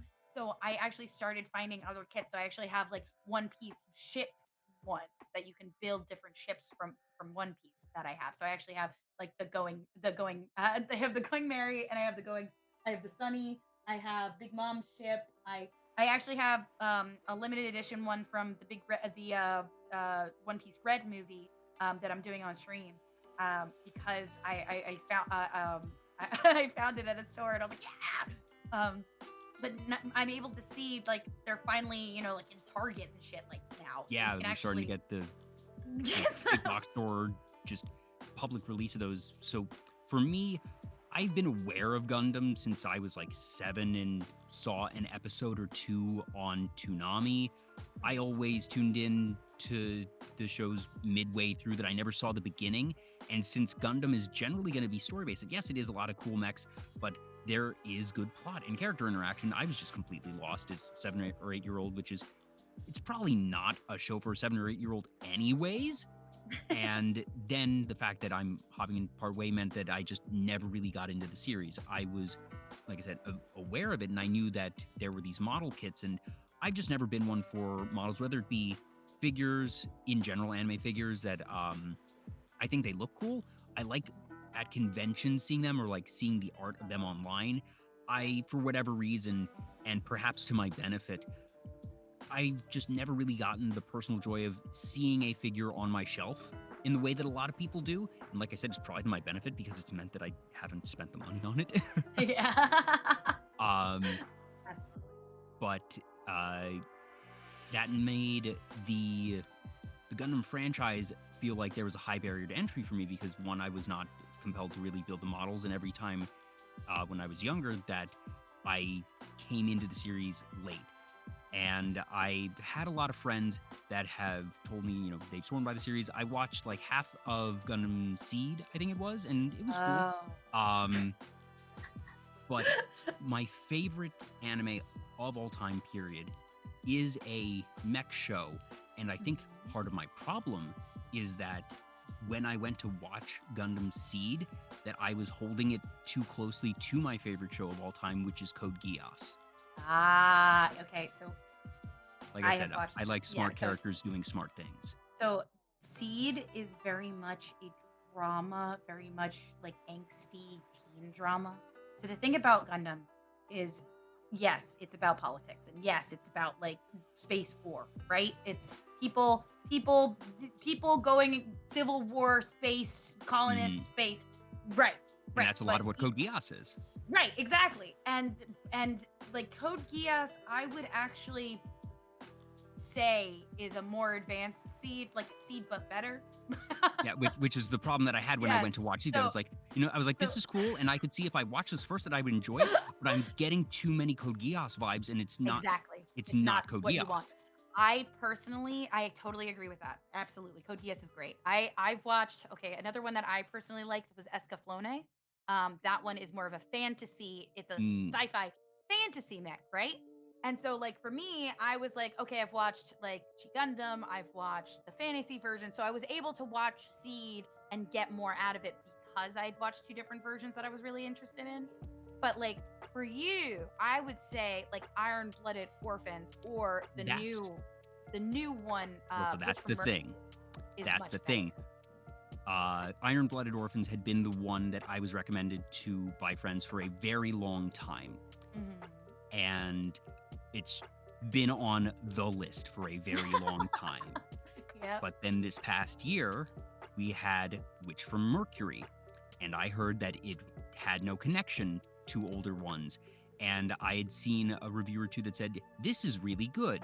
And while I initially, when I was, you know, looking through that list and said, all right, you know, Birdie Wing, I don't even watch that, wound up watching it, I wound up watching Witch from Mercury, and it was my first or second favorite series of 2022, period. Witch from Mercury is fucking incredible. And then I found out, like, 3 episodes into it, oh, the writer is the same writer as Code Geass. I'm consistent. Yep, you're very consistent. It's so smart. It's very well done. And what I love about it, especially as I got to enjoy it as a person who's watched other Gundams. So it was like waiting for people. People are like, wow, Gundam's really fun. Wow, this is really sweet. Is this what Gundam's like? And I'm like, no, it's not, but keep going. I'm sure you're going to like it. And then it gets to the part where the end, I'm not going to spoil it because I want too many people to watch it. The last scene of Witch from Mercury season 1. Well, yes, that, as well as like the parts where it gets dark. The parts where it gets the dark. prologue episode. Yeah, the prologue episode itself is worth it because that's the tone. That's the tone you're gonna get.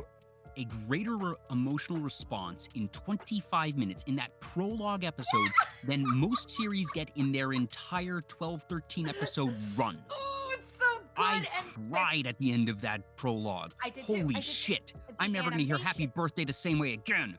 No! The animation, the sound design, the story, the beats it hits in the time it does, that prologue is what a masterclass. It's a masterclass. It's like literally 25 minutes of perfection. Someone knew what they were doing, wanted to hook you in, And then afterward, you're like, wait, what happened to the beginning? What happened to the beginning? So there's this, the people who have been here for a while have that foresight to be like, I know what's hanging over my head. I know there's a shadow. I know there's a shadow. I know there's a shadow. And then people are like, well, there's gonna be sad parts, but I can't wait. And I loved my friends messaging me after watching episodes that were dark and being like, what the fuck? And I'd be like, I'm sorry, what? And what are you talking me about? having watched Code Geass, that I'm fully prepared for things to get Right, dark. you are. That You are. I was okay with that, and that's what I liked. And that Oh, just yeah. watching it, and the soundtrack for that series, Oh, so gorgeous. good. Like, if you want to get my blood pumping, the music that they play right before duels, and the title theme. So not the opening sequence, but if you just search on YouTube Witch from Mercury OS2, you will get the title track in the score, and it's so good. Oh no, it's gorgeous. It's gorgeous. I keep telling chat that they need to watch it. Actually, in the goofballs, I've been like trying to sit a few of them down because I made them watch the prologue, and everyone was like, I'd watch this with you. This seems fucking amazing. I was like, this is the first time where it's the easiest for me to get you involved in a mecha anime. This is the first time where I can be like confident, sit down and be like, because Because you I don't have need to to know say, anything. That it's you don't need to know anything, one, and Gundam itself is a hard sell when you think about it, right? Like each one is different. I if you want a really good drama where you care about the characters and it's smart, but like it is bittersweet, 8th MS Team, 1000%. I would recommend 8th MS Team as just a really wonderfully written piece of media. I love 8th MS Team. But when it comes to like certain friends, I have to be like, oh, well, this one has this because you like this. Oh, this one has this because you like this. For me, because I also love Gundam Tri-Fighters. I love the idea of building your own models and having them fight and then having like an angsty story about that, because that leads back to my love of Clamp, because Angelic Layer was like that. So for me, I love all of them because they have different connections to different anime for me. But keep in mind, Code Geass is Clamp as well. right, yeah. So that's why it gets me hyped, because not only did I love it because it reminds me of Code Geass, it reminds me of other manga and anime. The protagonist in Witch from Mercury has the hair from Magic Knight Ray Earth. And so I personally was so excited to see this main character. And then I was like, okay, I'm just going to sit here and be really excited. It's the easiest sell I've ever have to do for a mecha anime ever. Because I say, I'm sorry, this is the one that I think you're just going to like. You're going to sit here and like it. I don't have to sell you on it. I don't have to tell you about it. I think you're just going to like it. And it's so far, the people who have watched it have come back to me saying, holy shit, you were right. Yeah, Because and that, of it. especially for me, that I am a perfect case study here, that I am someone who has never watched a full, that I, like I said, I've seen episodes and that I started Seed, but I have not seen any proper Gundam series in its entirety. And that this is the one that finally hooked me. And that means that I'm able to go out to other friends who haven't seen Gundam and be like, you know, I haven't seen any of them start to finish. And this is like basically just my favorite anime of 2022, because it's that or Spy Family. Spy Family was Spy Family's really good, but it difficult to compare the two. They are very different series. yeah, absolutely. It's a really easy sell. It's a really fun thing, and I love the designs of the models. The best part about like I love building. So my favorite kind of model to build is big chunky ones with big shields. The Quible, which is this big thick looking model. It's in the past, basically there are people who have like a psychic link to their thing, so they can use these little bits to fly around in space, kind of the way Soletta does. So for me, that it mixes the parts that I love about my favorite models, my favorite Gundams, my favorite, well, they're not really Gundams, they're mobile suits, my favorite mobile suits, and puts it in the main line Gundam, and it makes me so happy. And then the designs of not only the other people's mechs, but like their variation designs, because like the people, they're all different companies making a mobile suit, so there's gonna be differences depending on where they're sending it and their company, as well as the ones that are old models of it that you find later. Like, it's really cool to see different variations of a very simple design or really intensely designed because they're rich. You know, they're like, oh, of course, this company is gonna have all the bells and whistles compared to this company. So and this one's chunkier because it's like a work mech versus an extra planar mech, you know? And so that it's really cool. It's really cool because they thought about this, and the details that they put in A Witch from Mercury, I will never not be like enamored with it. I feel like I'm gonna watch it like 4 more times and find shit that I didn't even notice the first time because of how much detail and little nods to other Gundams, but they didn't make it a part of it. They just went, yeah, it's got like a little nod here, but That's you the don't thing have that to know it. I'm assuming that there are references I'm not getting, that they've baked in things for the lifelong fans to be able to get those references, whether they be visual or if there's just, a passing mention, like maybe a company name happens to be the name of a character. I don't know. But I go in with the base assumption that they're in there somewhere and that I'm missing them. Yeah. But if they're there, they're so unobtrusive and so subtle that I'm going through this and I don't feel like I'm missing anything, and that's good writing. That's wonderful writing. I hate when writing is like that. Like, oh, do you see that? Do you see that? That's what we did this because of this. And it's like, no. There's no like, problem in writing that way if you're upfront of this is how this series is going to go. If you Right, want to you have make a series that's yes. a continuation and referential, super cool. I love series like that. As long as you tell me when I'm walking in the door that that's what I'm signing up for. Yeah, absolutely. Absolutely. That it's totally different that way. It's totally different that way. And if you're signed up for it, absolutely. But with a series like this, when they're trying to get new blood into it, Mhm. I actually went to a Comic-Con once, and I got the original writer for Gundam was there. You know, like the first person. Wow. And he was talking and he was being interviewed with about Gundam, why they started, how it survived, like what made Gundam Gundam. And one of the questions that were asked that he got a little upset about, and I was really proud of, was he was like, someone asked, how do you feel about women like being very, very vocal and very like excited to build? They're building, they're digesting the franchise, like this is a very like a male dominated kind of a thing. And he looked at the interviewer with a bit of like, he took a pause, and then he said, did you know that Gundam only survived because of housewives? And he was like, no. And he's like, we were floundering. It was not selling. The people who bought Gunpla in the beginning were housewives and women who fell in love with the series and the drama and started buying merchandise.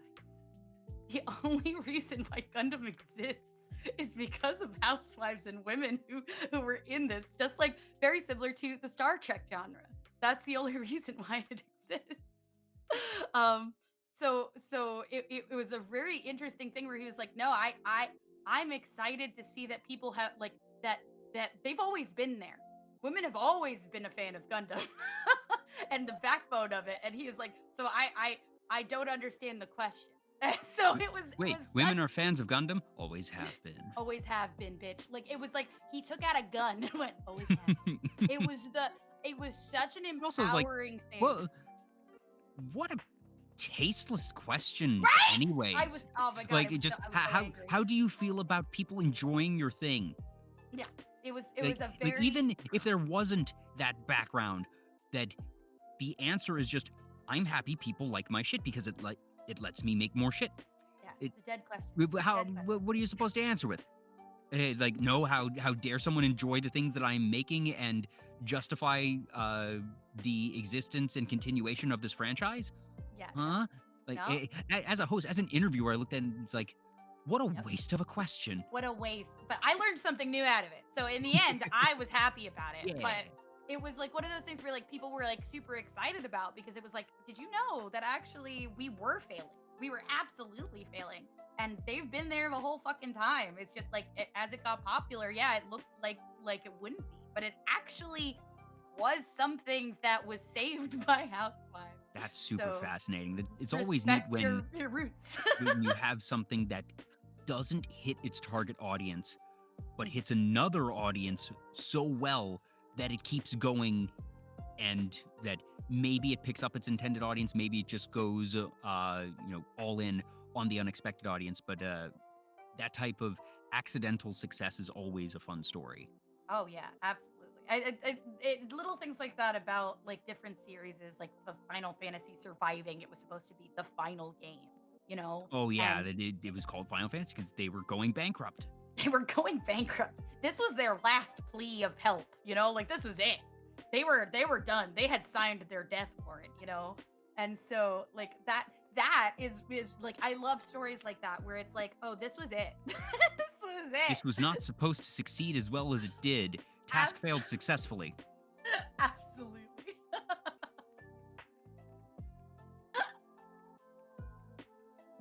Oh goodness! And then just for Witch from Mercury, that it's not Code Geass, but it's the type of thing that while it's not, like I said, I love smart characters doing smart things, and it is not the level of Lelouch and his mind games, but something about the writing that, like I said, I didn't know until a couple episodes in that it was the same writer as Code Geass, but as soon as I saw it, I was like, okay, this, if anything, it makes me feel really justified in that whatever it is, that their style clicks for me. Yeah. And I'm not going to say they're the best writer of all time. I'm not going to say that Code Geass is the best anime of all time. Goodness, no. It just happens to be what really clicks for me. And that as I was watching each week, each episode, I was like, I have not felt this way since watching Code Geass. And it has been my favorite anime for, you know, I don't think I finished the series the first time and said, this is my favorite anime. It was a year or two later when pressed for the question, what is your favorite anime? That I sort of had the realization, oh, it is my favorite, and that it has remained consistent ever since. And I try to go into series always being open minded because I don't want to paint myself into a corner and be like, nothing will ever top Code Geass for me. If anything, I hope something will top it for me because that means that I got something incredible that I absolutely loved. So I always look for, all right, can something knock it off its perch? And I Exactly. have not gotten that yet. And I don't necessarily think that Witch from Mercury is going to do it, but it was just the type of thing, as I was watching it, I was like, I haven't felt this in a long time. And I love anime, and I feel a lot of things watching anime, and that's why I keep watching anime. That it is not simply for the chase of find the next Code Geass, but sort of recognition of, oh wait, this is hitting those notes, those buttons again, and I can't. It's been a very long time since I had that type of response to a show. So the mere fact that it's getting even in the ballpark for me is exhilarating. Oh, I love it because recently I a lot of people when they ask me the question like what's your favorite anime? I have to say I'm sorry, that's a hard question because I have favorite animes for seasons. I have the one that sticks out the most when I think of my favorites, you know? And then Yeah, it's like such a difficult question. it's such a difficult question and when you get like a new one, especially when you're obsessed with like what's going to happen, you don't know the ending. You get that feeling of I'm really into it right now. So I often say like I'm really into these series right now, but when I think about my favorite series, these pop up to mind. These are the ones that come to mind because I have such complicated feelings about each of the things that I've watched and I love them for different reasons. That's like comparing apples and oranges.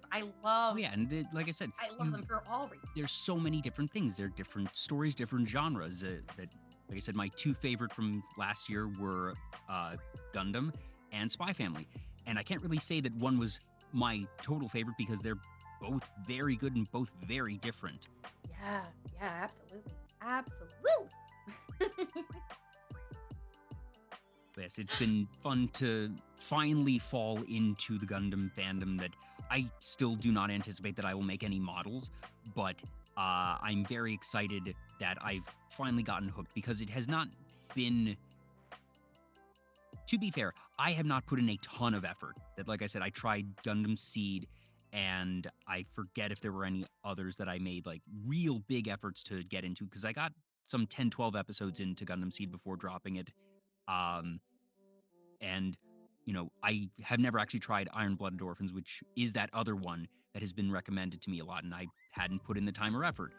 But the fact that I just fell into this one naturally and that it has fit so well is very exciting, because maybe I will finally actually go back and watch Iron Blooded Orphans. And even if not, that I can finally say that I have been able to really be touched by the series that has touched so many lives. Yeah, yeah, absolutely. Even just watching one part of it and enjoying one part of it, you're still enjoying the franchise. You're still enjoying parts of it that like, Yeah. some people don't even get to. Like you enjoy a piece of media and you can appreciate everything that came before it that made it to this, that made it there. Exactly. Like A Witch from Mercury couldn't have happened if all of those other ones didn't for it. If it hadn't gone to all those other genres as well.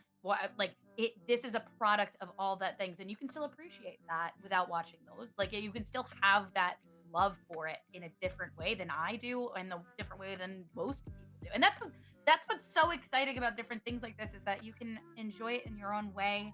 It's a similar thing for like cosplay and stuff. Like some people are like, I don't know that much, but I really like this character, so I just cosplay them. That's wonderful. You connected to it in a different way than me, and that's wonderful, and that should be enough. That is enough.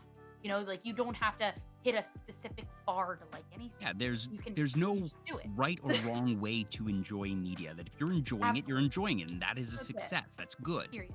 That means it's a success for you. You can be excited about one thing. You don't have to love everything about something. Yeah. Like that is something that I'm very much like, it's like, oh no, I appreciate other people's opinions about my favorite things. It's like, oh, I didn't think about it like that. Like I like it because of these reasons. And I get like passionate about it, of course. But like there's a reason why I like it versus the way you're like it, because you're upbringing, what you like, what your preferences is, your favorite, there's so many things, so it's gonna be different. And I love hearing about it because like, I didn't think about that. That is similar to another one that I didn't even realize. Like when I think back, I was like, oh yeah, it is Code Geass. Holy shit. Like little things like that makes me very happy, because it's like I didn't realize that was a connection that my brain was making and I wasn't making. So it's good. It's really wonderful. And you mentioned cosplay, and I think you told me at one point that you actually did cosplay for a while. I cosplayed for 10 years actually before the pandemic. And now, obviously, safety first. Don't dox yourself. Are there any favorite outfits that you are comfortable discussing? That's rough. And it is fine if not.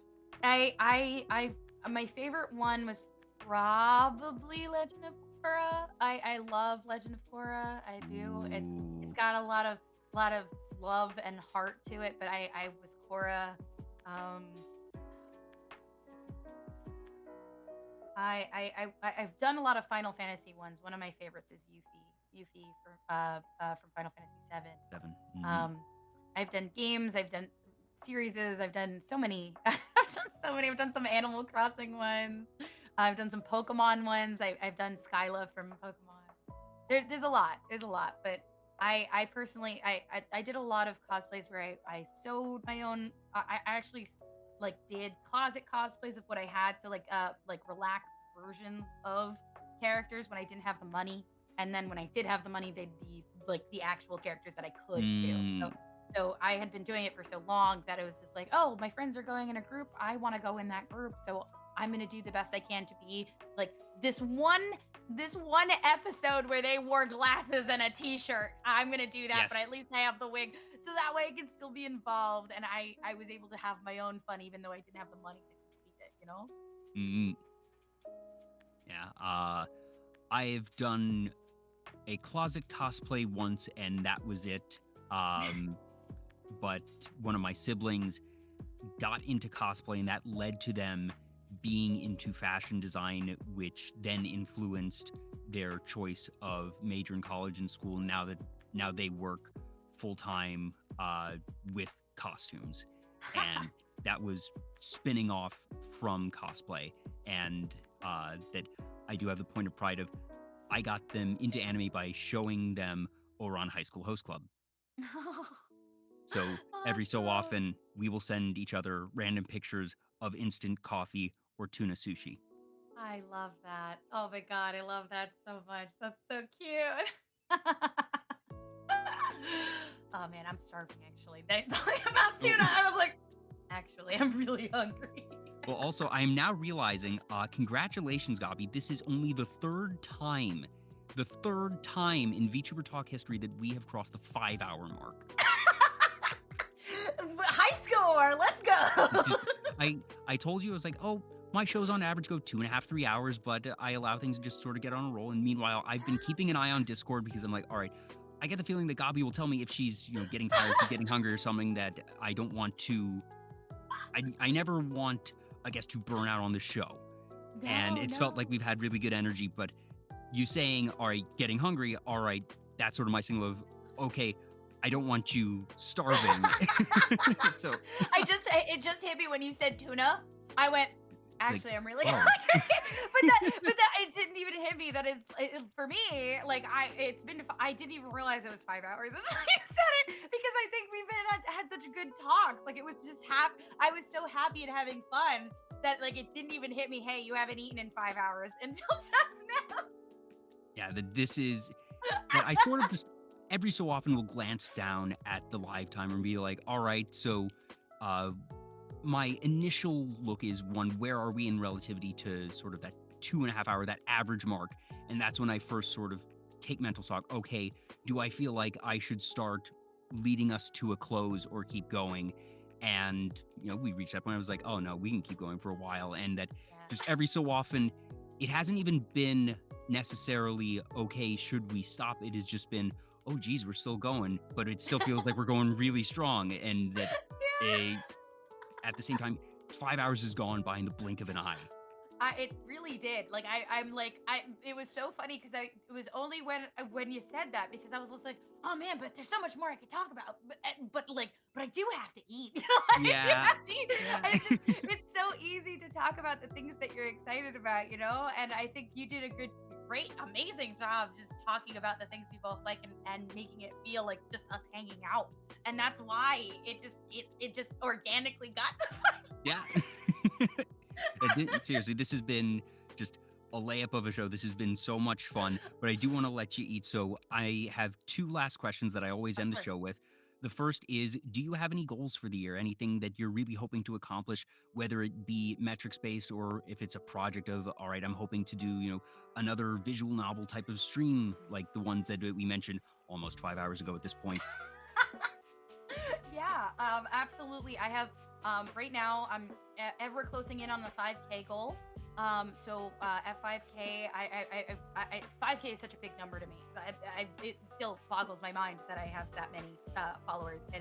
We're inching closer to that.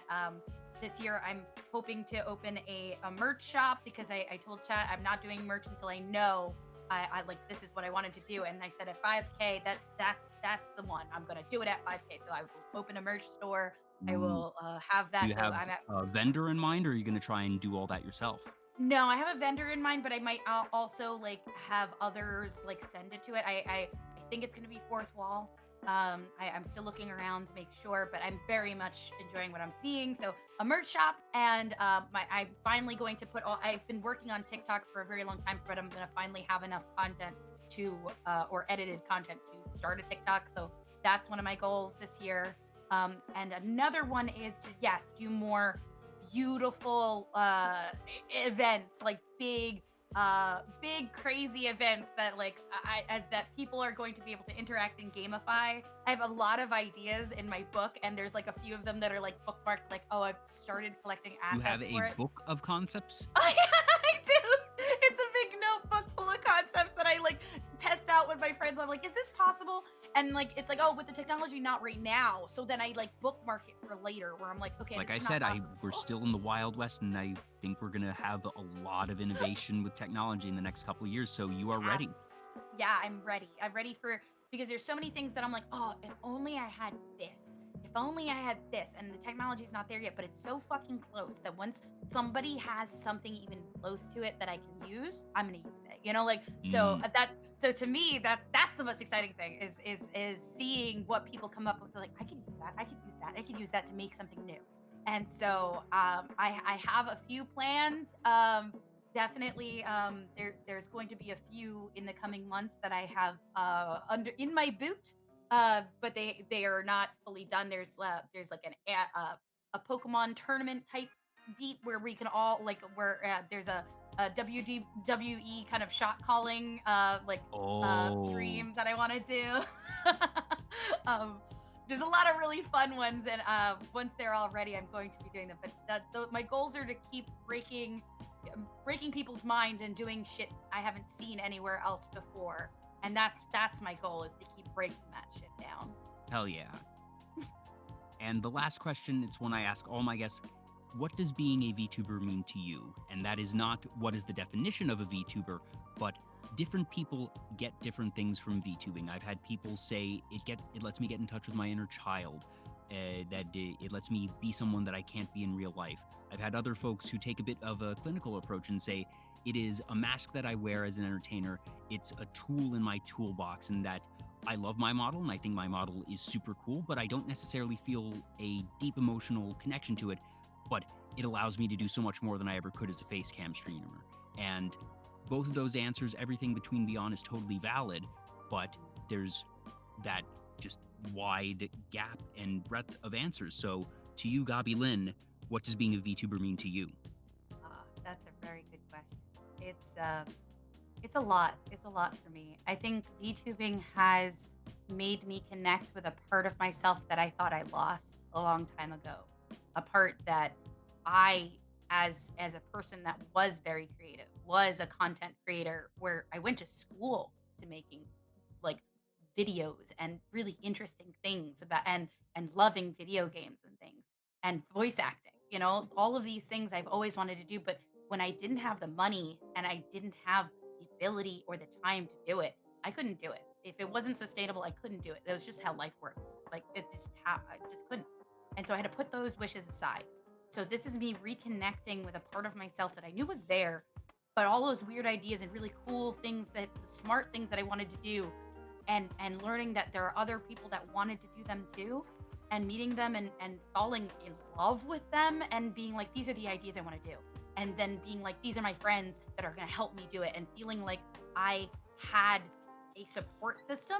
Because I feel like, no offense to the people who came before, but I felt like I never had friends that were so supportive and so lovely and so like very much on my side until I became a VTuber, and so supported what I was doing until I became a VTuber. And now the friends that I have, the chat that I have, like I don't think anything's impossible, because of, if I have an idea and I tell someone, they're like, let's see if that's possible. It's not, nah, it's how.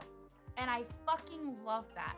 And it's always been something that's been inside of me, but something I had to push aside and put within a box. And yes, I did some of it with V2 with like being a librarian. I was able to like spread the knowledge I knew before to other people, so that way teens that felt like they wanted to do something like become a game developer, I was like, okay, what games can we get to get you there? I was able to help other people to become that. But then I wasn't able to do that to myself. I wasn't able to support myself in that way and be creative to myself. So being a VTuber, not only, yes, like I don't have to worry about what I'm wearing or anything like that, and I get to be like silly little goblin on main, but like I connect with Gobbie, and I am Gobbie because it's a part of myself that I've always known was there, but I feel seen and I feel loved and I feel supported, and I feel like this part of me that's always wanted to come out can come out now. And it's freeing in a way, and it's so cool. And I there's just so much more I want to do, and it gets me so excited. Like I tell Chad, I'm vibrating with love and excitement about what I'm gonna do next, because tomorrow I might wake up and be like, I'm gonna fucking do this weird shit, I don't know. And it's always been something that I feel like I had to shove down because I had to live, I had to fucking survive. And now it is something that I can do. You guys, like, they support me to do it, and I'm recognized for it, And so for me, VTubing has become a part of my life that I look forward to, like a part of me that is finally shining after years and years of me having to push it down. And it really does mean a lot. It really, um, it really, it's stuff that I never thought I could do again, and it's a dream that I had to put aside and I don't have I think to I do that got her. anymore. I did. I'm fucking That's not the intent of the question, but fucking got me. I always But- ask that question at the end of the show because I never know how a guest is going to answer that question, but the answer always makes sense. And especially after several hours of talking to them, that you see the threads of consistency, and that for you, like you said, the creativity, just the energy, wanting to make people smile, wanting to make yourself smile, and that it not only wound up being at the right place at the right time with the right group of friends and support system, but that it has now offered you this platform, this medium to create the things that you already love to create in an entirely new way, and unlocked layers and levels of creativity that are unique to VTubing that you couldn't necessarily get from other types of streaming, and that it has very obviously come together very nicely for you, and that you've been able to really take all of this and be your best self, live your best life, and find all new ways to bring smiles to others and yourself. And I know that the best is absolutely yet to come for you, Gobbie. You're already kicking ass. And like you said, there's a notebook of stuff that is just waiting for the tech to allow it to happen. And plus, you're already doing so many cool things with what you have right now. So thank you, Gobbie, for being here today. Thank you for sharing your stories, for sharing your passion, for sharing your energy. This has been just an incredible 5+ hours. Yeah, it has been. Thank you so much for having me. Truly, it was literally just hanging out with a friend, and I think that's just the best compliment I could give you, is that it just felt like getting to know somebody, and in the best way possible. So thank you so much for asking the questions and asking for me to be here. It was really fun. The pleasure's all mine. That I always try to make it this type of good experience, and I'm really, really just genuinely happy I was able to do that and create a positive experience for you here today. I lied. There is one other question, and that's who would you like us to raid? Oh, okay. Let's see. Who's around? Well, while Gobbie's looking around for a raid Go ahead. target, thank you everyone who's tuned in. If you've stuck around from the pre-show chat, or if you raided in with Honey earlier and stuck around, thank you so much. And even if you didn't stick around and might be watching this later, thank you, and definitely thank you, Honey, again. Also, Mr. Not So Anything, thank you for the follow. I missed that an hour ago. My apologies. If you are interested in shows like this, I actually have a very rare double show weekend. Usually I do one show a week, but just because of scheduling, how things wound up, I will be talking with Sigrid and Bird tomorrow night.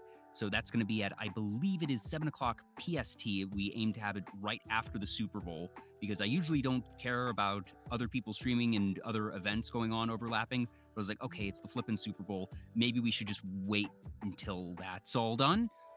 But it's going to be a lot of fun there, and that I do these shows, like I said, usually about once a week. So if you're interested, feel free to follow here on Twitch or on Twitter. It's just /Vtuber Talk. But even if you are not following me, if for some reason you are not already following Gobbie, please be sure to do so. Her links are at the bottom of the screen here. If this is on YouTube after the fact, hi YouTube, like, comment, subscribe, and all that jazz. And if you're watching live here on Twitch, I have, like I said, links here on screen, but also if you scroll down to the channel panels, there will be links there. And I will give one last shout out here in the chat. Thank you so much. I have my target. It's someone I met actually last week when I was on Taka, and they were such a sweetheart that I would love to rate them. They seemed like a really cool Patters. person's Patters. Yeah. I'm unfamiliar with them, but honestly, that's one of the fun things that, I get to raid into new folks and find new folks. Like I said, there's just so many VTubers out there, and there's no way I'm going to know all of them. So I'm always really happy when I get to find new ones. So we'll be raiding into Patters. Do you have a preferred raid message? Because I don't really have anything. I don't have emotes or anything. Oh wow. Okay. Let's. Ooh. Okay. Ooh, I don't know. I guess we could just do Goblin Raid, or yeah, we could do a or a Snack snack. Attack. Oh, snack attack's cute. Let's do snack attack. That's fine. That's good. Yeah, all right. Well, we are going to be raiding into Patters. So I'm going to get that all queued up. But again, thank you, Gabi. Thank you, Honey. Thank you, everyone who has chatted, who has lurked, whatever. Thank you all so much for being here. Hope you all had a great time. Like I said, I'm Jay. This is Vtuber Talk, episode number 93. So have a great rest of your day. Say hi to Patters for us, and we will see you next time.